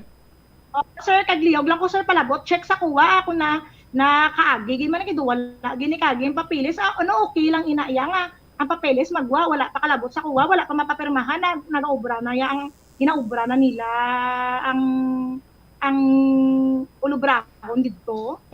Okay. Sige, kagawad, thank you, Ged. Mayong hapon sa liwat. Mga salamat. Thank you, Ged. Alright, there you have it. Si kagawad Julian Catalan sang Progreso Lapos. Hatagan ta sang kagayunan si punong barangay May Disuliano nga makasabat no? Sining pag-question man karon sang barangay kagawad nga ginatago kag way sila ginpabalo wala gin sesyonan sa malipot nga pulong way nag-agi sa proseso sandig sa reklamo sang barangay kagawad. Tisling ko basi kon pamulitika lang ni. Sinya ti hindi man ni pamulitika nga kon siniya for the sake of transparency. Ngati kon may mga galastuhan kag imbolbadong pundo iya sa barangay, kwarta sa pumuluyo, kwarta sa gobyerno, tinagakadapat ginlamang kag sa mga terminolohiya pabla matik na iya nga dapat ipresentar mo kag mangin transparent kada kay the more nga ginatago-tago na iya banwa or palusot or whatsoever dira ti dira na iya karon makatuga sang malisyoso nga pamangkutanon. Una best nga ginatago-tago ni nga way ni gimplastar nga way gining pabalustanan. Ano plastadas na may nakakwarta na sa nasambit sa nga proyekto? May nakakwarta or may plano nga mga warta or nakakwarta na. Kabalo naman kamo maminsar. Kita iya nga mga Pilipino, kabalo ka naman kumaminsar basta gani nga do ginaburon-buron sa aton sini nga mga kabombo. Ti sa ngalan sang transparency, amo nang ginaayo ni barangay kagawad Julian Catalan. Kay ti hambalya ti nya mintras tanto kita yang nga magsagad na lang kasunod-sunod bisan nakita ta nga sala mga po, mabata ta, mga puta, asa magklamatay ta, hando-hando kag mangin tando-tando na lamang kita. Sa aton sining mga kabombo. Ti may punto man si kagawad Catalan. But is why nga tiyatagan taman sang kay ginan, ini ginaplastar pa lang, presentation pa lang ini. No?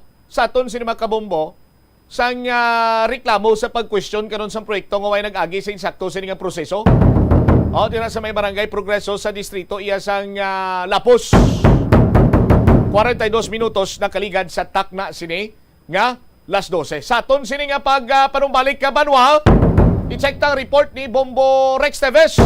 Anong mga gina-expectar sang pumuluyo ordinaryo nga Juan de la Cruz sa State of the Nation Address ni President Bongbong Marcos. Balikan tayo ni matapos ang pila ka importante nga mga panumdum. Madamo sa aton ang hindi katulog kung wala sang electric fan. Sunod kay Dr. Raj Dasgupta, isa ka sleep medicine expert, wala sang seryoso nga risgo ang paggamit sa electric fan apang pila ka mga tawo ang maka-eksperyensya sa mga ginakabig irritating symptoms. Yari ang pila sa hindi manaming epekto sa paggamit sa fan kada gabi. Congestion, ang naga-circulate ka hangin halin sa mga fans, ang makapadry sang baba, ilong kag tutunlan. Allergies, masami nga madala sa hangin ang mga yabok na naga-trigger sang allergies. Gapamalaman ini sang mata kag panit. Muscle aches, makatugas ang muscle cramp ang hangin nga naghalin sa mga electric fan. Amo nga kun kaisa, may eksperyensyahan ang masakit nga lawas kung magbugtaw. Nagakadapat nga ibutang ang electric fan 2 to 3 feet away. Agod nga maprotektahan kamo sa concentrated airflow. Importante man nga regular nga tinluan ang fan blades. Agod masigurado nga hindi ini pagkiniran sang yabok. Ang sesame kuno nga ang isa ka tanom nga ginapadamo para sa oil sa iyang aliso kag native ini sa tropical areas sa Asia, Africa kag South America. Ining manggaranan sa protein, vitamins, minerals kag antioxidants. Sunod kay consultant nutritionist Dr. Rupali Duta, ang sesame seeds ang nagapanabo sang cholesterol bagod nagakontain ini sang phytosterol sang ginapatihan man nga naga-enhance sang immune response kag nagapanabo sang risgo sang pila ka cancer. Ang oil sa sesame seeds ang nagakakasman sang bacteria nga nagatugas sang plaque sa ngipon. Nagabato man ini sa type 2 diabetes. Ang antioxidant sa sesame oil ang nagabuhin man sang amount sang sugar sa imong nga dugo.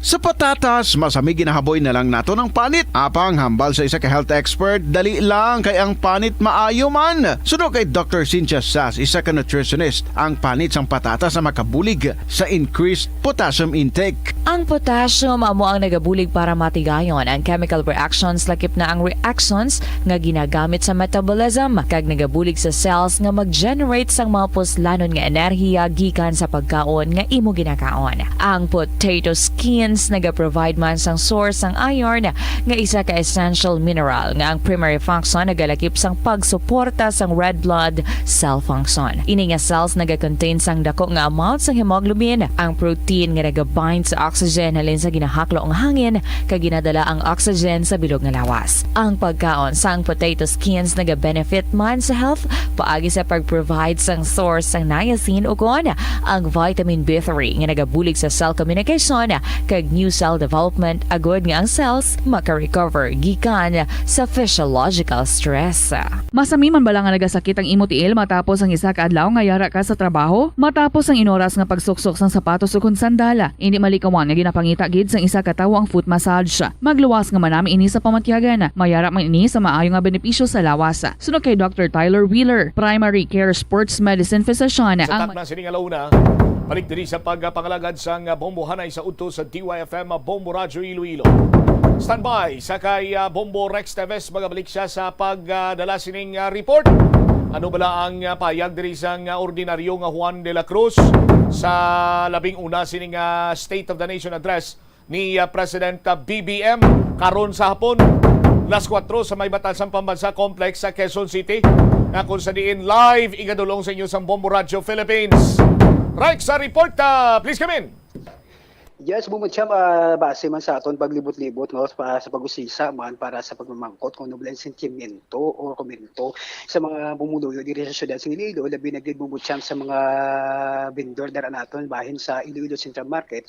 Kung sa panamangkotanon bala naton bumutsyam nga kung interesado bala sila sa pamati karon sang first nga suna ni President Ferdinand Bongbong Marcos Jr. no. Pero ang iba diri sina bumutsyam ibutang naton nga hindi man interesado pero ara sa Japon bumutsyang ang paglaong balang kung pagasundon o pagaimuon man gid ni President Ferdinand Bongbong Marcos Jr. ang ging promisa ya sang wala pa siya nakapungko bilang presidente sa sining nga pungsod sang nagakampanya pa lang sang kampanya pa lang sa bumutsyang amo mo na daw interesado man ang iba diri sa aton labi na magid ang mga noon man ang mga vendor dara naton sa bayan sang Iloilo Central Market.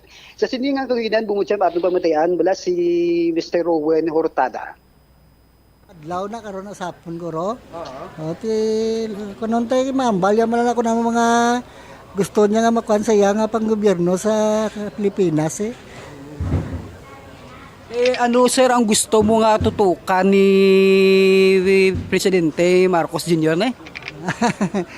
Kanon tayo ulaton tayo nga mga plataporma nga ginambal niya sang tiyon nga nagapadlagan pa siya amo na ambal niya bala nga mo niya kano 20 pesos ang kilo sang bugas ti ulaton tayo. Pero ikaw bi personal bi nga gi-expectar ka man sir nga maubrahon niya Gabay pa nga tumanon niya para nga makuan man tayo kita man makabenepisyo nga pumuluyo Pag dako gini nga bulig sa tagsa ka individual sa ato no? Siyempre, amak mo bla pila subong ang kilo sa bugas sobra 40 mimo na lang 20 ti dako nga bulig sa aton. Iti kinalanon talaga sa pangadlaw-adlaw nga tanan mo. May blang bugas, kaya mo na dako mabulig niya. Mag 20 pesos na lang kada kilo. Pila sir ka bilog mo bata aw? 5, puro lalaki. Oh. Sweet miss 20 piso nga bukas nga per kilo. Dako gini nga aspeto gid nga bulig. Sa isa ka adlaw, mag-isa ka gantang matigang namon, matunga na ang mabuhin sa galastuhon. Kaya may mo na lang siya 20 pesos. Tako mabulig. Pero karon sir, interesado ka man lang maglantaw sa persona ni President Marcos Jr.? Ilang taon ko lang basi tulog na ko, nakapulaw ako daan. Sapon pa to yasuna mo, sabong gani gambal ang mga senador, pero mulang taon ko lang kung makalantaw ko, hindi. Pero bilang sa individual, sir, may gina-expectar man kita nga kung pwede tani may i-benefits no nga pag-implementar sang bagong administrasyon, no?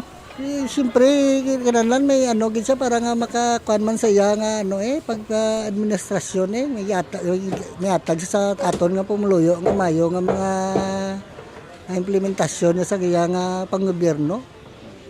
Para nga makakuan man ta benepisyo man ta nga pumuluyo. Lantaw laton ta lang iti way pa man sa ka 100 days nga bago pa man lang siya kapungko. Lain man to yung amaya, lain man yung bata mo. Nabatian si Mr. Rowan Ortada, isa na vendor bumutsyam sang daratang sa Karamihan sa Iloilo Central Market. Ang sa iba naman nga ba bumutsyam, siyempre may ara man nga mga pumuluyo naton nga ga-expectar man o magatutok gid sa first ning nga suna sang ato na pangulo nga si Ferdinand Bongbong Marcos Jr. no. Ti maara sa gyapon sa ila ang paglaom nga kabay lang gid may pagbag-o no nga i-propose si aton presidente nga si Bongbong Marcos Jr. kag labi na gid ang ginangyo man sang aton mga pumuluyo, labi na gid sa mga vendor nga kung pwede tani tutukan niya gid ang kapikiduhon bala in terms sa bumutsam sa mga supply dire kag in terms sa mga supply sa mga pagkaon, in terms sa kung pwede tani panubuon ng tani mga presyoanay dire labi na gid kay tungod di nato maligarang kamaturan no nga apektado gid ang aton mga kubos sa mga kauturan, labi na gid ang mga vendor dere naton sa Iloilo Central Market. Sa sininga tagilidan aton pamatian si Miss Dolores Cordero Abilarde. Kung sa ako lang okay, makakapamati kami para mabalaan namon kung paano ang iya naman subong administrasyon nga sa naglipas bala nga mga pila naman ka years, ti subong maano naman namon party sa iya naman kung ano gid ang nagapakamaayo. Kagano ni mga to mam gina-expectar sa pag-aimuo ni sunan ni President Marcos Jr. Ang amo lang nga gina-expectar nga makamatabo bi nga amo na nga para nga sa masunod ngini nga mga namon nga ang mga balaklon bala kumbaga mga balaklon bala ti subong tawag tabla nga mahal ti gusto man tayo namon nga kung base pa lang isa man daw sa iya nga mga kuan sa ginhambal ya base kung maano man ang mga balaklon nga hindi man sa linggid nga magbalik isa nga mga hindi magnubo lang gid bala nga manual na namon nga mga pumuluyo siyempre pigado man kami mo. Ano mamang gusto niyo mga tutukan ni President Marcos Jr. ma'am? Ang party sa mga balaklon kay subong bala ang mga presyo bala sa mga balaklon. Kasi hindi gid sila nga magnubo gid pero namin bala nga maano lang bala namon nga siyempre kung kami bipigado siyempre maanuan man bala namon nga kabatsyag man kami nga masarangan gid namon.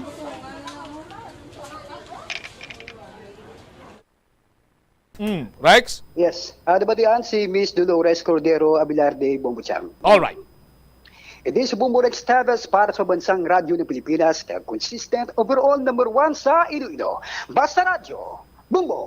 Salamat kid Bombo Rex Teves. Basta dito tamang karon mabatian na sa State of the Nation address ni President BBM ang rason kung nga hasta subong sa may ginapoint niya Department of Agriculture Secretary kag siya gid mapungko kay tinakita niya nga need niya i-address may urgent dapat ang pag-address sang presyo sang nagapanguna sa nga balaklon kag supply sang aton sini nga pagkaon diri sa pungsod ng Pilipinas. Tibantayan naton ini karon ululupod kita sa aton sini magkamumulas 4 mati ka mo diri sa Momo Radio, no? Pwede man kamo iya makalantaw sa Facebook Live sa Momo Radio Iloilo, pwede man sa YouTube channel namon. Sa aton sini karon iya nga pagbantay kag pamati man suwong paglantaw sang mangin State of the Nation address ni President Bongbong Marcos. Si late Representative Martin Romualdez na ilihir na, no, ang pakaisa ni President Bongbong Marcos na ilihir bilang bag-ong Speaker of the House of Representatives sa 19th Congress sa aton sini mga kabumbo. Ti majority sa mga congressmen, mga representative ang nagbuto sa kay Representative Romualdez, House Speaker Romualdez, ang Gabriela Party List Representative, ACT Teachers, OFW, kag kabataan party list nag-abstain sa pagboto sa aton sinikaron niya nga mga kabumbo. Si former House Speaker Lord Alan Velasco nag-express man, nagpalabot sa iya sini nga suporta may kantanan sa pagkailihir ni late Congressman Martin Romualdez. Siyempre, ang aton sini iyang Lone District Representative, no? Nagpalabot man sa iya sining mensahe sa kay House Speaker, bag-o nga House Speaker. Tingnan ta pero medyo sako-sako gurus kong jam. Tingnan ta nga makalabot man siya sining linya. Hambalya, having worked closely with him for the past 3 years in the 18th Congress as an Assistant Majority Leader and a member of Committee on Rules, which he led, I can confidently state that House Speaker Ferdinand Martin Romualdez will lead the House of Representatives in a dynamic, responsive, and people-centered manner.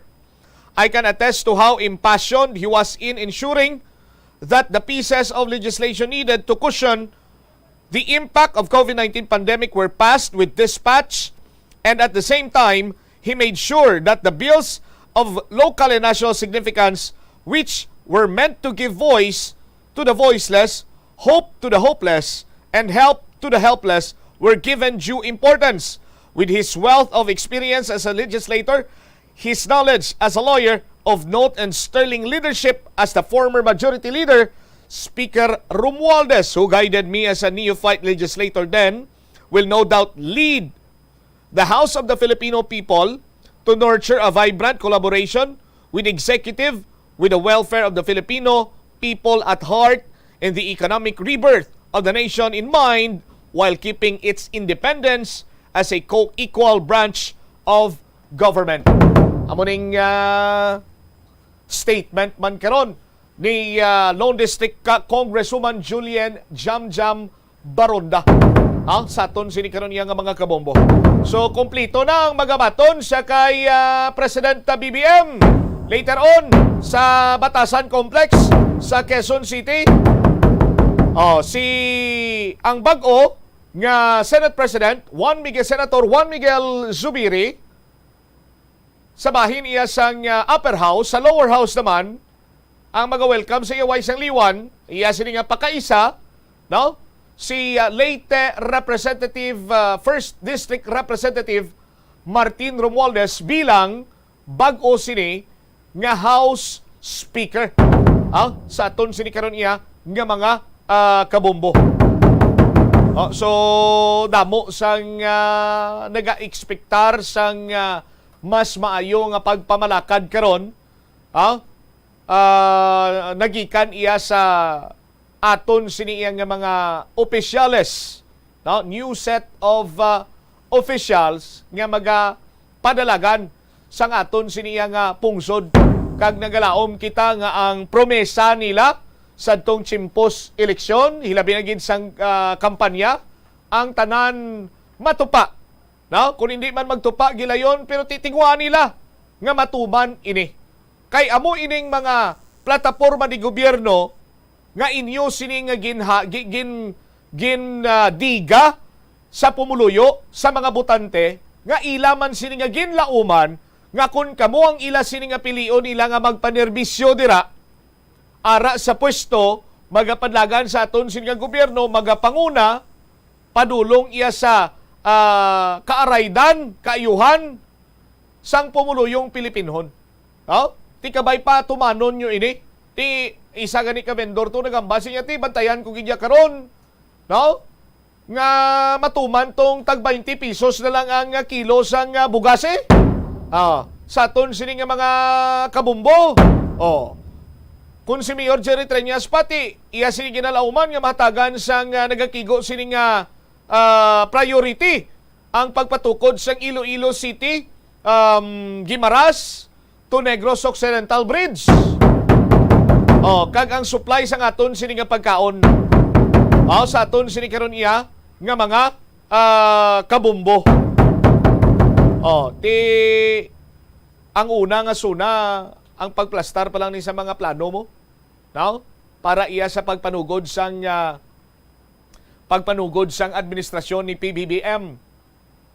Ti kabay pa nga ang iplastar niya, hindi iya malimtan, kag matuman ini sa aton sinikaron niya magkabumbo. Ano igatagan man sa nagakigo nga pagtamo dining presyo sa produktong petrolyo mano? Kay tido mo man isa sa mga balakuon gid. Sang tanan kay kun humulag ning presyo ya sumaka gani tanan man kita apektado diri. Kag madress man ang mga labing importante sini iyang isyu sang nga ginapatubang karon sang pungsod da Pilipinas. Kalakip na sinadri mga mayor nga problema such as illegal drugs and corruption. 59 minutos na nakaligad sa takna sining nga launa. Standby na kamo sa kapon lamang program. Kaupo naman sa kay Tita Regine. Isbombot Shama Blanco Hover. Nagabilin sa imo sa mananay nga hapon. May God bless us all. Para sa pambansang radyo ng Pilipinas, consistent overall number 1 sa Iloilo. Basta Radio! Bumbo! Pareho nga balatyagon. Ang depresyon ang hindi gulpiyada lang nga nagakatabo sa isa ka tawo. Masami man nga ginakabig sa mga tawo nga depressed ini bangod sa kasubo nga nagakabatyagana. Ang kasubo, temporaryo lang nga nagakabatyagan sang tawo kag masami nagadugay sang pilalang kaadlaw. Samtang, makabig naman nga nag-experience ikaw sang depresyon kung masobre na sa 3 ka bulan nga nagabatyag ikaw sang kasubo. Importante nga mahibaluan ang mga naga-trigger sa nga mga balatyagon, agud nga mahibaluan kung paano ini nga bulngon. Mas maayo man nga magpangayo sang bulig sa mga profesional. Sa tunga sang padayon nga pandemya, masami nga nagakabalakang kadamaan kung paano mapabili na mataas nga immunity agud maangkon ang masanyo ga ikaayong lawas. Apang wala sang dapat kahangawan suno sa mga eksperto bangod nagabulig sa paglikaw sa nanuhay tuay nga balatian ang simple nga pagkaon sang citrus fruits kaangay sang pomelo nga puno sang powerful immune boosting antioxidant. Ang pomelo ang puno man sang lycopene, isa ka anti-inflammatory, anti-aging antioxidant nga nagapanami isang supat. Ang duga naman sang panit kag dahon sang pomelo ang natukiban nga makapatay sang cancer cells kag nagapalikaw sa paglapta sini sandig sa test tube studies. Hindi lamang sa genes o kuntugas ang katigulangon ang rason sang hair loss o kung pagkaunot sang buhok. Natukiban sang health expert sa South Korea nga ang hair loss ang tuga sang environmental factor. Hindi lamang sa genes o kuntugas ang katigulangon ang rason sang hair loss o kung pagkaunot sang buhok. Natukiban sang health expert sa South Korea nga ang hair loss ang tuga sang environmental factors. Suno kay Yuk Chul Kwon sang Future Science Research Center sa Republic of Korea kag lead author sang pagtuon, ang hair loss ang mahimo nga tuga sang air pollution. Sa nasabit nga pagtuon, ang particulate matter o kunang particle pollution ang makatugas ng health risk kag nagapanubo sang protein level nga importante sa hair growth. Sa bugos nga kalibutan, nagalabot sa 4.2 million ang nagakapatay bangod sa outdoor air pollution suno sa World Health Organization. Mas sobra 90% sang populasyon sa kalibutan ang nagaistar sa populated areas, sa diin ang heart attacks, aggravated asthma, irregular heartbeat kag poorer lung function ang pila lamang sa epekto sang air pollution. Pila ng imo edad, may savings ka na bala? Ang iban sa ato nagakabudlayan magkinot o kung mag-save sang kwarta. Apang paano bala iniumpisahan? I-separate ang wants kag needs. Pamangkuton ang kaugalingon kung bala kinahanglanon gid ang imo nga baklon. Kung ginakulang ka na sang kwarta, hindi ini dapat pagastuhon sa butang nga hindi man lang importante. Kung hindi ka gid makakinot, mas maayo nga buhinan mong imo expenses. Hibaloa mga non-essentials nga mga butang, kaangay sang entertainment kag pagkaon sa gwa o kon sa restaurants. Isa man sa pinakamaayo nga himuon agud nga makakinot ikaw sang kwarta amo nga mag-set sang goal. Umpisahi ang pagpanumdum kun para sa diin o kun para sa ano ikaw nagakinot.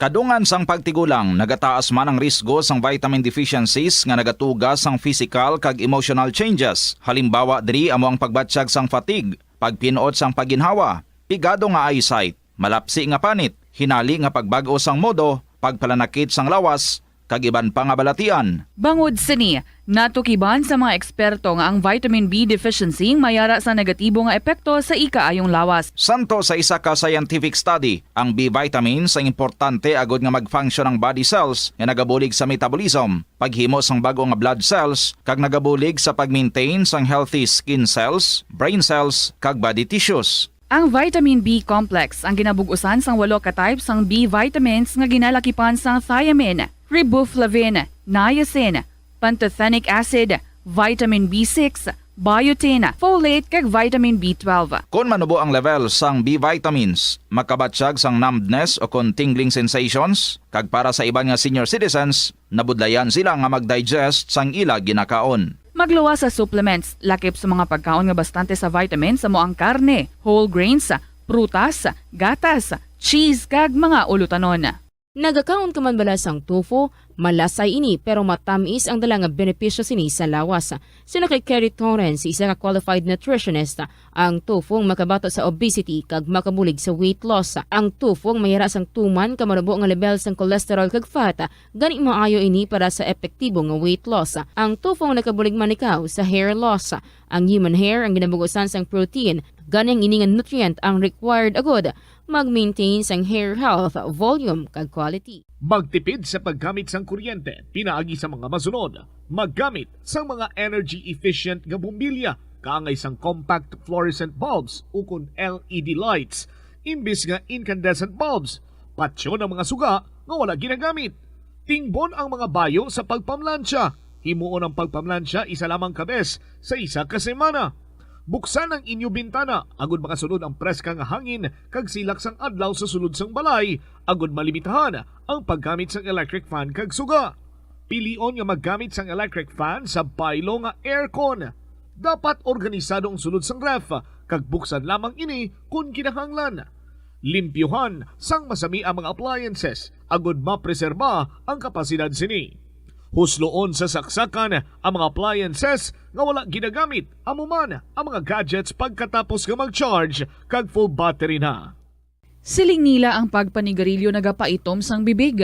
Pero hambal mo naman, wala mo na ako nagapanigarilyo pero nga ay itom gihapon ang lips ko haw. Yari ang sabat sa eksperto. Suno kay Dr. Jean Marquez, isa ka dermatologist, ang dark lips mahimo nga tugas ang maisog nga habon nga ginagamit sa guya. Bangod manipis ang panit sa lip area, kung ma-expose sa adlaw, nagaitom gid ini. Nagpanugyan ang doktor nga magamit sang mild soap kag lip balm nga may moisturizer kag sunscreen. Agod protektahan ang bibig kag malikawan ang discoloration. Kada Enero, ang mga Pilipino sa bilog nga kalibutan ang may ara sang kahigayunan nga mag-upod sa selebrasyon sang Ati-Atihan Festival sa Kalibo, Aklan. Ini nga selebrasyon ang ginahalad man kay Senyor Santo Niño, kaangay sang Dinagyang Festival sa Iloilo. Ginkilala sang National Commission for Culture and the Arts ang Ati-Atihan Festival nga the Mother of Philippine Festivals. Sa diin naging inspirasyon ini sang Dinagyang kag Sinulog Festival sang Cebu. Ang highlight sang Ati-Atian Festival amo ang tuigan nga paghiwat sang Higante Contest. Linibo nga mga devotees ang nagasiling nga mayara sang miracle nga nagkakatabo kung magtambong sa Ati-Atian Festival sang Kalibo. Kada tion sang kalamidad kaangay sang bagyo, kinahanglan mangin mahinalungon sa paggamit sang kuryente agud malikawan ang peligro. Yari ang masunod nga mga energy safety tips agud mangin safe ang tanan. Sa tion sang bagyo, kung may anunsyo na nga storm warning, mag-charge na sa mga cellphone, emergency light, kagiban pa nga mga device, bangod mahimo nga madula ang kuryente. Likawan ang paggamit sa mga appliances kung may bagyo. Sa pagpamati sang balita, mas maayo nga magamit sang debattery nga radio.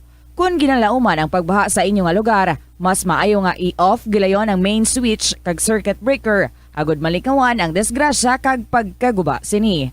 I-report gilayon sa inyong nga distribution utility o kun barangay ang mga nagalaylay nga sangasang puno, kagiban pa nga mga butang nga mahimo makaguba sa mga power lines, agud mautod o kun makakas gilayon kag malikawan ang peligro.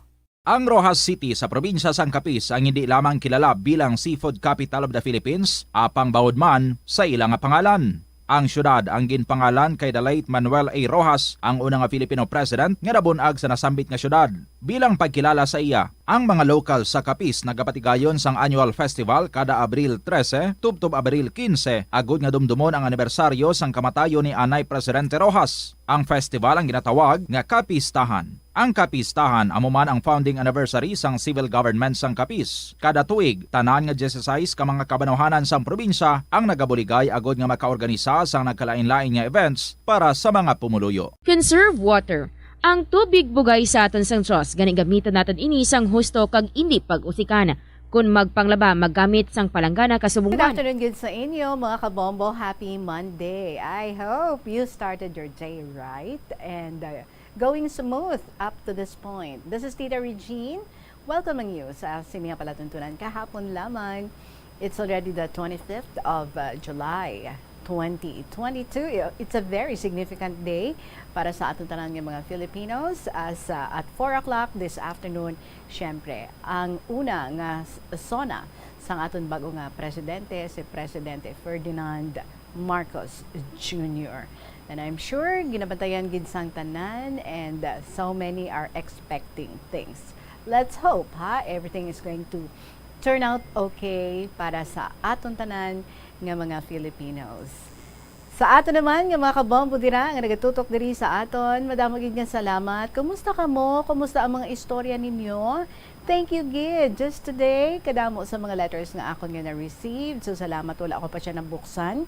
Pero salamat gid sa mga nagpadala diri sang ilang mga istorya nga ilagin sulat kag ginpadala diri sa kahapon lamang program. And to those nga naga-email sang ilang mga istorya, thank you very much also kag kamo dira pwede gid either maka-email or makasulat sang inyo nga makasaysayan and be a part sang Sininga Palatuntunan kahapon lamang. Email your stories sa bombo_iloilo@bomboradio.info or isulat ninyo ina and ipadala care of sa kahapon lamang program DYFM Bombo Radio Iloilo, Sky City Tower, Mapa Street, Iloilo City. So let's be calm, let's be relaxed, and just enjoy this program. Again, this is Tita Regine. Nagapamati ka mo sa Monday edition sa kahapon lamang program. Let's open this up with a song from the Bombo Music Festival from Keisha Velez. Ikaw na, mayong hapon.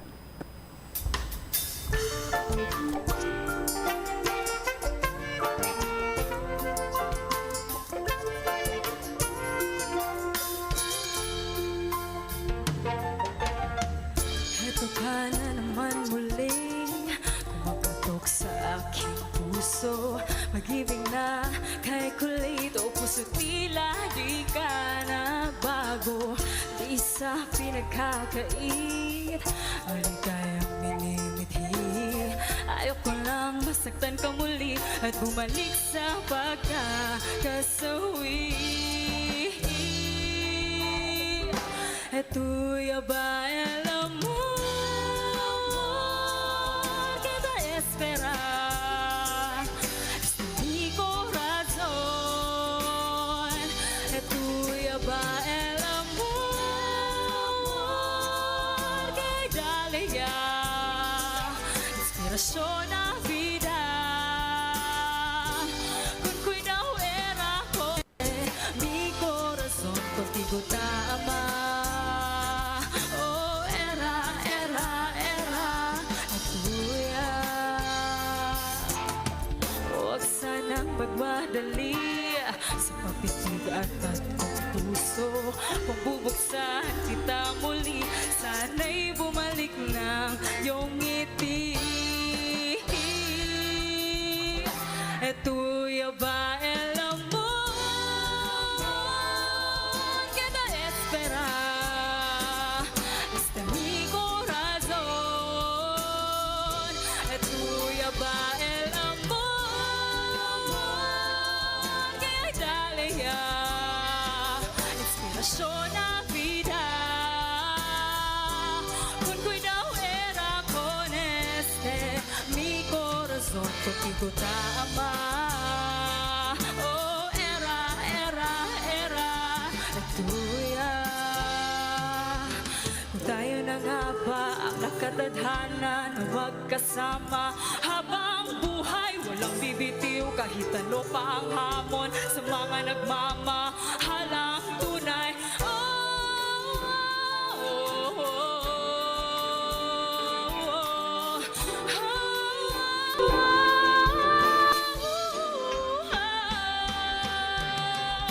Ikaw na nga bang pag-ibig nang hinihintay ng puso ko? Ikaw na nga bang pag-ibig na magbibigay ligaya sa buhay ko? Ikaw na nga ba? Ikaw na nga ba?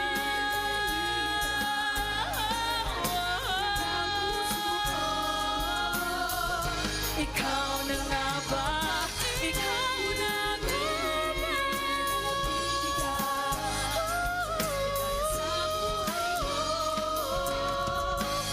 Alagaan mo sana itong puso kong nilalaan sa'yo. Sana, ikaw na.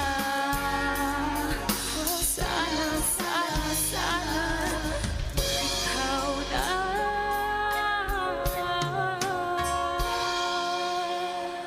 Ikaw na, Keisha Velez. Sana nga, no? But of course, you would never know unless you get yourself involved. 15 minutos na, makaligid ang tak ng 2:00 sa hapon. Again, welcome mga kabombo. Sit back and relax. Mabasa na kita sa atong mga kasaysayan. Kapatuyo-tuyo pa kamuda, pasado 2:00 na. Ari ang atong first story, nagikanini kay Ma'am Ami sang Iloilo. Dear Tita Regine.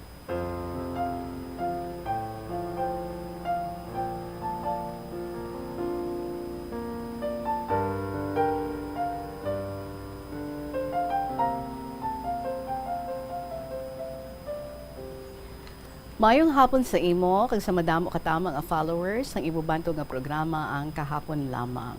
Wow, salamat. Nakashare naman ako sa akong mga life experiences sa iyong mga program. Antes ko padayuno ng akong nga sulat, let me share a quote from a famous educator. A teacher affects eternity. He or she does not know where his or her influence stops. Tita Regine, nangin manunudlo ako sa nagaedad ako sang 20 anyos sa 1967. Nag-retire ako sa 2007. Sa kabilugan, 40 katuig ang akon pagkamanunudlo. Wow, because you started young, no? So gapahuway lang ako sa pagtudlo sadto kung mag-maternity leave ako. Sa 4 ka dekada nga akon pagkamanunudlo, sa kadamo sa akon memorable moments with my students. High school teacher ako. Tama ka challenging kung high school teacher ikaw. Kaya mga high school students, ara man sa ila stage sang ila kabuhi, nga madamo man nga mapagbago sa ila physical, emotional, social, and spiritual life. Dugang pa diri ang influence sang ilang family. Ako ni share ang pila ko ka mga teacher-student encounters. Ang ginatukoy ko nga teacher-student encounters, inang natabo iya outside the usual teaching learning process sa diin, may subject matter nga itudlo sa klase. Kag ini makita sa imong lesson plans. Kag kung paano ma-achieve ang objectives. May mga steps ang lesson plan to guide the teacher sa iya nga pagtudlo. May student ako nga tawgon ta lang kay Lito. Bag-o pa lamang ako sa amon nga school. Nag-transfer kami sang husband ko nga teacher man from private school to public school.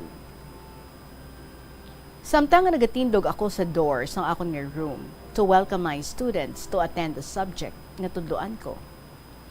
Sa unhan, nakita ko si Lito nga nagalakat.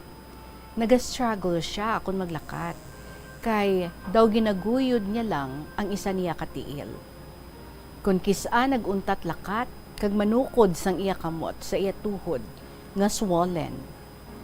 Nakalapot gid man si Lito sa may door, sa diin gahulat ko sa iya. Namahid siya anay sang balhas sa iya guya, kay ga-struggle gid siya kung maglakad. Nagtulok sa akon, nga daw nahuya, pero ginyuhuman ko siya, kaghambalan, nga sulod na sa aton room. Nakita ko nga nagyuhom si Lito sa akon. Wala ga-absent si Lito sa iya nga klase, ara siya permi. Gani one time, sang tapos na among klase, ginambalan ko siya nga mapabilin anay, kay may istorya ako sa iya. Gani, nagpabilin si Lito. Ginpamangkot ko kung ano ang iya tuhod, nga nagabanog, paidalong sa iya tiil. Daw wala man siya naghatag sang intsakto nga sabat. Tisiling ko, masakit man kung magpanaw ka? Hambal niya, kisa wala man. Tiyamba ko sa iya, pakadoon mo diri sa akon si nanay mo ha, kay may istorya ako sa iya. Pagkadason nga adlaw, ara si Lito nga kaupod si nanay niya. Ginmangkot ko ang nanay ni Lito, kung ano ang kabangdanan, nga aamuin na ang tuhod ni Lito, nagahabok, kag mapula-pula gawa. Kag nga sige siya kadto sa eskwelahan, bisan amo na iya nga sitwasyon. Hambal sa nanay ni Lito, nga gusto gid ni Lito nga mag-eskwela. Sadto nga tiyempo, Tita Regine, may isa ka TV station dira sa atubang nga gindemolish nga Freedom Grandstand.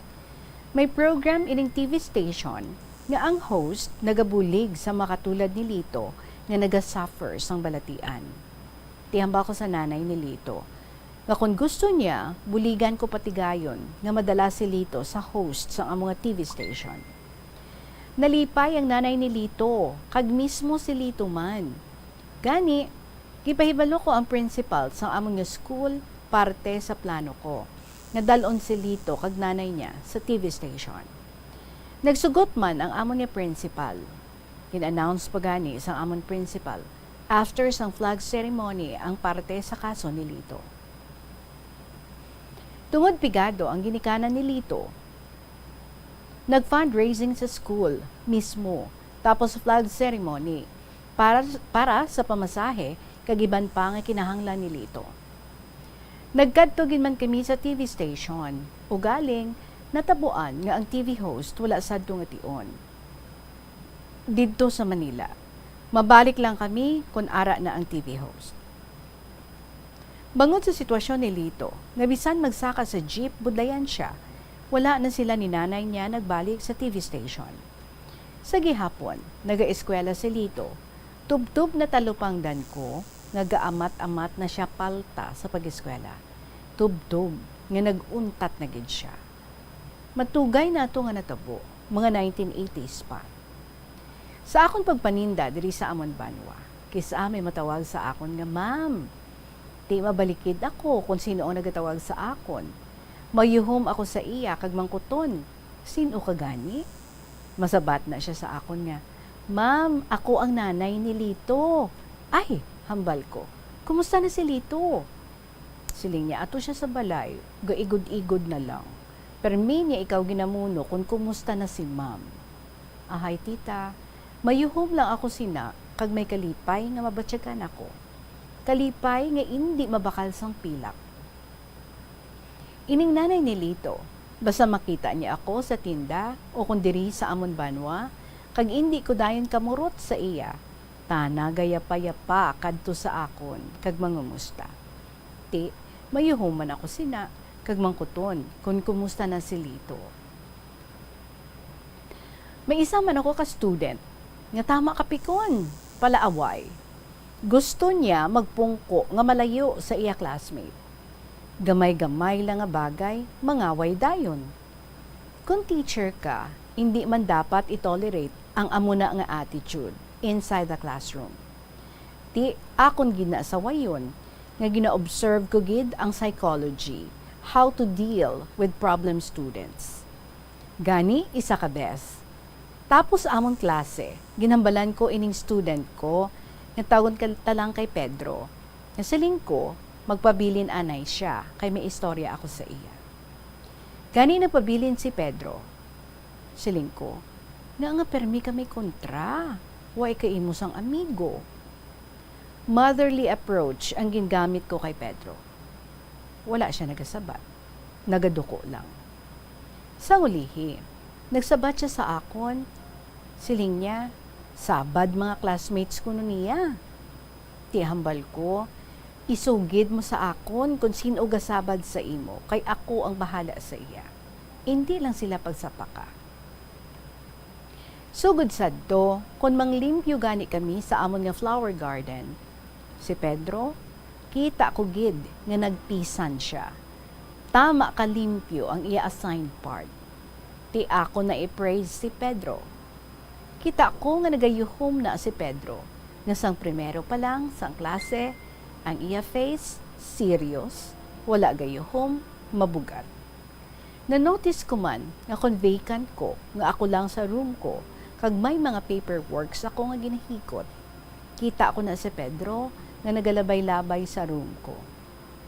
Pila ka beses nga nahimo niya na.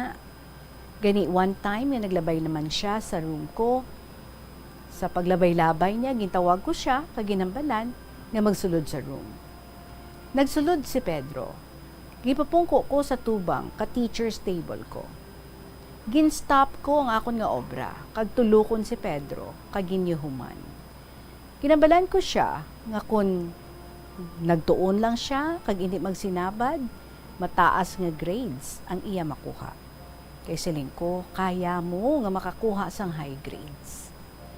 Nakita ko nga nag-soften ang iya nga face, Tita Regine. Ginmangkot ko siya kung anong iya nga problema. Hambal niya sa akon, patsyon niya si tatay niya. Nasyak ako sa nabatian ko nga hambal ni Pedro. Ginmangkot ko siya. Siling ko nga ang patsyon mo si tatay mo. Hambal niya, ma'am, ginbayaan niya kami, kag nangasawa liwan. In a motherly voice, ginlaygayan ko si Pedro, nga sala ang magpatay. Siling ko, magtingwa ka, kag magtuon sang maayo, kay maayo ang imo pangabuhi sa ulihi. Tita Regine, after sadtong encounter ko kay Pedro, kada vacant niya, kag tabuan nga vacant ko man, nagakadto sa akon nga room. Maistorya kami parte sa iya pagtuon. Kung gaklase ako, kag may classmate siya nga gasinabad, siya na ang gasaway. Nag-iba na ang attitude ni Pedro. Sang pag-JS prom sa school, como ako ang advisor nanday Pedro, I stayed with my advisory class. Sang tion na nga sang disco, abaw! Gin-approach ako ni Pedro, kag dapiton sa dance floor. Ti, nag-dance kami ni Pedro. Kita ko gin, nga nasadyahan gid si Pedro. Tita Regine, si Luna, isa man sa akon students nga naghatag, isa man sa akon mga students nga naghatag memorable moments ko as a teacher. Nag-decide ang advisory class kung sa diin isa si Luna sa ila nga mag-excursion sa isa ka beach resort. Mga maalam, ining akon students kay na-belong sila sa section 1. May dala kami nga mga food, soft drinks, kag iban pa. Nag-hire kami sa duha ka jeep para sakyan namon pa beach. Pagabot sa beach, nagainudyakan mga students ko. Madamo sa ila, nagkadto sa tubig dagat para maligo. Nagpabilin ako sa cottage nga amon ginokupar. Dugay-dugay, gadalagan pakadto sa akon si Roy, ang isa ko man ka student. Hambal niya, "Ma'am, si Cindy hindi kahulag ang iya tiil dito sa tubig. Nagahibi kado hindi ka ginhawa." Ang kasadya sang amon grupo nabuslan sang kahangawa. Dali-dali ako nagkadto sa kay Cindy. "Ma'am, hindi ko mahulag akong tiil kagasakit. Daw hindi ako kaginhawa." Dugay-dugay, ara na ang beach guard. Ginkungkong si Cindy kag papungkuon tani sa balas para applyan first aid. "Ma'am, daw hindi ako kaginhawa." Hambal niya. Gani, gin-advise kami sang beach guard nga dalon sa nearby district hospital, lapit man lang sa resort si Cindy. Sus, Tita Regine, wala ako katalupangod. Nang isa ko katiil, wala slipper, kay dayo namon karga kay Cindy sa jeep, pakadto sa hospital. Ginsaba ko si Cindy, "Ma'am, hindi ako kaginhawa." Hambal niya, "Hindi lang magpakulba, Cindy. Pakadto na kita sa hospital," ang siling ko.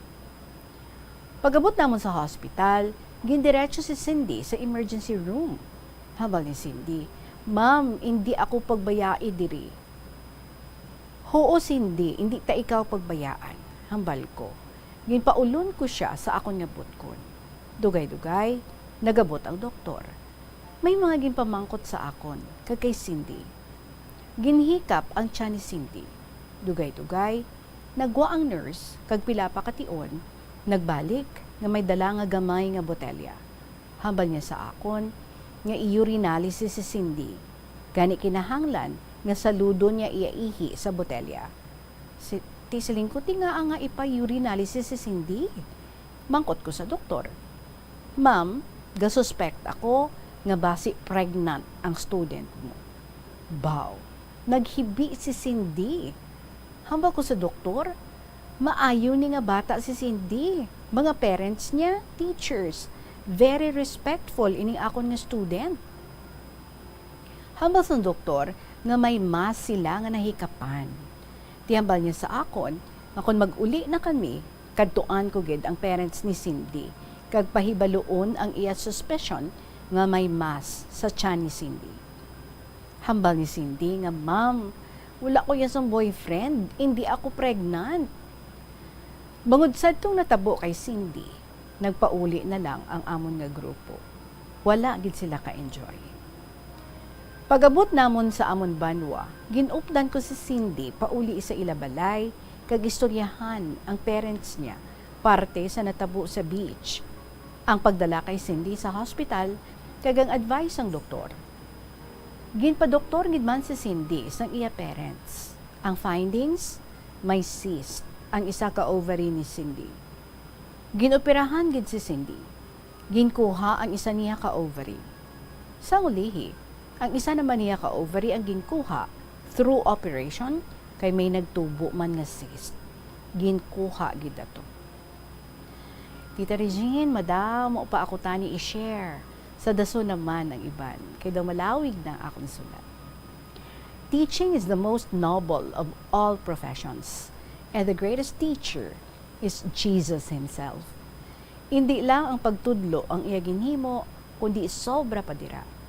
Sa ginagutom ang mga nagasunod sa iya nga mga tao, wala niya ginpapauli, kundi namangkot siya kung sino ang may dalasang pagkaon. Ginpangamuyuan, kag ginbendisyonan niya ato. Ang pila ka bilog nga tinapay kag isda, nakapabusog sa tanan, kag may sobra pa. Sa nagpangisda ang iya mga apostoles sa lawod, nagamat-amat baskog ang hangin. Kaginkulbaan ang mga sumulunod niya. Iya ginpakalma ang mga nahadlok ng mga sumulunod niya. Duha lang ini sa madamo nga instances sa kabuhi ni Jesus as the greatest teacher nga hindi lang pagtudlo ang iya ginahatag, kundi ang pagkaluoy, pagintindi, paghangop, pagpalangga, kag madamo pa nga maayo nga panimuot nga dapat sundon man sa mga manunudlo sa pagdeal nila sa ilang mga pupils or students. Gani, ang face-to-face classes importante gid sa kabuhi sang manunudlo kag estudyante. Diri nagakatabo ang teacher-student pupil encounter nga ayhan magapabilin sa isip sang natungdan samtang padayon nga nagakabuhi sa kalibutan. Madamo nga salamat sa pagbasa mo sang akong sulat. God bless you, your loved ones, and ang kahapon lamang program of Bombo Radio. Respectfully yours, Ma'am Ami. And here's my real name. Please don't read na lang on air. Salamat sa iyo.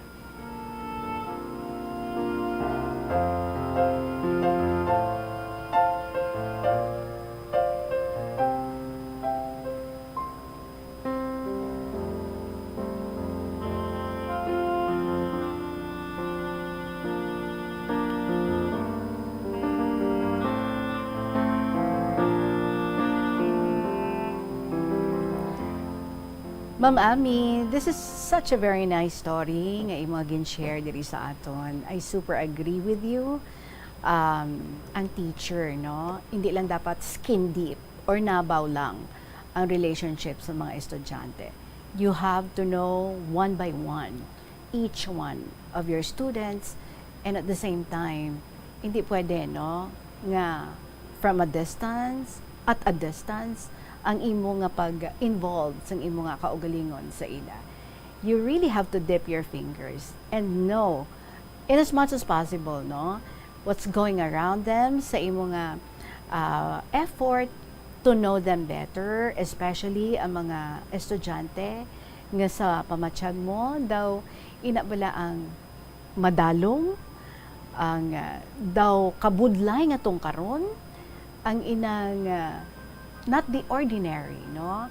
Nga makita naton sa mga estudyante nga may ara sang matawag naton nga normal nga pangginawi siguro ang dynamic sa sulod sa nga panimalay, because makitaan man nato, no, sa mga estudyante kung ang bata problemado, kung ang bata daw hindi gawa, no, kumbaga sa iya nga physical appearance, dira mo man na matungkad kung may nagaatipan sa bata, kung may take care sa bata, kag sa attitude, kung may nagagiya sa bata, kung wala sang problema, no, sa sulod sang panimalay, kung okay ang mga parents, dira mo na siya man-discover. And dapat gid man, no, and it is really true, alain kung may impact nga matabo sa inyo nga encounter sa isa kag isa.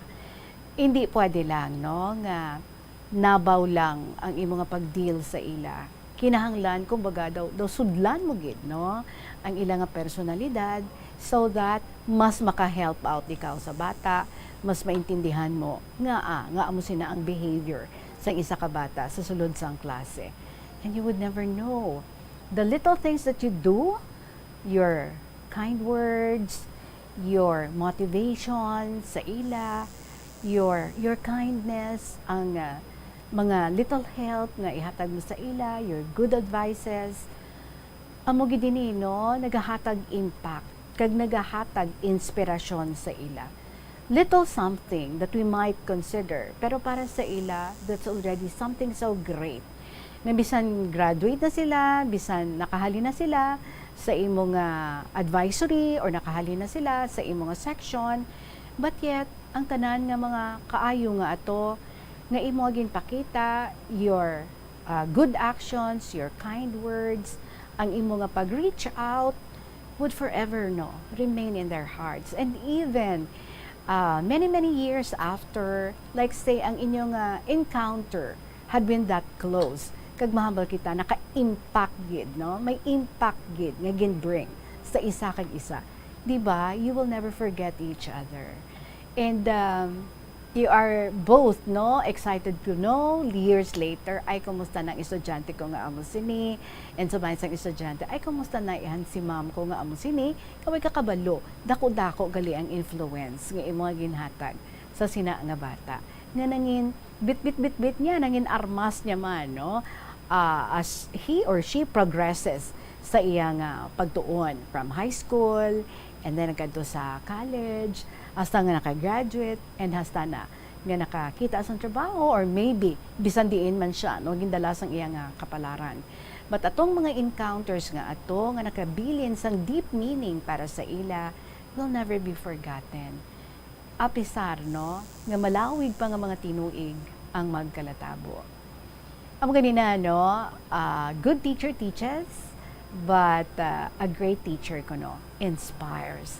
So it's not just enough nga nag-agi sila sa aton nga mga kamot, gintudloan ta lang sila nga mag-solve sa amo sini, mag-ubra sa amo sini nga project, but it's also good that we teach them about life, school of life nga ginatawag. And I admire teachers nga nagadip gid sang ilang nga mga fingers para nga matuytuyan, para nga magiyahan ang mga estudyante, and especially, no, the downtrodden, ang mga very lonely nga mga estudyante, ang mga potential, mga very talented nga mga students nga kulang lang kung kaisa, no, sa pagsuporta sa mga ginikanan financially and sa pag-guide sa mga ginikanan. Kag kung mag-step in ang teacher, dako gid nga bulig, dako nga impact ang mahatag sina sa kabuhi sang isa ka estudyante. And so we encourage teachers out there, no, get involved. As in, when you help out, reach out. Kag in as much as possible, kilalaha, intindiha ang mga estudyante. So that, long after nga nakahalina sila sa imong section, nakahalina sila sa sinangay year level, sa gihapon, ang imo nanging contribution sa ila would forever remain. Kag ginahimo nila ina nga giya sa ilang pangabuhi, sa ilang pagsulod sa ilang karera. So saludo kita sa imo, Ma'am Ami, and thank you so much for sharing with us ang ini nga mga encounters mo sa imong mga estudyante. I'm sure you are well loved sa mga estudyante mo, especially those nga na-touch mo gid ang ilang kabuhi. Salamat gid and good luck gid sa imo. 39 minutos makalipas ang 2:00 sa hapon, magapanubalik ang KLP pagkatapos lang gid sa pila ka mga importante nga mga pahibalo. Likawan ang mga disgrasya nga dulot sang kuryente. Tabunan o konselyuhan ang mga wala nagamit nga electrical outlets. Ihaboyo kung ipa-repair ang mga electrical items nga may samad nga cords. Hukson sa saksakan ng mga electrical appliances antes ini i-repair. Hindi paghuslo na mga plug halin sa outlet nga ginabutong ang cord kay basi mabugto ini. Hindi pagpunon sa nakasaksak nga mga appliances o kon gadgets sa mga salaksakan. Hindi magtandog sa electrical appliances kung basa ang imo mga kamot. Hindi pag-isuok ang imo kamot o kun ang metallic objects sa electrical outlets. Hindi magamit sang electrical appliances malapit sa tubig. Likawan ang pagsaka o kung pagtandog sa puno o kung sangasang kahoy nga may nagalaylay nga kuryente. Sa subong nga panahon, ang mga kabataan masami na lang makitaan nga yara sa atuwang sang cellphone, tablet, laptop o kung computer. Hindi kaangay sadto nga buhi pa ang mga laro ng lahi kag gina-enjoy sang mga kabataan. Ang laro ng lahi ang importante nga simbolo sang aton pagka-Filipino. Diri una nga nahanas ang aton nga pagpakigbagay. Pila sa mga laro ng lahi among tumbang preso, luksong baka, luksong tinik kag piko. Yari ang pila ka mga benepisyo nga makuha sa paghampang sang laro ng lahi. Isa ini sa masaming ehersisyo sa mga kabataan, makahibalo magdesisyon sang madasig. Ma-develop ang ila pagpakigbagay kag mapasangkad ang ila nga imahinasyon. Nagabanding pabala kamo kaupod sang imo nga pamilya? Sa kasakuon sa mga ginikanan subong, tumalagsahon na lang kamo nagaupod bisan magkaon. Apang bisan anuman kun tani nga kasakuon sang miyembro sang pamilya, hatagi gid sang oras nga kamo makaupdanay sa kalan-an ukon makalagaw kun wala sang trabaho. Ang pamilya nga nagaupdanay ang makahatag sang mabakod nga relasyon sa isa kag isa. Kung nagaplano sa aktibidad agod nga maka-enjoy upod ang imong pamilya, tandaan nga ang focus nyo amo ang pag-spend sang inyo oras nga updanay kag wala dapat sang iban nga mga bagay nga ginapaminsar kaangay sang trabaho o kun homework. Ano ang importansya sang good manners and right conduct o kun GMRC kag nga kinahanglan bala ini matun-an sang imong bata? Importante nga matudlo sa mga kabataan ang GMRC ilabi na subong nga padayon nga nagaka-impluwensyahan ng mga kabataan sang teknolohiya kag paggamit sa social media. Dapat ginatudlo ang GMRC samtang bata pa agud nakahibalo ini makigbagay sa iban nga tawo. Pero ano bala ang pwede nga itudlo nga GMRC sa bata ukon mangin sa mga may edada? Masami nga magtamyaw sang maayong aga, maayong hapon ukon maayong gabi sa tawo nga imo masumalanga. Magbisa sa mga katigulangan, hindi magkalipat magsiling sang excuse me, please, sorry, kag thank you. Kag hindi pagkadlawan o kung pagsuyaan ang iban nga tawo. Umpisa sang pandemya nangin mas conscious na ang mga tao sa personal hygiene bilang kabahina sang COVID-19 prevention. Apang magluwas sa COVID-19, madamo pa sang iban nga germs kag virus ang kinahanglan likawan agud hindi mag-angkon sang sakit. Gani importante gayud ang good personal hygiene kag himuon ini nga priority. Yari mga proper hygiene practices nga dapat muhimuon agud malikawan ang Alas 2:42 sa aton nga oras, 42 minutes after 2 o'clock. What's up dira sa Plazuela de Iloilo? Well, yari ang mga importante nga mga events sa Plazuela de Iloilo, umpisa subong until July 30. Tuig 2022. Sa Hulyo 29, Biyernes nga adlaw, ang Urgent Call Band ang magalingaw sa aton pinaagi sa ilang matahom kag masangkad nga linyada sa mga pinili nga pop songs. Wow! Ini sa 2 ka oras nga musical journey sa Thank God It's Payday. Magalanog umpisa alas 6 sa gabi. Kag sa Sabado, July 30, concert at The Plaza. Syempre, ang aton ginahulat nga pangtakop semana nga kalingawan sa musika. Magapabalik sing isa sa mga mabakod nga banda sa Negros, ang The Frets Band. Sa ilang pagpasundayag, ila pagabuyan ang mga mabaskog kag pinili nga linyada sa mga pop songs para mapasiguro ang piho naton nga kalingawan para gidini sa aton tanan. Ang ini nga makalhawat-awat nga konsyerto ang magasugod alas 6 sa gabi. Kag sa sini nga kahiwatan, napulo ka pinasahi nga mga Plazuela mugs ang iga-raffle sa mga suki sang Plazuela de Iloilo. Sa Hulyo 31 naman, Domingo nga adlaw, ligwa nga magabukas ang ganhaan sang La Tolda para sa mga regular nga sumilimba kada Domingo, alas 11 sa aga. Kag sa tion sang misa, maghalag kita sang pangambuyo. Nga ang mga lideres sang aton pungsod ang maghatag prioridad sa mga kinahanglanon sa mga pumuluyo kag ipahigad ang ila kaugalingon nga interes. Plazuela de Iloilo. Kaupod mo sa sinintion nga ang kalibutan nagapagwa na sa panahon sa COVID-19 kag sa pagtukod sa mas hilway kag malinong nga kalibutan. 44 minutos makalipas ang alas 2 sa hapon. Let's proceed with our next story para sa inyo sa paglingaw-lingaw ta sa mga istorya diri sa kahapon lamang program. May story naman para sa aton si Lola Pasing. Sa makatapos ng Bombo Radio, DYFM, maayong adlaw sa inyo tanan, labi na gid sa imo Inday Regine. Inday Regine, nagasulod na ako karon sa 89 katuig, kaysang May 1, 1934, ang akon nga pagbunad sa akon. Kag ini nga kasaysayan nga ipabati ko, iya ini sa akon magulang, ikatatlo nga babae, kagani, suguran ko na ang pagsaysay. Dear Inday Regine.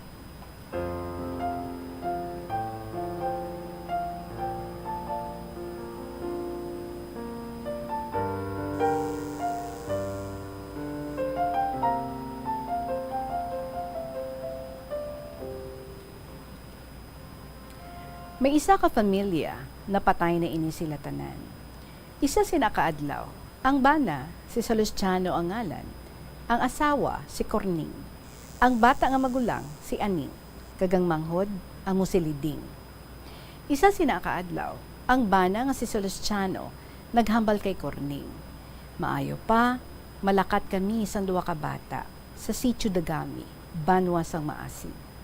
Didto kami sa akon kumpari madayon. Kag sila iya, mang-ani. Kag ako ya, matukar kami sa akon kumpare. Inday Regine, komo pigado ang pangabuhi. Nagtugot ang asawa. Kag sang pagkaaga, naglakat gid sila nga 3. Kag sang malakat na sila, si Liding naghambal kay mamang ya. Mamang, hindi ka gid magpagutom ha? Bisan kararuton lang, magkaon ka gid. Kag sang malakat na sila, si Liding naghalok kay mamang ya. Mamang, malakat na kami. hindi man kami siguro magpadugay, mapauli man kami. Kag samtang nagalakat, sila liding nagauribay sang tabig, si aning nagabitbit sang bag nga ila mga bayo. Daw makaluluoy ang ila paglakat, kag si tatay nagapasan sang iya mga gamit para pang tukar.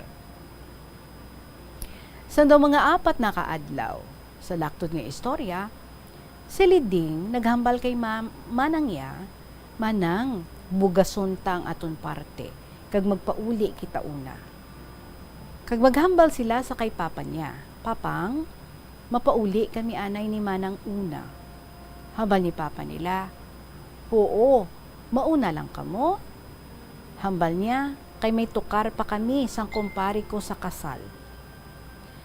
Pagabot sa suba, si Liding nag-una lusong nga nagauribay sang tabig. Samtang sige ang lakat niya, sang ara na siya sa tunga-tunga, kay malapad day ang mga suba. Nagahuganas ang baha nga puwerte kasulog, kag nalantawan ni aning nga nagapamaypay na lang ang isa niya kakamot.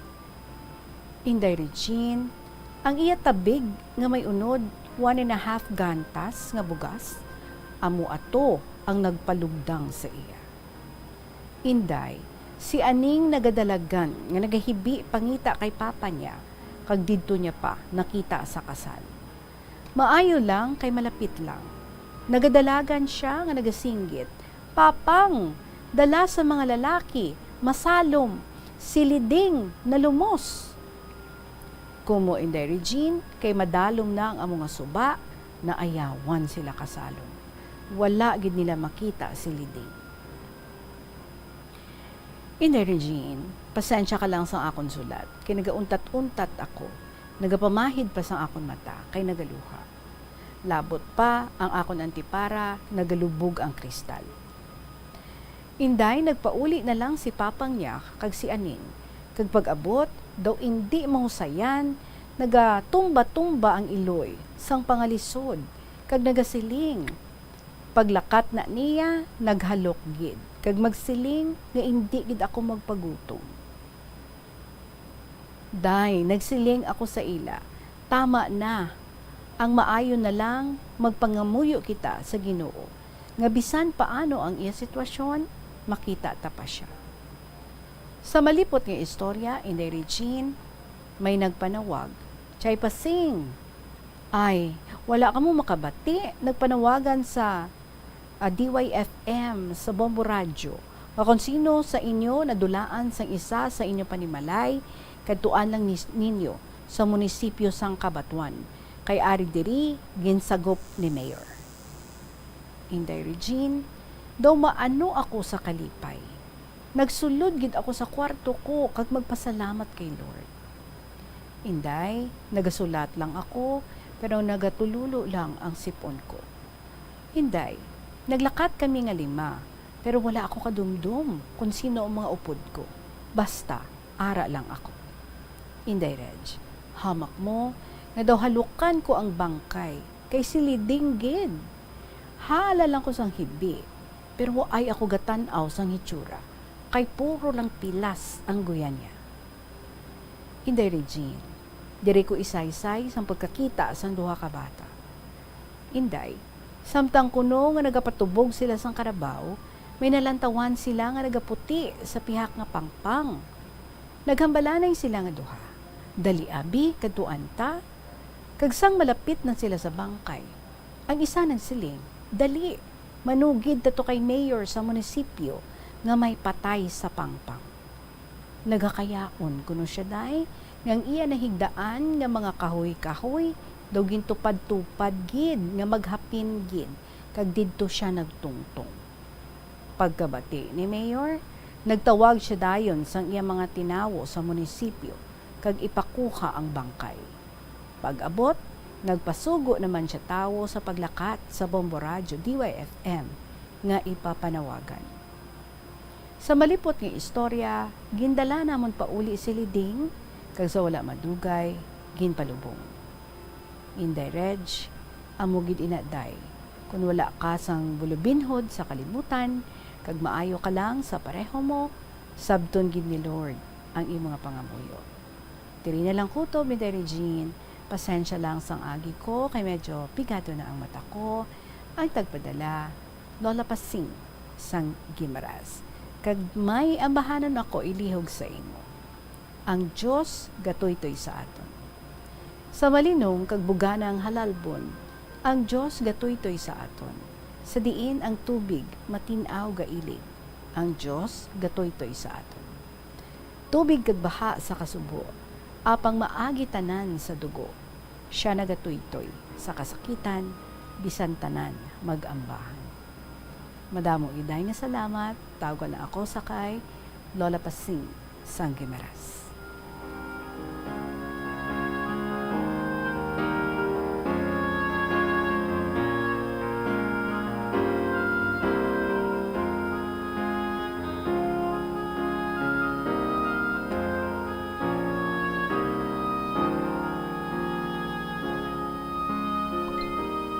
So the story is iya sang imo magulang nga ikatatlo nga babae. Kasubo no, sang paghalin, the okay pa ang tanan, but we do not know, premonition, nga may ginbilin gid siya sa mother niya, hindi agad mo pagutom, bisan kararuton, magkaon kagid, kag magabalik gid kami. And then naghalok pa. So dira naton makita, no? We do not hold in the palms of our hands ang aton kabuhi, and we do not even know when the time would come that we would be taken away from our loved ones, from our family. Pero dapat, no, ang ina nga tion, like kumbaga, nagasink in na sa aton, why so may nagabato sa kalibutan, and so we have to prepare. We have to prepare ourselves. We do not know the manner that we would be taken away. But kinahanglan nga preparahan naton, no? And ihimuon naton nga goal, nga heaven bound kita. And paano atin himuon? Of course, kinahanglan i-earn naton, no? That seat in God's kingdom. So, while still on earth, we have to give the best that we can, and himuon ta, no? Ang tanan nga ginapahimo sa aton sang Ginoo. Be good, be kind, be loving. Everything, ang tanan nga 10 commandments, dapat sundo naton. And that would be, no, our ticket to heaven. Kasubo sang ini nga hitabo, na sang paghalin, okay pa ang tanan, kanami pa sang ihom, kanami pa sang ginbilin, pat sang pagbalik, di bangkay na. But then, regardless of that, ang imong pangamuyo nga bisan papano makita man lang, no, bisan ang bangkay na lang sang iya anak nga silidin kaginhatag gid na sang Ginoo, nasampay siya, and manami man kay tigin prokurar dayon, no, ang pagpanawagan diri sa Bombo, and at the same time nakaduan ninyo, na confirm ninyo, and syempre natagaan gid siya, no, sa nagakaigo nga pagpalubong.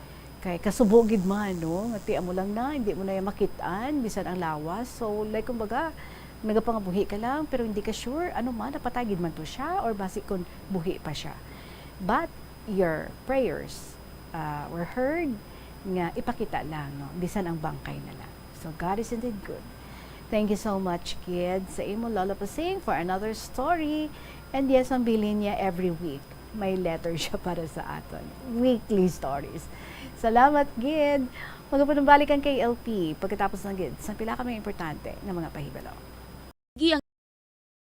Ang imo kinitaan, magtipid sang kwarta, magbukas ang savings account sa bangko, kag dira ipatago ang imo tinipon.